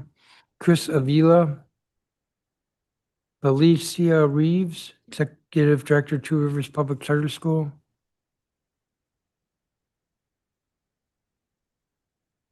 I think I'll stop right there. So Carly Fischerow, I called and I don't believe is here. Shannon Hodge is online. Ms. Hodge, you're up. Thank you. Good afternoon, Chairman Mendelson and council members. My name is Shannon Hodge, and I'm the CEO of KIPP DC Public Schools, where 1,400 teachers, staff, and leaders educate and support over 7,000 students across campuses in wards 2, 5, 7, and 8. We are navigating a year unlike most. Our educators and students have shown extraordinary resilience in the face of federal funding threats, public safety crises, and uncertainty across our communities. That resilience makes the argument I'm here to make more urgent, not less. The proposed FY27 budget widens a growing incoherence between how this city holds charter schools accountable and how it funds us. Charter schools in the district operate under a rigorous public accountability system. Every 5 years, we face an existential review based almost entirely on performance. We can lose our charters and face closure based on that performance. In fact, KIPP DC just completed a 25-year charter review, a tough process we welcomed. That public accountability is a key part of the bargain that brought charters to this city. So too is equitable funding. Through hearings and direct comparisons, this council has made clear what it expects from charter schools: strong academic outcomes, high teacher retention, stable school leadership, and reduced chronic absenteeism. Those are the right measures. We accept them. The contradiction in this budget is plain. The proposed budget moves $96 million in cost for DCPS outside the funding formula for utilities, teacher bonuses, and early stages. Charter students are funded at $2,000 less per student for basic school operations. Meeting the expectations the city sets for us requires resources. Improving student outcomes, increasing teacher retention, reducing chronic absenteeism, and ensuring stable school leadership require the ability to pay teachers competitively, invest in professional development, and plan beyond a single budget year. Equitable funding is not the ceiling of what we need, it is the floor. The council has heard a version of this argument for several years, yet the pattern of moving spending off formula has continued. We are grateful for the city's continued commitment to public education and for the 2.55% funding formula increase the mayor has proposed. My ask is not just to fix this budget, but to commit to resolving it structurally so that charter school leaders can stop spending their Aprils testifying and start spending them with their students. To do that, the council should route all education funding through the funding formula and maintain the 3.1% annual increase to the charter facilities allotment. Thank you for your time and consideration, and I welcome your questions. Thank you, Ms. Hodge. I don't have a copy of your statement. Did you submit it, or would? I did submit it this afternoon, but we can make sure you get it directly. Great, thank you. Sanjay Mitchell, I believe, is in person. Good afternoon, Chairman Mendelson and members of council. Thank you for the opportunity to testify. My name is Sanjay Mitchell, and I am the Executive Director of Cesar Chavez Public Charter School for Public Policy located in the Parkside community in Ward 7. Our school serves students in grades 6 through 12. We enroll just over 350 students, approximately 84% of whom identify as African American or Black, and 11% as Hispanic. 3 out of 4 of our scholars are designated at risk. 1 in 5 are students with learning differences, and we serve a growing population of English language learners, currently at 34 students. I share this context because it matters as we consider the fiscal year 27 budget. While we appreciate the proposed 2.55% increase to the UPSFF as a starting point, the overall FY27 budget creates real challenges for schools like ours. Approximately $96 million is being allocated outside of the funding formula to cover items such as DCPS utilities and teacher incentives, funds that do not extend to charter schools. That results in an estimated 2,000 per student gap for schools like ours. That gap shows up in real daily decisions. It means choosing between covering rising utility costs or investing in instruction. It means working to retain strong teachers while also maintaining aging building. Every dollar directed towards basic operational needs is a dollar that cannot go directly into our classrooms. The facilities challenge is especially urgent. We are responsible for an aging building, including an HVAC system that may cost approximately $1 million to replace. Even routine expenses continue to rise. This past winter, a single snowstorm cost us more than $25,000 in snow removal alone. These are not exceptional costs. They are the predictable burden of maintaining older infrastructure with fewer predictable resources, while being held to the same standard of safety and quality as any other public school in the district. I therefore bring 3 specific requests before the council today. 1, protect the 2.5% increase to the UPSFF as a floor, not a ceiling. Protect the 3.1% annual facilities increase so that charter schools can plan for and manage real costs. And 3, route more funding through the UPSFF so that dollars reach all students equitably, regardless of school or sector. These are not requests for special treatment, they are requests for fairness. Despite the funding gap, our students are achieving strong outcomes, and those results make the case for what equitable investments could unlock. These outcomes are being achieved despite the funding gap, not because our resources are adequate. So imagine what becomes possible when they are. I want to close with a moment that have stayed with me since last year's budget season. During a budget briefing, one of our 8th grade scholars walked into my office. Like many 13-year-olds, he began asking questions about what he overheard. He did not understand the bigger picture, but what he understood was that there is inequitable funding in terms of how his school is looked at compared to schools around his neighborhood. Chavez scholars are paying attention to these differences earlier and earlier. They see the growing gap in funding and resources across the city, and they're asking honest questions about why it exists. The answer cannot be that a child's opportunities depend on which school they attend. The answer must be that we, as a city, will ensure equitable and sustainable funding for every public school student, regardless of school type or sector. We stand ready to work with you collaboratively, and thank you for your time, your partnership, and your continued commitment to our students. Thank you, Mr. Mitchell. Sarah Buckley, who I believe is online. Yes. Hello, and thank you, Chairman Mendelson. I'm Sarah Buckley, a parent of 2 and a member of the PTA at Amadon Bowen Elementary School. I first want to thank the Mayor's Office and Council for their support for the current uniform per student funding formula. The formula, with its targeted support for important school needs, has greatly helped Amadon Bowen meet student needs and serve our community more effectively over the past few years. Amadon Bowen has a high at-risk population, 57%, a high special needs population, 28%, and a growing ELL population.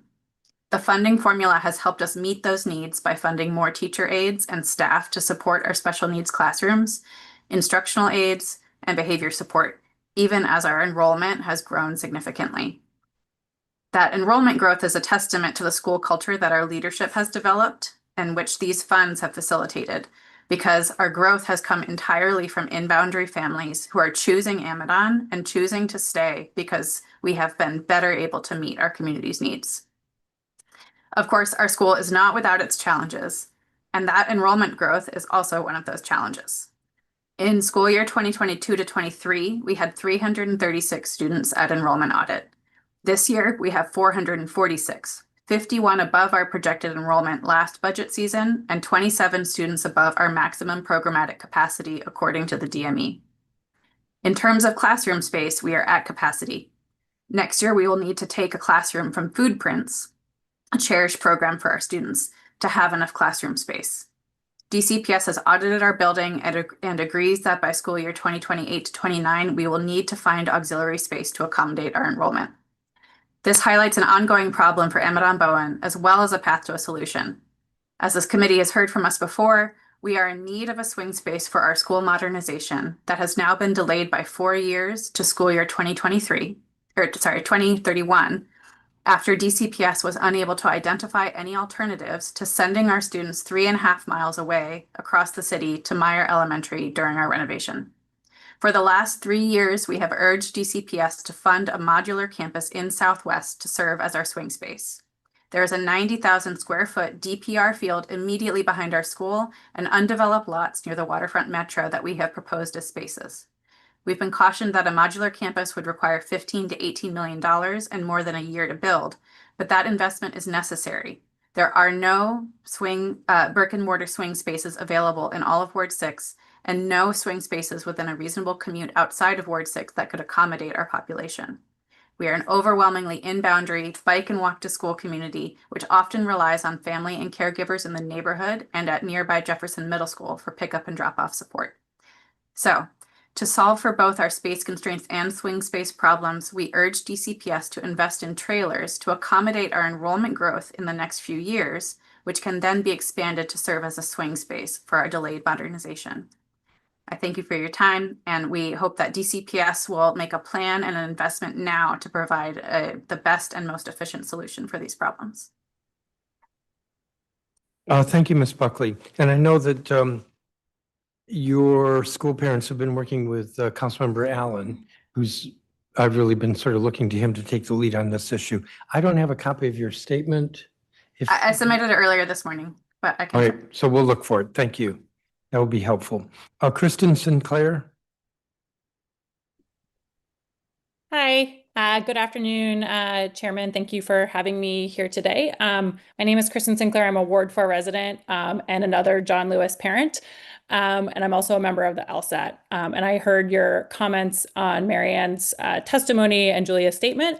So I'm going to skip around a little bit in my testimony to focus on some new information that you might not have heard before. So one thing I just want to emphasize is I think some of the other schools in our cluster who have much lower populations but significantly higher budgets, there are some discrepancies in student populations. They're not exactly the same, but to us, having a population that's 200 students less, but a budget that's $1 million to $1.5 million higher, where it seems a little fishy to us. And we want to be clear that we reject sort of any competition for funds between John Lewis and our neighborhood schools, and recognize that schools who are losing enrollment or face other challenges absolutely may need more resources. We just simply ask that John Lewis not lose out in the process. So I wanted just to say a little bit more specifically about some of the difficult decisions that our LSAT had to make. Essentially, in order to maintain our current classroom teachers and aides, we had to really pinch pennies and cut a lot of other services from the school. So for example, our school counselor retired, and so we chose not to fill that position again, in order to make sure to prioritize classroom teachers and aides. And as a former public school counselor myself, and someone whose children sometimes benefit from those kinds of services, I'm really concerned about this cut, given the broader cuts to DBH. and the potential of losing our community-based provider. As you know, we won't know if we're going to lose them for a little bit. But if we lose our Hillcrest social worker and we've had to cut our school counselor position in order to maintain classroom teachers, right, it would be very difficult for the school to support the mental health needs of general ed students. Some other decisions we made, we also delayed the replacement of our 10-year-old ELA curriculum, one that many other elementary schools have been able to update. Our funds for supplies, enrichment opportunities, other services, including technology, are extremely limited. I just wanted to reiterate what Marianne said, that I think we're hoping that you can consider further amendments to Schools First in budgeting that would ensure that schools such as John Lewis experience budget stability and consistency of services. Hold harmless really ends up feeling like hold harmful to our school community. And I know that this has happened in previous years as well. And I was thinking as I was putting together this testimony, sort of why are we consistently losing out under Schools First? And more importantly, how many other growing schools across the district are also losing out? And what can we do to support them as well? So thank you very much for your time. I also know that you don't have a copy yet of my testimony, but I'll send that over right away. Yes, please do. So when you mentioned updating the curriculum, how much does that cost? About $50,000. But I would want to double check with administrators on that. Sure. And you mentioned some other, what we call MPS costs, non-personal services, like data or technology, IT. Yeah, I think like our classroom, the lines for supplies is just like pretty bare bones in terms of custodial and classroom supplies, nothing beyond that we were able to put in our budget just in order to maintain our classroom teachers. So if you're going to submit your statement, maybe you could update it with some dollars. I mean, it's not critical, but it would be useful to know. Yeah, absolutely. I can do that. All right. Thank you. Yep. Tirsa Coates.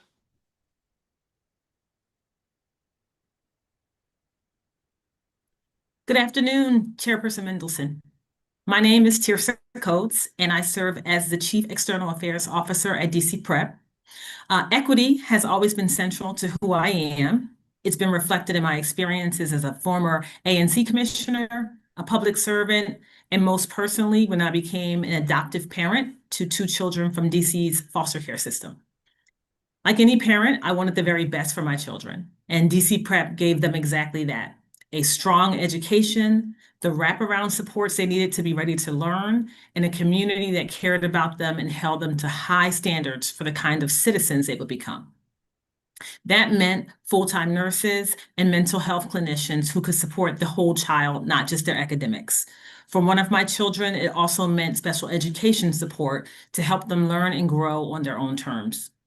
My family benefited firsthand from those investments, and today I have the privilege of working at DC Prep to help ensure more children have access to those same opportunities. I'm here because I'm worried that that may not continue to be the case. The UPS-FF is supposed to ensure that all public schools receive resources equitably, and I appreciate that the mayor has proposed a 2.55% increase to the per-student funding formula.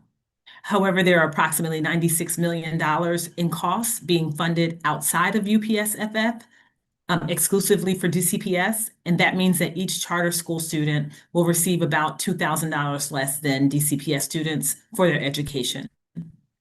Those aren't just numbers on a spreadsheet to help us temporarily meet the financial obligations of today. Those funding gaps could potentially represent a perpetual disparity in teachers, supports, programs, and access. Nearly half of DC's public school students are going to feel the difference and bear the brunt of any decision that falls short of equality. We should be proud that DC has the fairest school funding model in the country, and I hope we'll commit to protecting it by making sure that all funding goes through the UPS-FF so that every public school student gets the same opportunity to reach their full potential. Let's also maintain funding for school-based mental health, clinicians, and special education so that our children, and children like mine, have the resources they need to develop and grow. Thank you very much for listening, and thank you for the work that you do on behalf of DC's children. Thank you, Ms. Coates, and I do have your statement, so thank you. Jose Sousa, I believe, is not here.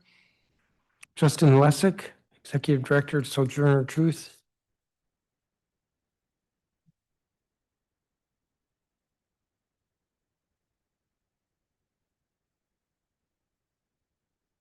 we may have lost him.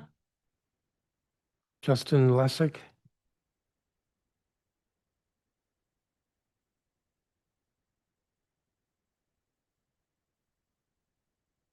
Hey, good afternoon. Are you able to hear me?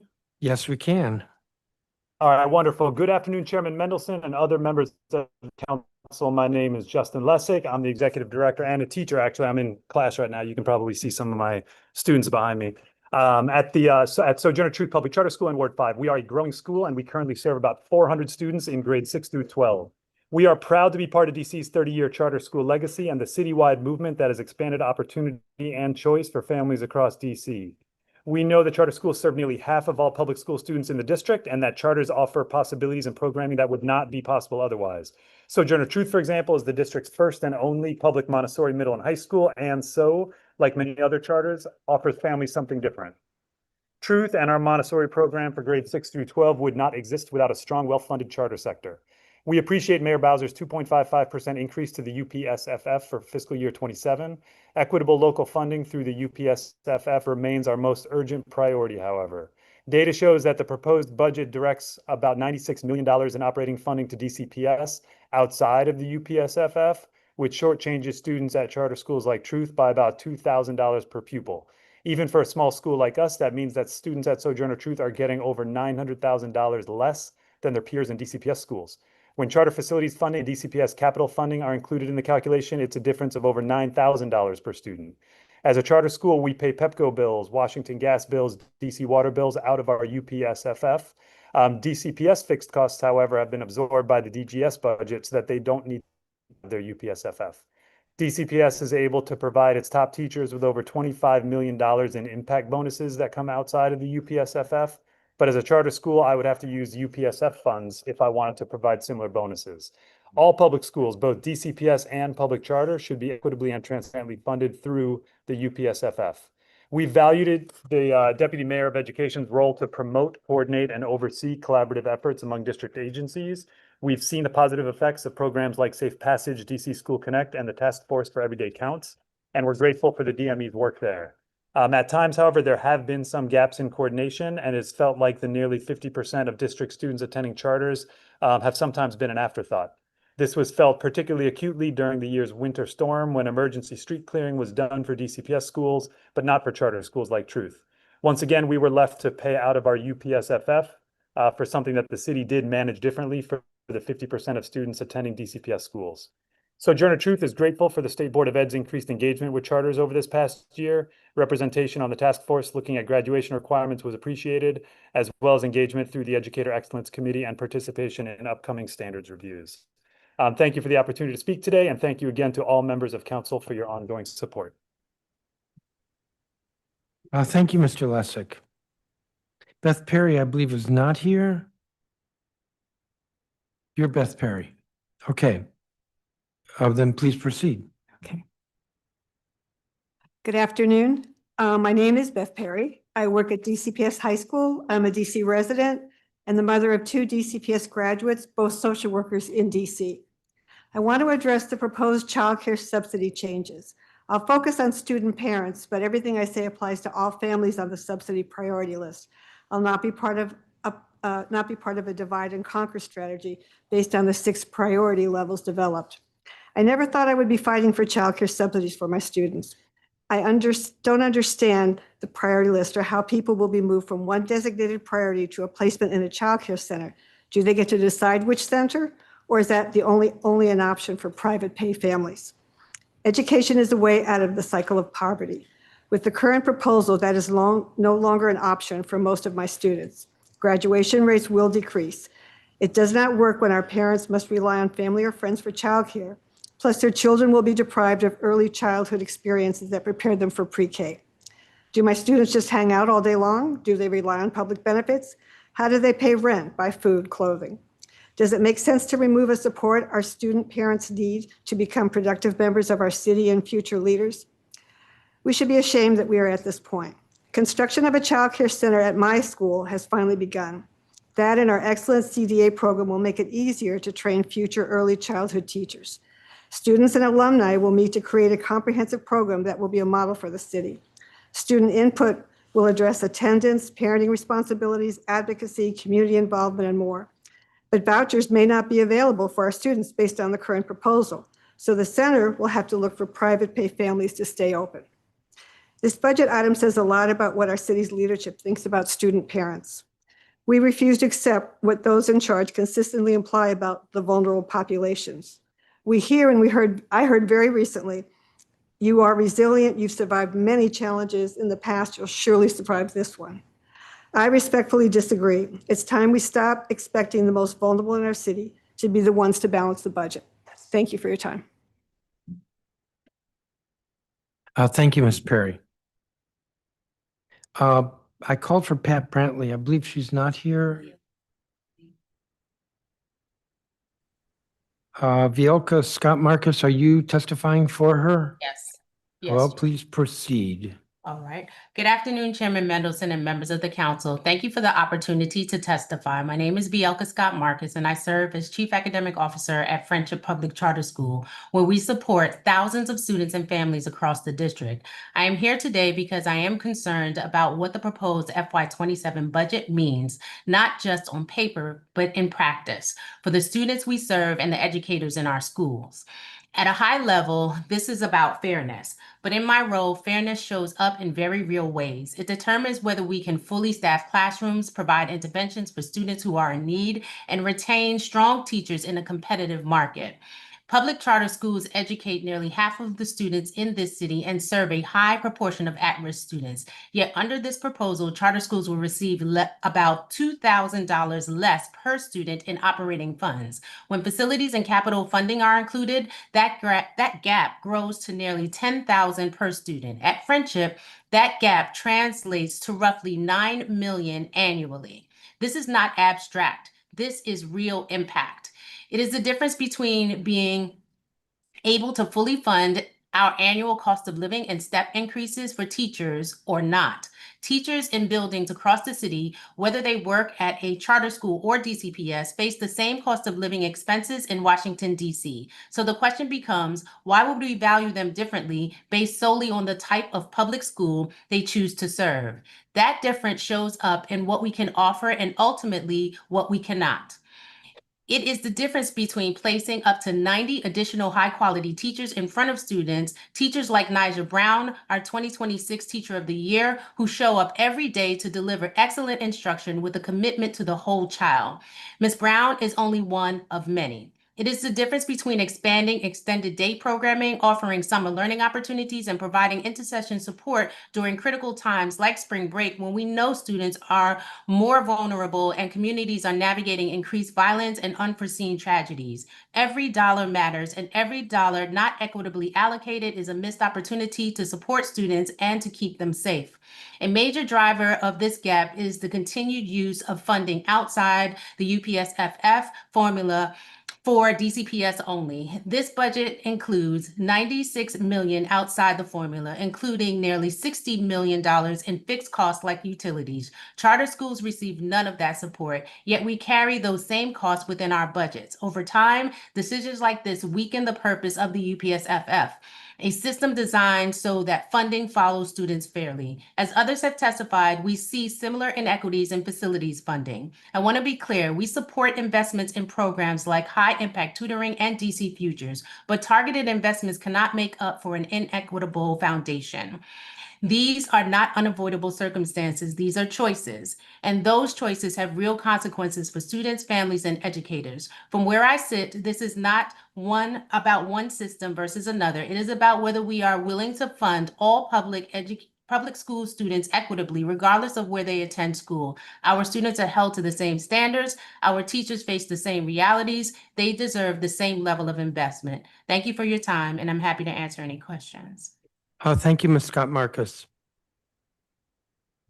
Elena Harper, I believe, is not here. Megan Fowler, I believe, is not here. Laina Cox. Good afternoon. Can you hear me? Yes. Okay. Good afternoon, Chairman Mendelson and council members. My name is Laina Cox, and I am the proud head of school of Capital City Public Charter School based in Ward 4. We serve more than 1,000 students in grades pre-K 3 through 12 through a project-based educational model. And since our first graduating class in 2012, every senior has been accepted to college. And this year we have 3 Posse Scholars, the first in our school's history. All 3 of our Posse Scholars, like many of our students, will be first-generation college students. As you know, this school year has brought many more challenges than we could have anticipated a few years ago. We've dealt with students' parents being kidnapped by masked federal agents, students harassed at bus stops just trying to get to school, and meanwhile, we've been constantly threatened that the federal dollars to support educating our students can be pulled at any moment. And now our own city is telling us that our public charter schools don't deserve to be funded equitably. So I'm here today to ask, are our 1,012 students considered less valued than DCPS students? Is their education not worth investing in?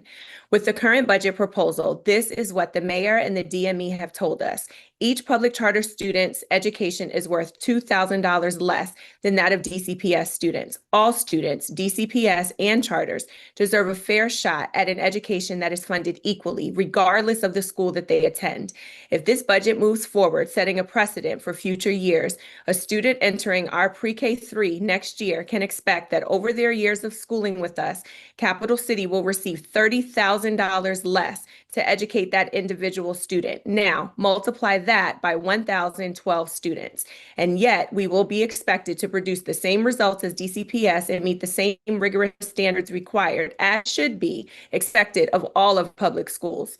I and other school leaders greatly appreciate the investment in our schools through the proposed 2.5% increase in UPSFF. And I understand that this is an incredibly challenging budget year for the district and that sacrifices have to be made.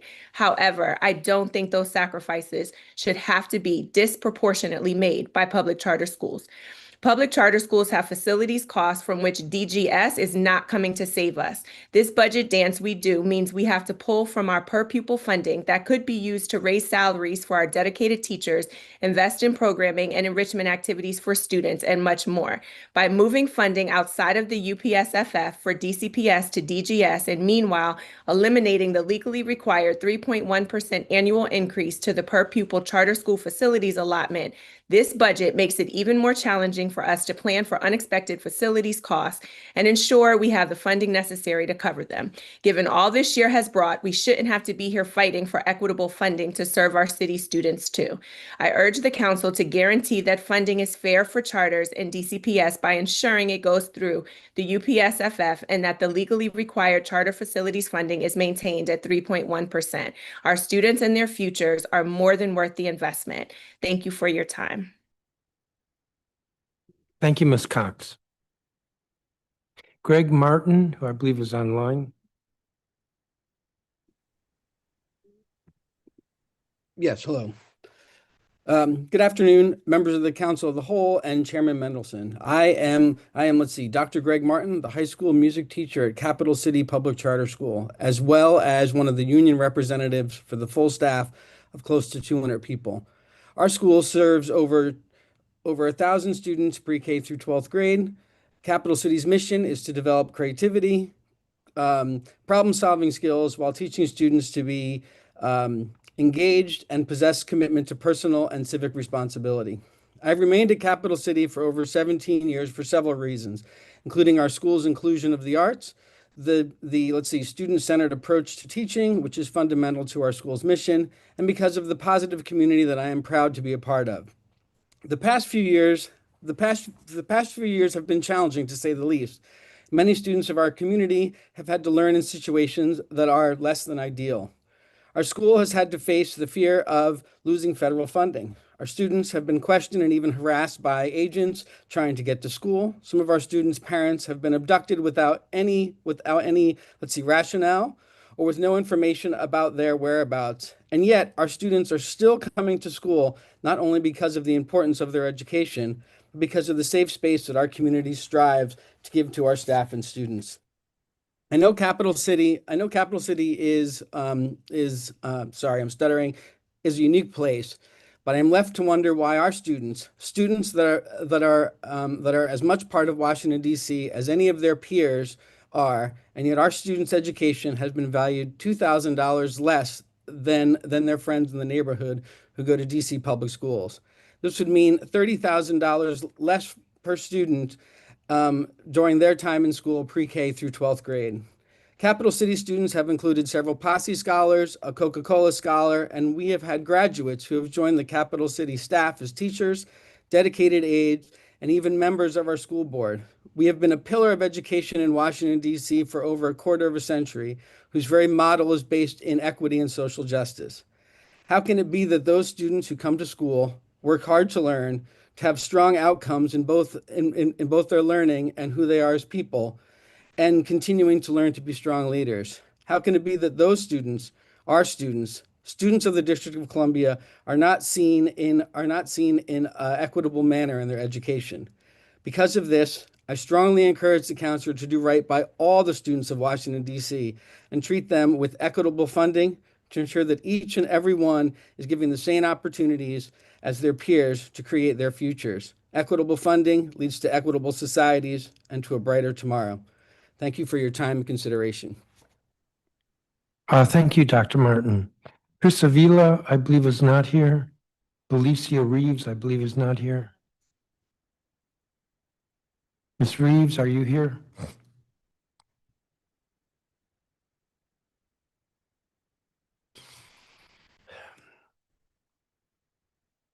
The marvels of hybrid hearings. There you are. There I am. Please proceed. Good afternoon, Chairman Mendelson and members of the Committee of the Whole. I am Felicia Reeves, Executive Director of Two Rivers Public Charter School, serving more than 1,000 students in wards 5 and 6 for over 20 years. I am here because the mayor's proposed FY27 budget does not equitably fund DC public charter school students, and the council needs to act to change that. The proposed budget shortchanges charter school students by approximately $2,000 per pupil, directing over $96 million in operating funds to DCPS outside of the UPSF formula. For Two Rivers, that's approximately $2.1 million that we won't receive, funding that would or could pay for high-impact tutoring for our middle school and elementary school students, Wednesday enrichment programming, special education and assistant teachers, instructional coaches in STEM or literacy, and to keep up with our competitive salaries to retain our staff. This is deeply inequitable, and charter schools cover all of our operational costs from our per pupil funding, while DCPS receives a separate set aside for utilities and fixed costs. For Two Rivers, that's about $786,000 annually out of our UPSF funding, money that could be going to our classrooms that we will not receive. This year's budget must maintain, additionally, the charter facilities allotment increase of 3.1% to keep pace with those rising costs. This is a bare minimum ask for equity's sake, not a ceiling. We are currently also serving at Two Rivers a growing number of students with disabilities who require higher levels of support. Some examples include additional staffing, specialized training and professional development, whether it's credentialing, and even coordinator services within DC. We urge the council to fund the level 5 special education weight for students requiring full-time specialized instruction, dedicated aides, or nursing support. At a minimum, you could also, the SPED base rate could be increased to 1.9% so that we could afford the counseling, curriculum, and technology supports that these students need without cutting funds elsewhere. DC has been said to have the fairest school funding formula in the country, and we hope to keep it that way. Every student in this city, whether they attend DCPS or a public charter school, deserves an equitable investment. Budget decisions must reflect the real cost of educating students well, and you, the council, have the power to actually correct this.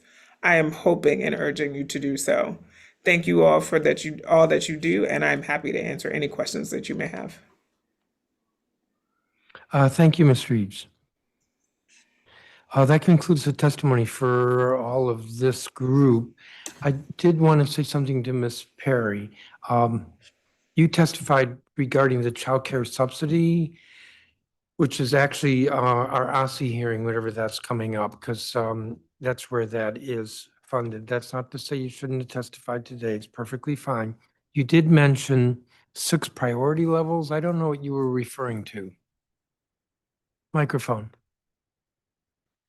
The new proposal creates a prioritization system, and there are 6 categories. The first I don't know them all, but I know the first one is homeless and CFSA children.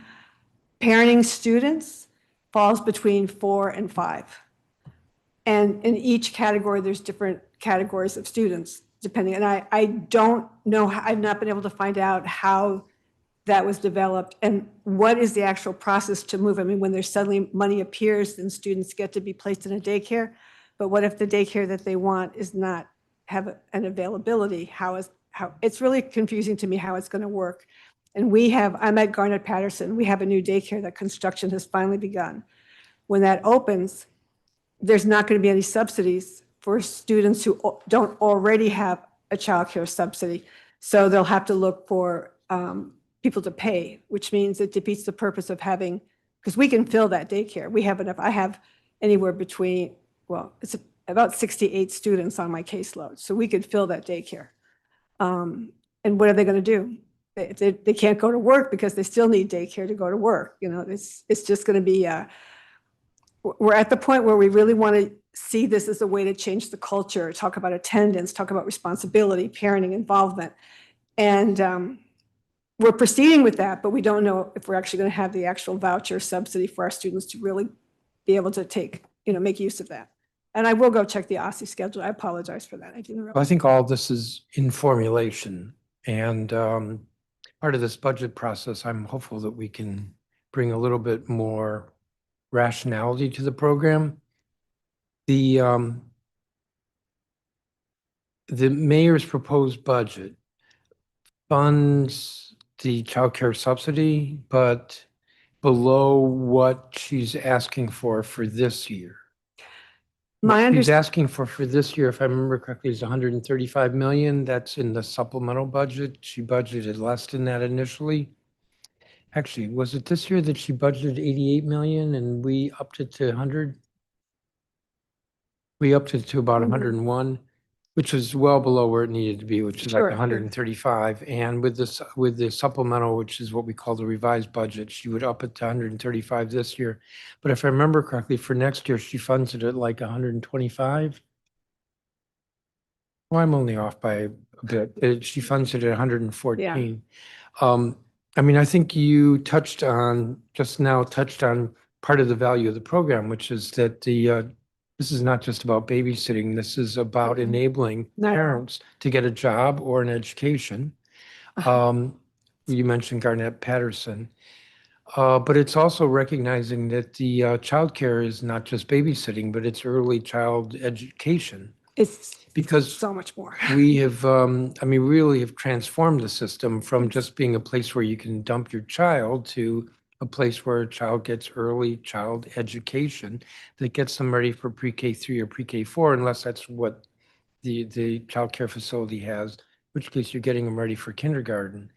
It's a continuum, if you will, of education from the earliest age to, well, in our public education system, the University of the District of Columbia. So I think that's kind of been lost sight of by the executive in their budget proposals. At the same time, we are struggling with a budget that has got a lot of cuts in it. And most of the testimony today has been about how we ought to put in $90 million more into the charter sector. Right.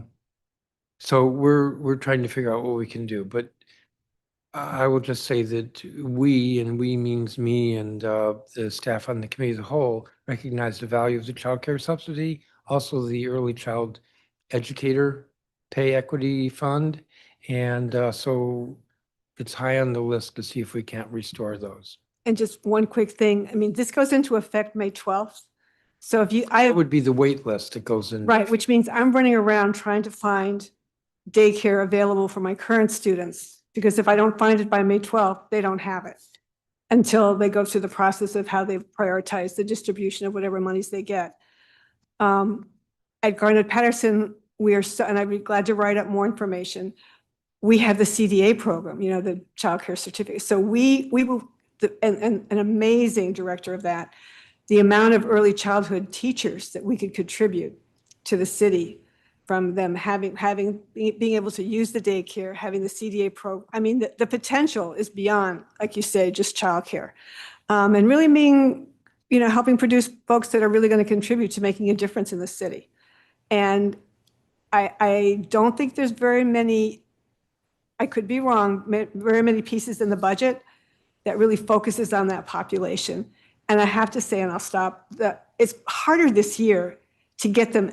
I'm in the New Heights program. I've testified before you, and we've saved the program because of student testimony. It's been hard this year to get them like there's a chance to like save this.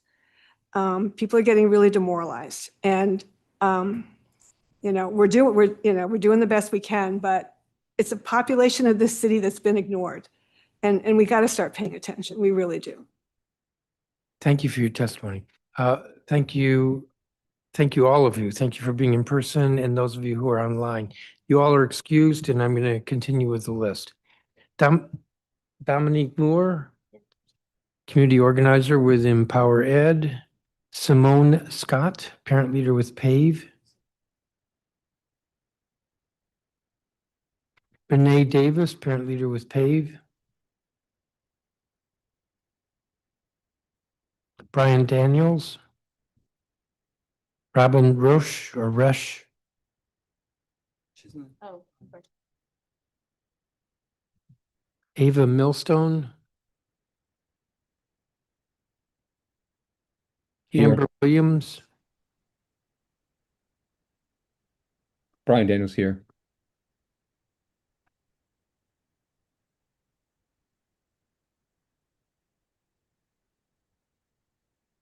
Did I say Amber Williams? All right, well, she might miss her chance. We'll see. Tony Barton. Pardon me, Chairman. Brian Daniels here. I was read a few minutes ago and I just got on. Yes, I know. Oh, I'm so sorry. I didn't know. You're just doing a roll call? Yes. Thank you. Sorry. Linda McKay, who's Executive Director, Mary McLeod Bethune Day Academy Public Charter School online. Byron Long, Social Justice School. Stacy Labatos. Tracy White, CEO Paul Public Charter School. Sunday Riggins, Executive Director, Inspired Teaching Demonstration School. Caitlin Campbell Hahn, Interim Senior Director of Strategy and Impact at Mundo Verde Bilingual Public Charter School. Shala Chalani. County Gilliam, who's president of AFGE Local 2725.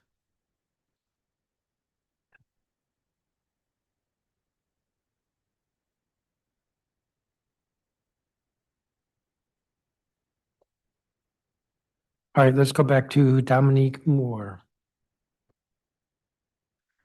Good afternoon, Chairman and staff. I am Dominique Moore, a mother, educator, community advocate within Empower Ed. I'm the community organizer, sorry, and executive director and founder of Life Ring. We are also, both organizations, a part of the Youth Power and Safety Collective, and I work directly with educators and young people across the district.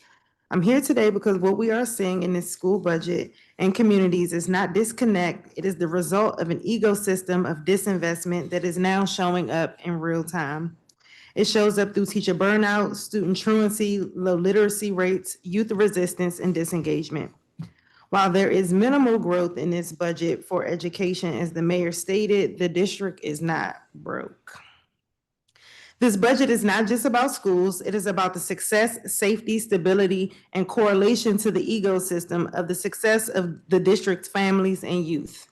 But we have to ask ourselves a hard question. What are we giving students to show up? Glorify our ready time, and where are we preparing them to go? At the same time, truancy is an issue. We're also facing a literacy crisis and a teacher retention issue. Education is the foundation for everything. If our young people cannot succeed, we are limiting their ability to access opportunity and fully participate in our economy. As we continue to underinvest in the very systems that would change the trajectory, such as the Pay Equity Fund and community schools, this budget proposes cutting the Pay Equity Fund and community schools, threatening the stability of our early childhood workforce and wraparound services offered to our children. We continue to see the elimination of mental health support from community-based organizations within DBH and inconsistent funding for after-school and youth development programs. We're also asking a major DC agency such as DPR to do more with the $5 million cut. We cannot say that we continue to care about outcomes while dismantling the very foundation that prepares children to succeed. We also have to be accountable for our priorities. We continue to invest in punishment, but not prevention. We invest in systems that respond after harm has happened, but hesitate to fully invest in our schools, educators, and community-based supports that have been proven to do work and prevent harm. And we must be clear, education investment is workforce development. The young people that sit in our classrooms from 8 to 3:30 are the future workforce of this city. These are also the students who sit in our classrooms who dream. They are not juveniles. When we underfund education, we are undercutting the long-term economic health and stability of the district. That is why investment in schools is so critical. I'm asking for 4 targeted investments. We could look at permanent substitutes, the educator retention fund, restoring and protection of community schools, as well as literacy to ensure every child can read on grade level. I will submit more of my testimony. Thank you for your time. Great, thank you, Ms. Moore. Simone Scott, I believe, is virtual. Yes. Good afternoon, Chairman Mendelson and members of the council. It's great to see you again. My name is Simone Scott, a native Washingtonian, mother of 2, a thriving 3rd grader with DCPS and a DCPS alumni now in their first undergraduate year. As a Ward 7 resident and a member of PAVE's citywide board, I'm here to testify on the critical need for sustained and strategic investment into evidence-based solutions that can accelerate student learning, high-impact tutoring, and high-quality instructional materials. First, high-impact tutoring is one of the most effective academic interventions available. Research shows that students who receive consistent small group or one-on-one tutoring at least 3 times per week during school can gain the equivalent of 3 to 15 months of additional learning in a single academic year. These gains are especially critical for students who have long-standing opportunity gaps. The data of high-impact tutoring HIT is an indication that this method is not only necessary, but it works. Second, access to high-quality instructional materials. HQIM is essential for both teacher effectiveness and student success. Studies indicate that when teachers are supported with standards-aligned, content-rich curriculum, student achievement improves significantly, sometimes as much as the impact of an additional year of teaching experience. Yet, many teachers still spend hours creating or modifying materials, which contributes to burnout and inconsistency in instruction. These investments are not optional, they are vital. High-impact tutoring ensures that students receive individualized support to meet their unique learning needs, while high-quality instructional materials ensure that every classroom is anchored in rigorous, engaging content. Together, these strategies create a powerful, aligned system. Teachers are equipped, students are supported, and learning accelerates. I urge the council to protect this funding for high-impact tutoring and ensure all educators have access to high-quality instructional materials. Our students deserve nothing less than an education system designed for their education to employment pathways, and this does not include providing teachers with professional development. And so I thank you for your time, duty, and your commitment to the children and families of the district. Thank you. Thank you, Ms. Scott. Renee Davis, I think, is not here. Brian Daniels, I know, is online. Thank you, Mr. Chairman. My name is Brian Daniels, and I'm a proud parent of a 10th grader attending Capital City Public Charter School in Ward 4. We, our family, have been part of the Cap City community for 11 years now. Capital City implements the EL, or Experiential Learning, educational model, an educational approach that emphasizes hands-on real-world learning, inquiry-based instruction, and student-engaged assessment.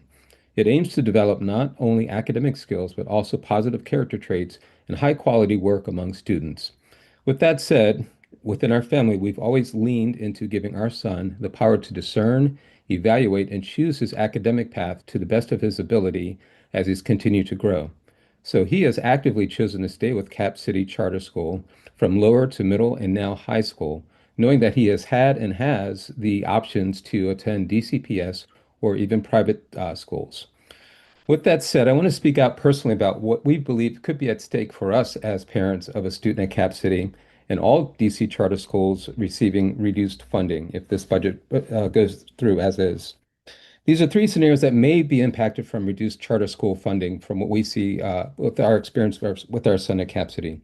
Each year, our son benefits from conducting an end-of-year expedition, which is a self-led discovery about a certain topic accompanied by an on-site field work or field trip that includes field work, which is often done in nearby communities or at various venues on the National Mall. That could be at risk. Secondly, each year our son walks us through his academic progress through semester check-ins. They're called student-led conferences at Cap City, wherein he, not his teachers or academic advisors, walks us through his grades, his progress, things that he can improve on, things that he's proud of. That could be at risk.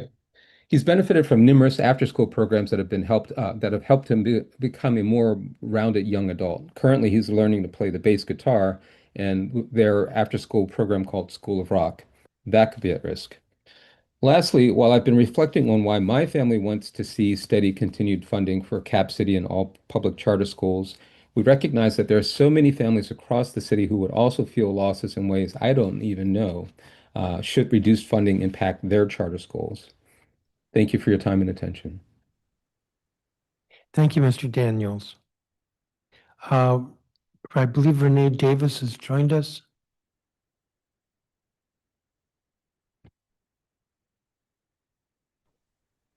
Renee Yes, Davis, I'm here. Thank you, please sir. proceed. Good afternoon, Chairman Mendelson. My name is Renee Davis, and I'm a Ward 1 resident and a member of PAVE's Citywide and Ward 1 PLE Board. I'm also the mother of 2 talented autistic young adults, and I'm here to support special education because it's important. It to me has been that I wanted to talk up here about the importance of literacy and math-focused educator professional development for all of our educators so that they can support all of the district students. I have personal memories of the professors and teachers and support staff that helped me to graduate from DC Public Schools. I had excellent people who helped push me to be the best version of myself.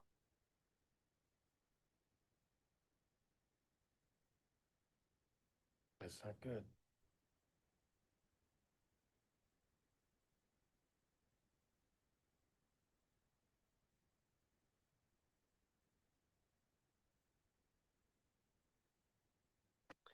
The virtues of virtual testifying. Think we lost her? Yeah.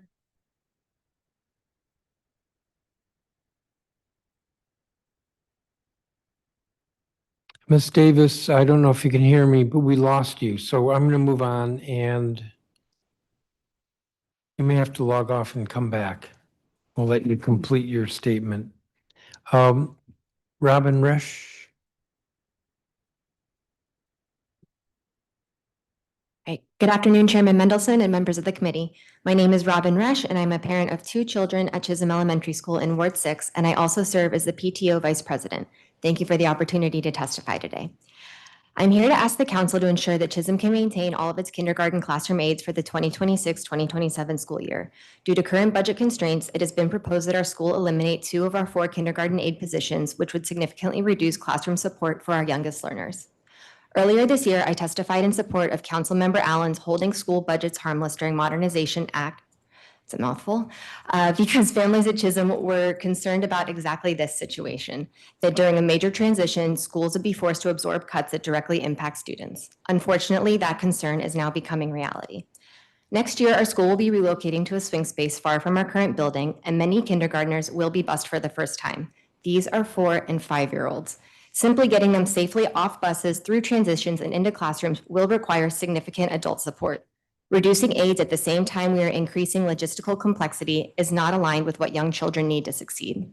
This is even more critical in a dual language program where students are building foundational literacy in 2 languages. That kind of instruction depends on small groups, consistency, and individualized attention. Last year, my daughter's kindergarten teacher was out on maternity leave for nearly half the year, Ms. Setlin, who you met earlier. During that time, her classroom aide was the constant adult who provided stability, instruction, and care every day. That experience made it clear to me that aides are not supplemental, they are essential. From reviewing the FY27 budget, it is clear that this is not a matter of school-level priorities, but of structural constraints. While the school's allocation has increased slightly, rising personnel costs and enrollment-driven reductions mean that there is a very limited flexible funding, about $1.9 million, to cover all non-required positions, including aides. At the same time, required staffing is decreasing, including a reduction in classroom teachers. These conditions force schools into difficult trade-offs that can undermine early childhood support. That is why council action is necessary. I also want to raise a related concern about transparency and responsiveness. Since I testified at the DCPS Oversight hearing, our CIT and other Chisholm stakeholders have been actively engaging with DCPS regarding our school's modernization. Specifically, we have requested modest adjustments to the building's design to better support our dual language and arts programming. Despite months of research, including emails and office hour meetings, we have received no response. Quite frankly, we're being ignored. Finally, I want to close with something that I know this council has been talking about: what is actually working in DCPS. A recent analysis noted that while many gains across the district are tied to demographic shifts, quote, Shirley Chisholm Elementary shows the most convincing trajectory of any school in the district. Its ELA proficiency has risen steadily every single year. No COVID crater, no sharp swings, just consistent year-over-year improvement. Whatever Shirley Chisholm is doing, it's working. What is working is our teachers, our stability, our community, and yes, the support structures in our classroom. We should be investing in that success, not weakening it. Thank you so much for your time and consideration. Thank you, Ms. Resch. I'm going to have some questions for you. Ava Millstone? Good afternoon, Chairman Mendelson and members of the committee. My name is Ava Millstone. I'm a Ward 6 resident and a DCPS parent with children at Amadon Bowen Elementary and Jefferson Middle School, and I've testified across multiple hearings this season. I want to begin with a controversial opinion. I would like to pay more in taxes to support my neighbors and the families of my children's classmates. I've lived in Southwest DC for 14 years. I've watched my neighborhood change dramatically. New buildings, new wealth, and longtime residents forced to survive with fewer supports. Years ago, DC prioritized what was called an adult strategy, attracting higher income childless residents over a family strategy that invests deeply in children and communities. And now this budget continues that same pattern, prioritizing growth without making the necessary investments in the people who make this city work. For example, at our Title I middle school, a beloved staff member, Ms. Fitzgerald, lost her position as the Connected Schools manager for next school year due to budget cuts, at the exact moment we're asking schools to do more. Connected schools have been shown to improve attendance, strengthen family engagement, and stabilize communities, especially in Title I schools, where families need more connection and support, not less. When we cut positions like hers, we're not tightening budgets. Weakening the systems our children will learn to thrive. And our students are already carrying the weight of instability. Mental health challenges, youth curfews, and militarized community, a rapidly shifting economy, and uncertainty about what comes next. What we're facing is not a set of isolated problems, it's a systems problem. And it requires agencies working together, using shared data, and centering the voices of residents. Like my friend, a single mom of 4 who cannot return to work because she cannot find childcare, and she's running an increasingly scarce social safety net. And my 7th grader who comes home directly after school because of gaps in OST funding and programming. These issues are connected. We cannot keep funding programs in isolation and hoping they add up to impact. We need a collaborative improvement approach where agencies and residents work together towards shared outcomes using real data, trust, and testing research-based strategies to find those that work for communities. That's how we ensure our public dollars are actually improving outcomes for the children and families who live their lives in this city. So here's what I'm asking the council to prioritize in this FY27 budget. First, expand community schools as core infrastructure in Title I schools, especially at a time when student mental health needs are rising and federal supports are uncertain. These models are proven to stabilize communities and meet needs that schools cannot address alone. Second, expand out-of-school time and childcare by increasing subsidies, stabilizing providers, and growing access to after-school and summer programming, because these are essential supports that allow parents to work and children to thrive. Third, invest in an educator pipeline. Double the size of OSSI's apprenticeship and teaching program for paraprofessionals. Expand pathways for immigrant educators. And invest in high school career pathways, like the one that the woman spoke about earlier, so that DC students can train for careers here rather than leaving the district for opportunity. Chairman Mendelson, you've asked in prior hearings about revenue. Ask more of high-income residents, big businesses, and developers. Evaluate wasteful contracts and close tax loopholes. We don't need to balance this budget on the backs of families, students, and educators. Thank you. Thank you for your testimony. Amber Williams, I believe, is not here, or you are here. Yes. Chairman, Mendelson, and staff. Dr. Amber Williams, and I'm a proud parent of 2 students at Shirley Chisholm Elementary School in Ward 6. Thank you for the opportunity to testify today. At our school, our children begin each day grounded in a simple but powerful affirmation: respectful, responsible, kind, and safe. I am a leader. These are not just words, they are the values we are working every day to instill in our children, but values alone are not enough. They must be supported by the adults, structure, and resources that make them real in the classroom. I am here to ask that you restore funding to ensure Chisholm can maintain 4 kindergarten classroom aides for the 26-27 school year. Kindergarten is where the foundation is built academically, socially, and emotionally. Classroom aides make that possible. They allow for small group instruction, individualized support, and the kind of classroom environment where children can truly practice being respectful, responsible, kind, and safe. Reducing aides from 4 to 2 is not just a staffing adjustment, it is a direct reduction in support for our youngest learners at one of the most critical points in their development. And I want to be clear, this is also an equity issue. Schools in more affluent communities are often able to fill gaps like this through PTO fundraising. As a Title I school, Chisholm does not have access to that same level of private funding. We cannot fundraise our way to adequacy. This moment also matters because of timing. Our school is transitioning to a swing space and experiencing leadership change. Adding staff reductions now will create additional strain. I am also a former teacher. I taught 6 periods a day with 30 to 35 students, and though I loved my job and was nominated for Teacher of the Year twice, burnout is not sustainable. We cannot afford to lose the educators who care the most. When adults are not well, children are not well.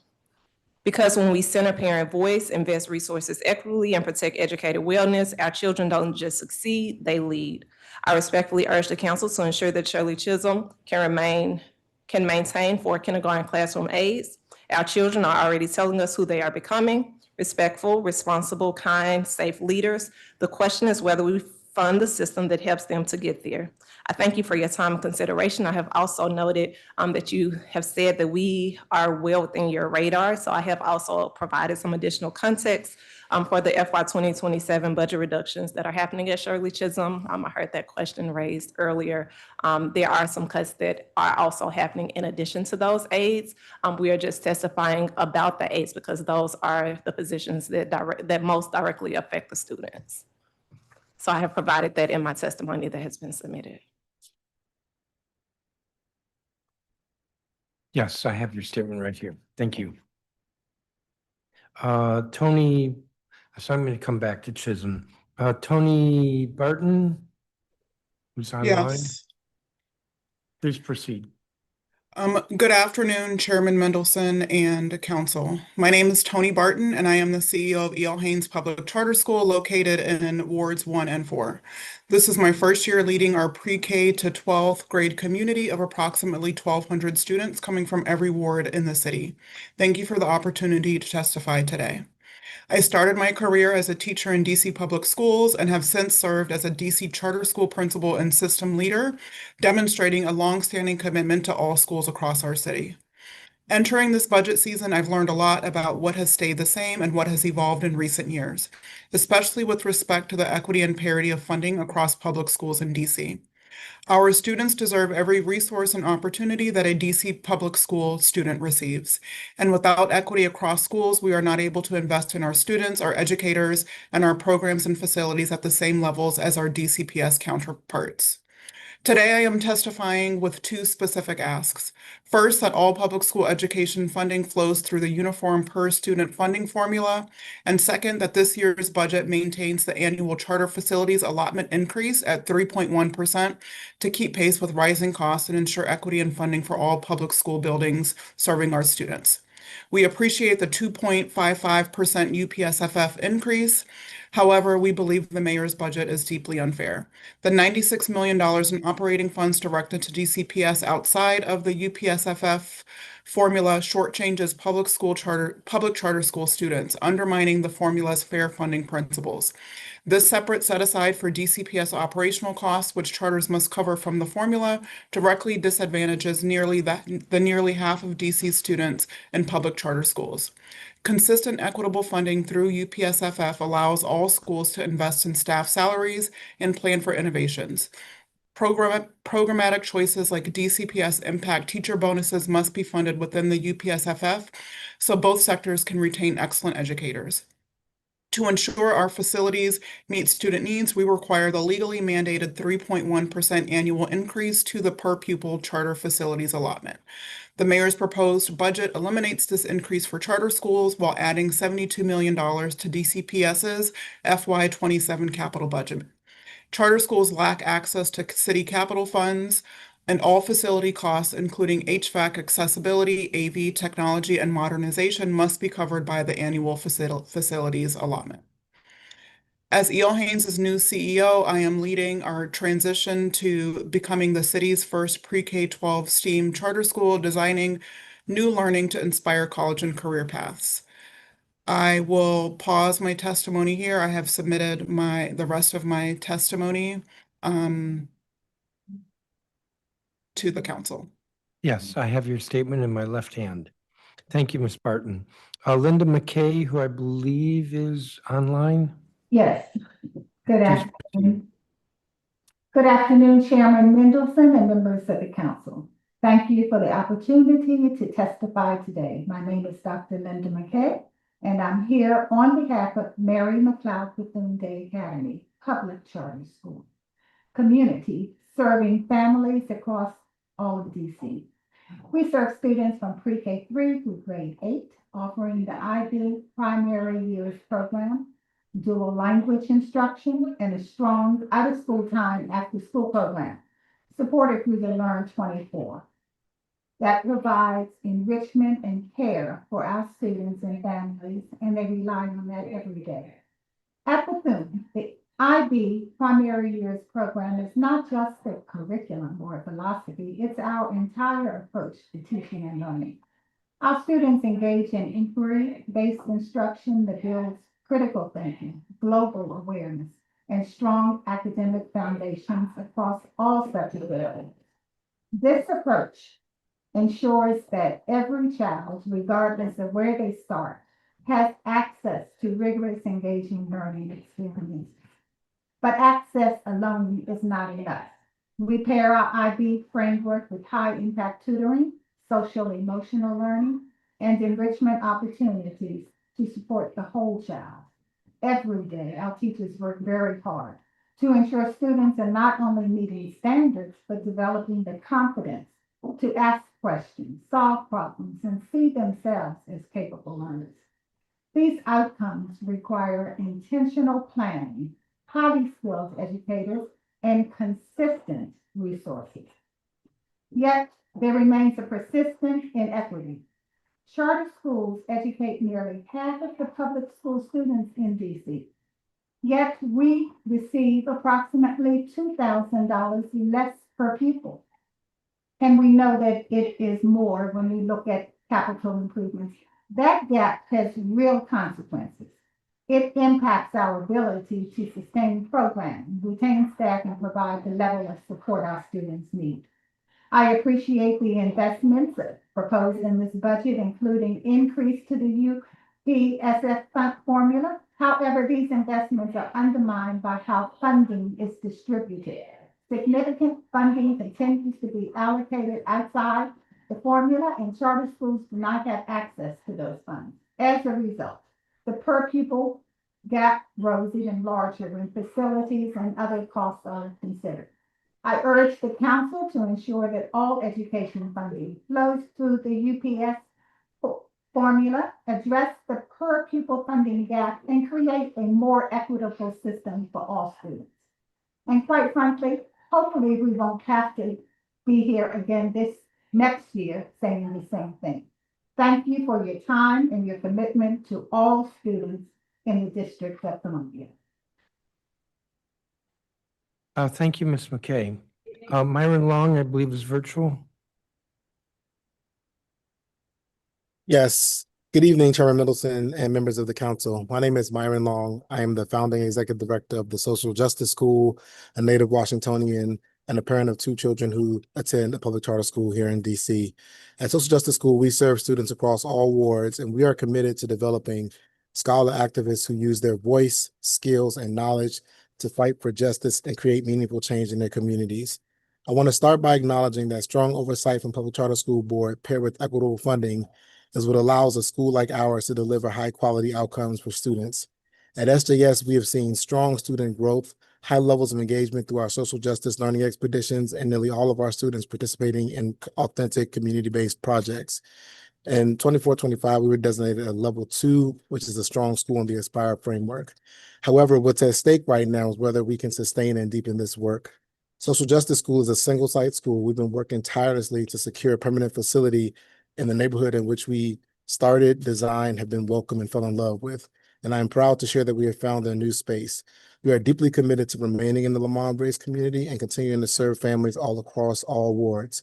But as a single-site school, equitable funding is not optional. It is essential. The current budget creates a significant gap for schools like ours. For SJS, this represents approximately $200K difference. And for a small school, that is not a marginal number. That is the equivalent of 3 to 4 full-time staff members.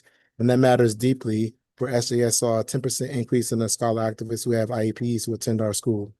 Those are 3 staff members who can provide specialized instruction, behavioral support, and individualized services for students with disabilities.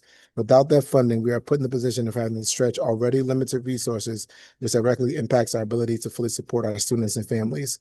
The consequence of inequitable funding for us is not abstract. It shows up in whether our students receive the services they need, whether classrooms are adequately supported, and whether a school like ours can truly deliver on our mission. We are asking for the council to fully fund the UPSFF and to ensure that public charter schools are funded equitably. Our students deserve the same level of investment as any other public school in the district. And we're also asking for us to have a 3.1 annual increase in our facilities fund as well. At Social Justice School, we are proving what's possible when young people are given the opportunity to lead, learn, and thrive. But to continue this work rooted in liberation and community change, we need a funding system that matches our commitment.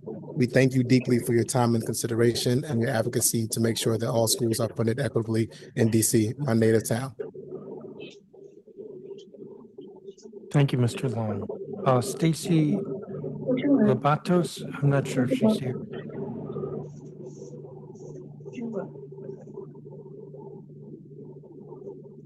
Stacy Labatos.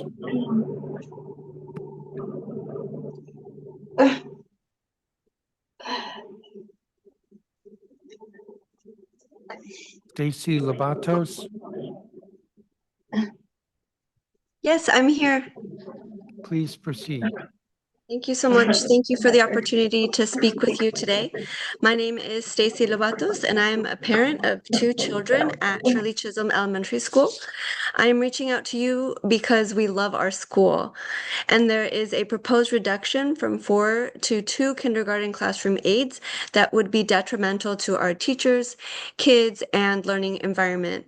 My son was in kindergarten last year. I have one coming up next year, and I will share that you cannot imagine the high energy group of kids that were placed together last year. They were loud, they would wind each other up, and it took time and support to build their classroom skills so everyone could learn safely. Miss Doherty and Miss Medina are veteran expert teachers who could not do this alone. They relied on us as parents, the other school teachers, because frankly, sometimes kids had to be sent to other classrooms to calm down, and most importantly, the classroom aides. Ms. Brown and Ms. Flores are essential partners in ensuring the classroom is well run and that students receive the individualized attention they need. They support small group instruction, provide one-on-one help to students who are struggling, and help teachers differentiate instruction so that all children can succeed. They also fill in and provide consistency when teachers are sick, have appointments, or personal commitments. Not only are they key to learning, but many DCPS schools have a dedicated aide for each kindergarten classroom. So maintaining this level of support ensures equity across the city. Kindergarten is absolutely foundational when it comes to early literacy and social development, and I cannot express enough how much these aids are needed for the safe and effective learning of our kids. Chairman Mendelson has spoken about the importance of strengthening early childhood education in DC, and we greatly appreciate it. And maintaining minimum classroom support in kindergarten directly aligns with that priority. As you've heard from other parents from Chisholm, next year will present additional challenges for us. Dr. Braun, our incredible teacher, is moving on, and we will be undergoing modernization, meaning we will have to transition to a temporary swing space. This double whammy has parents extremely nervous and ready to pursue lottery opportunities, move out of DC, or are desperately trying to find alternatives. So we need you to send a strong statement to keep our community strong and commit to funding the aids we need. This will send a needed message that you see us, that you respect our teachers' work, and that you value the dual language program that serves our Southeast and Northeast families, myself in Ward 7. We need your support, and we need the funds to keep our fantastic kindergarten classroom aides. Thank you so much. Thank you, Ms. Labatos. Tracy White, I am here. Good afternoon, Chairman Mendelson. good afternoon. All right, good afternoon, and thank you for the opportunity to testify this afternoon. My name is Dr. Tracy White, and I serve as the CEO of Paul Public Charter Schools located in Ward 4.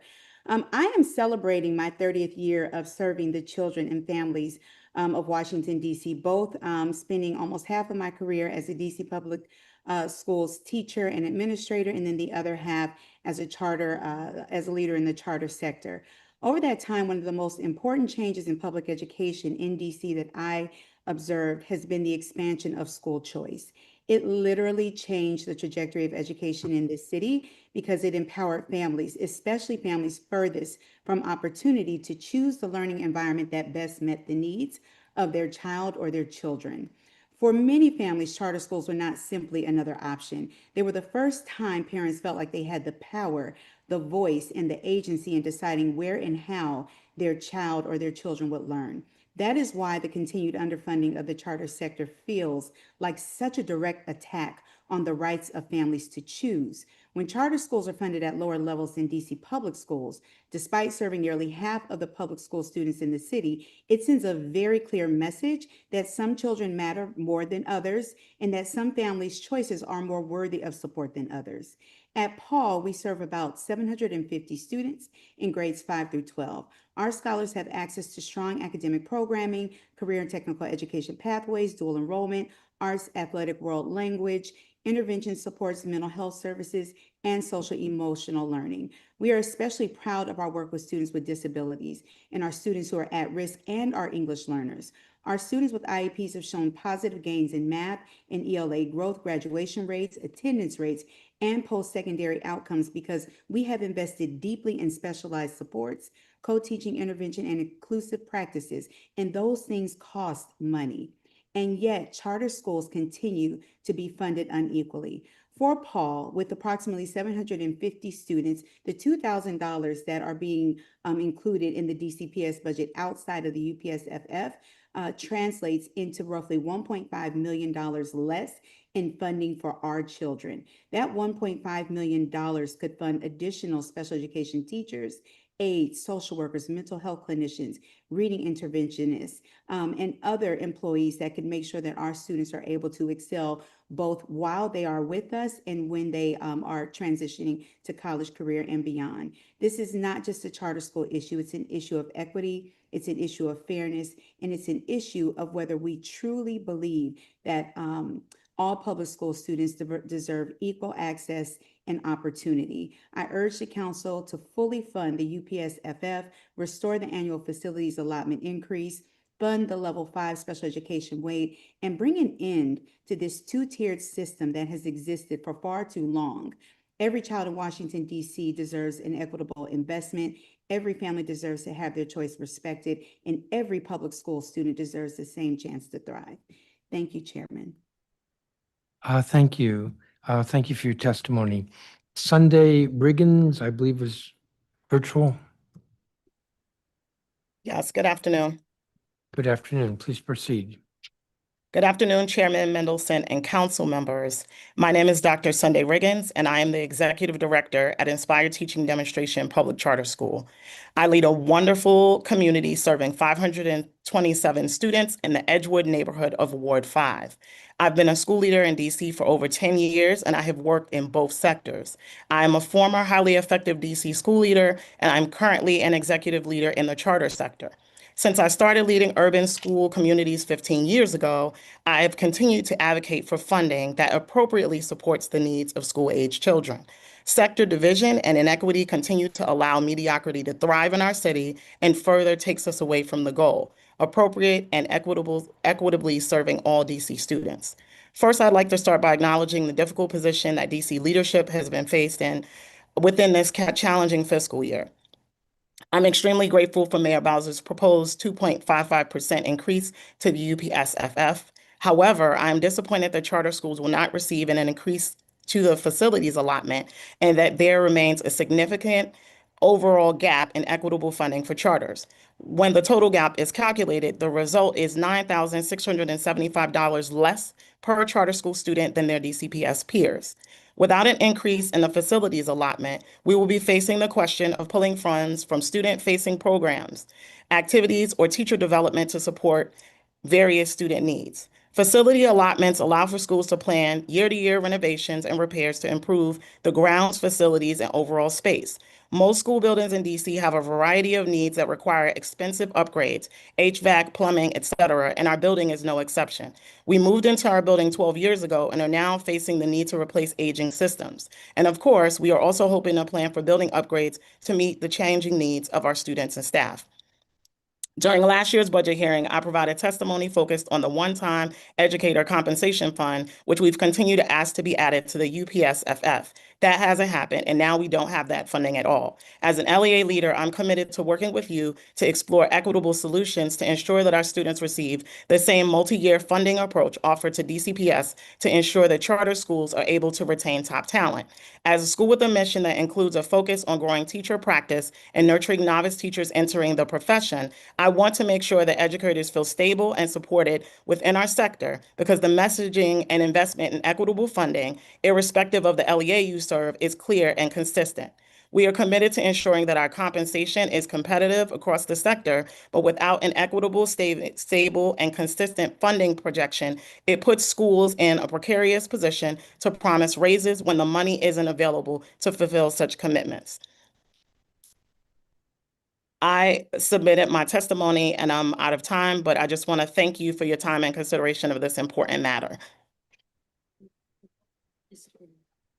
Thank you for your testimony, Dr. Riggins. Caitlin Campbell-Han.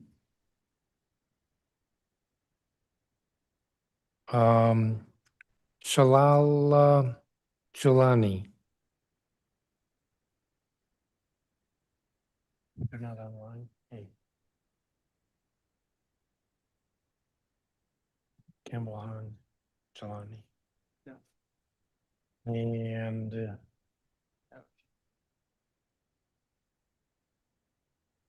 County Gilliam, President, AFGE Local 2725. She's not going to make it. Okay. I have a couple I don't know if they're questions regarding Chisholm. So Chisholm seems to be the school of the year this year, and last year it was Tubman. I noted two witnesses earlier with regard to Chisholm that our initial calculation going through the proposed budgets for individual schools, that Chisholm pretty much tops the list. I guess actually comes in second place after Roosevelt in terms of, oh, I'm wrong. There are a couple others, but it's near the top of the list in terms of being underfunded according to Schools First. Now, that doesn't mean we're going to be able to replace it, but that's what we have done every year. And our calculation right now is about $281,000. So that's our goal, is to restore that level of funding. I thought the testimony from one of you, I think it was you, itemizing that it was more than just the 2 kindergarten aides. So I want to say a little bit more. There are budget constraints with regard to the overall budget. The budget for DCPS has gone up, what, 2.5%, because the UPSFF went up 2.5%. The charter schools have testified that actually DCPS is getting more money because there was expenses that DCPS has traditionally covered that have been miraculously moved out of DCPS, moved off of the UPSFF formula and being covered by DGS. So it's not an issue of money, it's how we're spending the money. I'll also note, I don't have the figures in front of me, but a few months ago, I was looking at data with regard to public education, how much the city's budget overall has gone up over the last 10 years, how much the UPSFF has gone up, which is greater, and how much funding for individual schools has gone up, which is even greater than that. Funding for individual schools has doubled in the last 10 years, doubled. Now, I don't know a single school that says they have enough money. And that's not to argue against Chisholm and your request, because Schools First in funding is about a stabilized budget, and our calculation is that you've been under budgeted, so there should be more money there. But I want to emphasize, the issue is how we're spending money. It's not that we don't have enough money in this government. Now, there were a couple of things, Ms. Resch, that you mentioned as well, although I've only highlighted one, and that is the modernization plans. So I think we had a hearing a few months ago.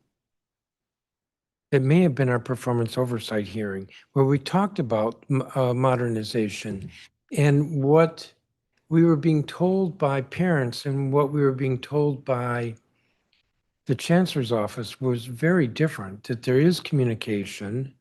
And so I don't quite know what's going on here. If I remember correctly, the testimony from the parents was comparing, I think it was comparing Chisholm with Eaton Elementary School. Is Yeah, that something? Whittier was the other school similar to What's that? Whittier is the other school that's currently going to be Yes. undergoing modernization at the same time. And yes, Paul from Whittier had was making a lot of comparisons about Eaton and the kind of inequities about DCPS likes to lean on ed specs, right? This is what we have to give you, and that's what you're getting, and you're not getting anything beyond that, regardless of programmatic needs or anything like that. And if you look historically at a lot of other schools, they were given a lot of extra things on top of the ed specs, and so there's been a lot of discrepancy there.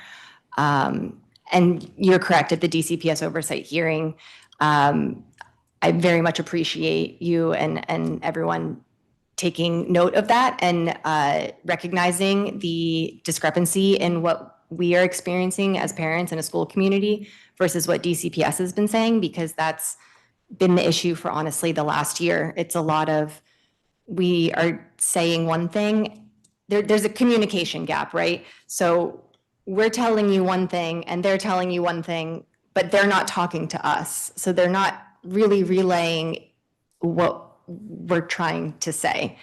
For example, right now, Councilmember Allen has said, oh, well, I have texts from the chancellor that he said that he's willing to make all the modifications to the old gym that you want to see, new windows and demolishing the stage. And I said, okay, well, I'd like to see that in writing. And that was a month and a half ago and countless emails ago.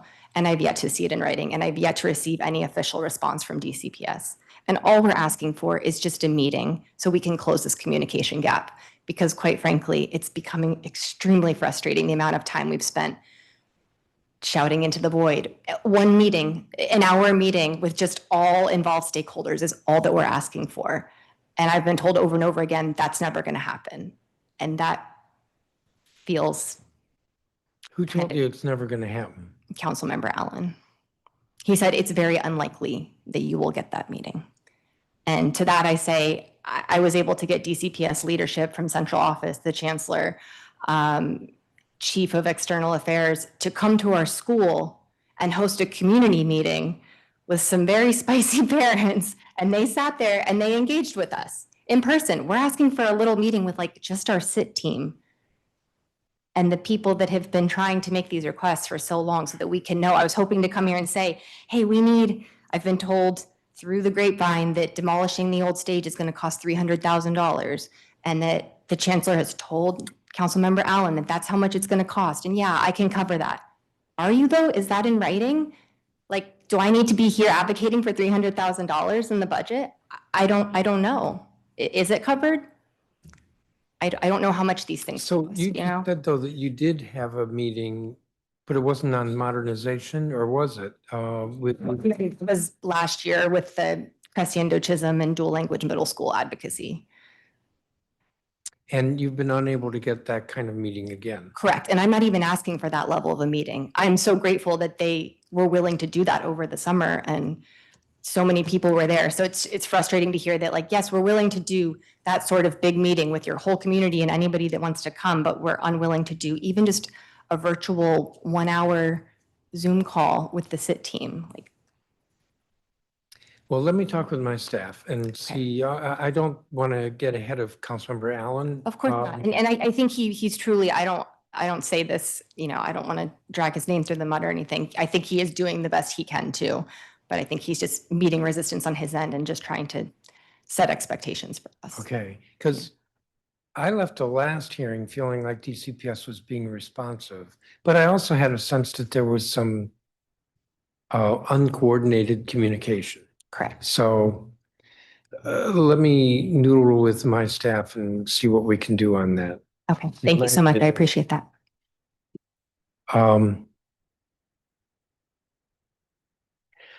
I think the other thing I wanted to bring up, and I shouldn't, but we're at the end of the list. Ms. Millstone, you did say at the beginning of your testimony, I would like to pay more taxes. There are a whole lot of people who don't want to pay more taxes. That's my opinion.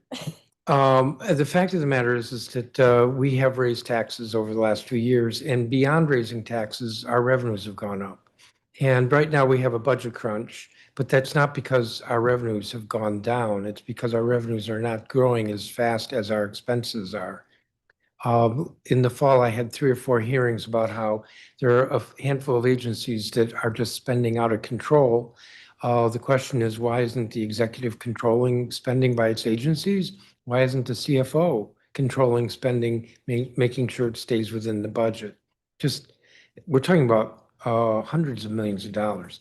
And you probably haven't heard my lecture, but on top of the hundreds of millions of dollars that's overspent over the budget, is that the changes we made in our tax code last fall bring in about $160 million, which the CFO will not let us budget.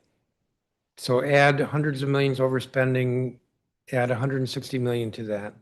And then our reserves right now are 66 days when our goal is 60 days. That's about $200 to $300 million. Add that. And where are you? We're at like $500 million. So that's money that is available. but that either the agencies are overspending so that the council is not able to appropriate it, or the CFO is getting in the way and we're not able to appropriate it. So raising taxes, in my view, is not the first answer. Now, I said that carefully. I said not the first answer. I would add as well, our income taxes are the highest in the region, and we do have to be cognizant of the fact that we are a very porous little hole in the bigger donut, or maybe we're actually, I like to think we're better than a hole. We're the donut hole.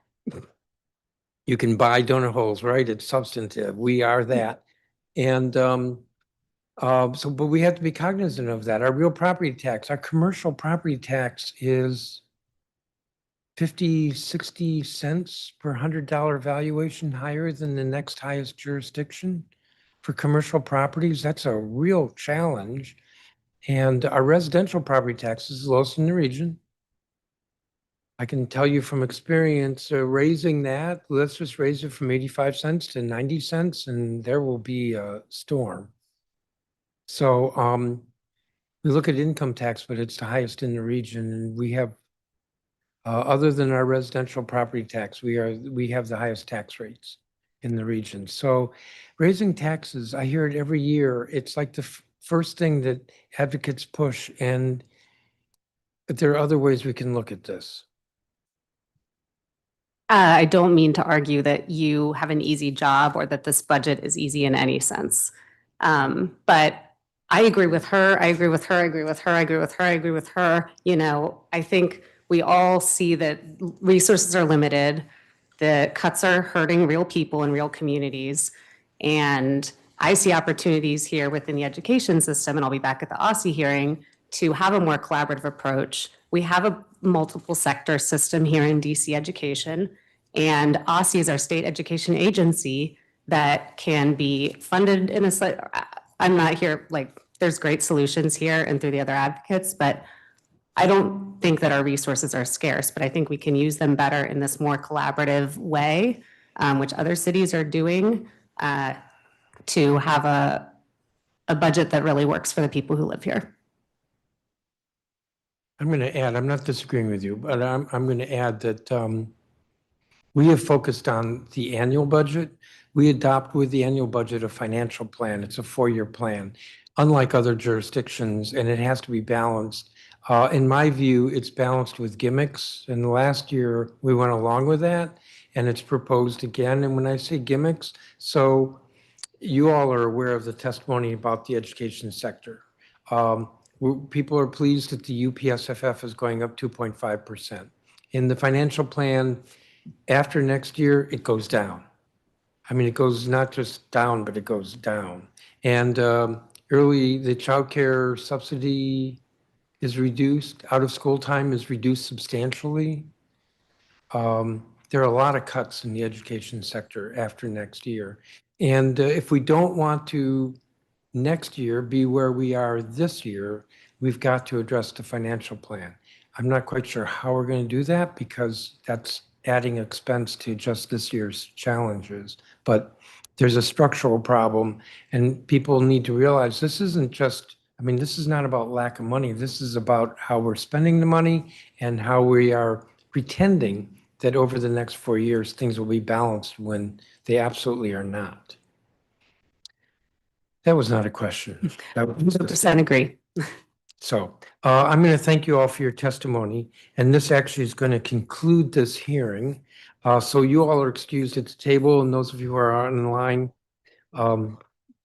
Before I adjourn, I just want to note that tomorrow the Committee of the Whole will have another hearing on education agencies, UDC, the Deputy Mayor for Education, the State Board of Education, and the Athletic Association.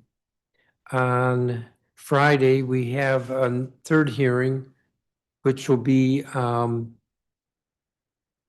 charter schools, Public Charter School Board, in the morning, and then we have a hearing on the supplemental budget. That's the mayor's proposed revisions for the current year budget, which also has a few gems in it in terms of cuts. And then our next hearing after Friday will be May 1st, when we will have our hearing on DCPS government witnesses. Public witnesses today, government witnesses May 1st. So I want to thank everyone who testified. And I probably should also note on May 13th, the Committee of the Whole has its overall hearing on all of the budget legislation. Not that I'm well versed in some aspects of the budget. I'm not going to name what, but outside of the scope of the Committee of the Whole. But May 13th will be on everything. So people have lots of bites at the apple. Thank you all for your testimony. The time is 4:03 p.m.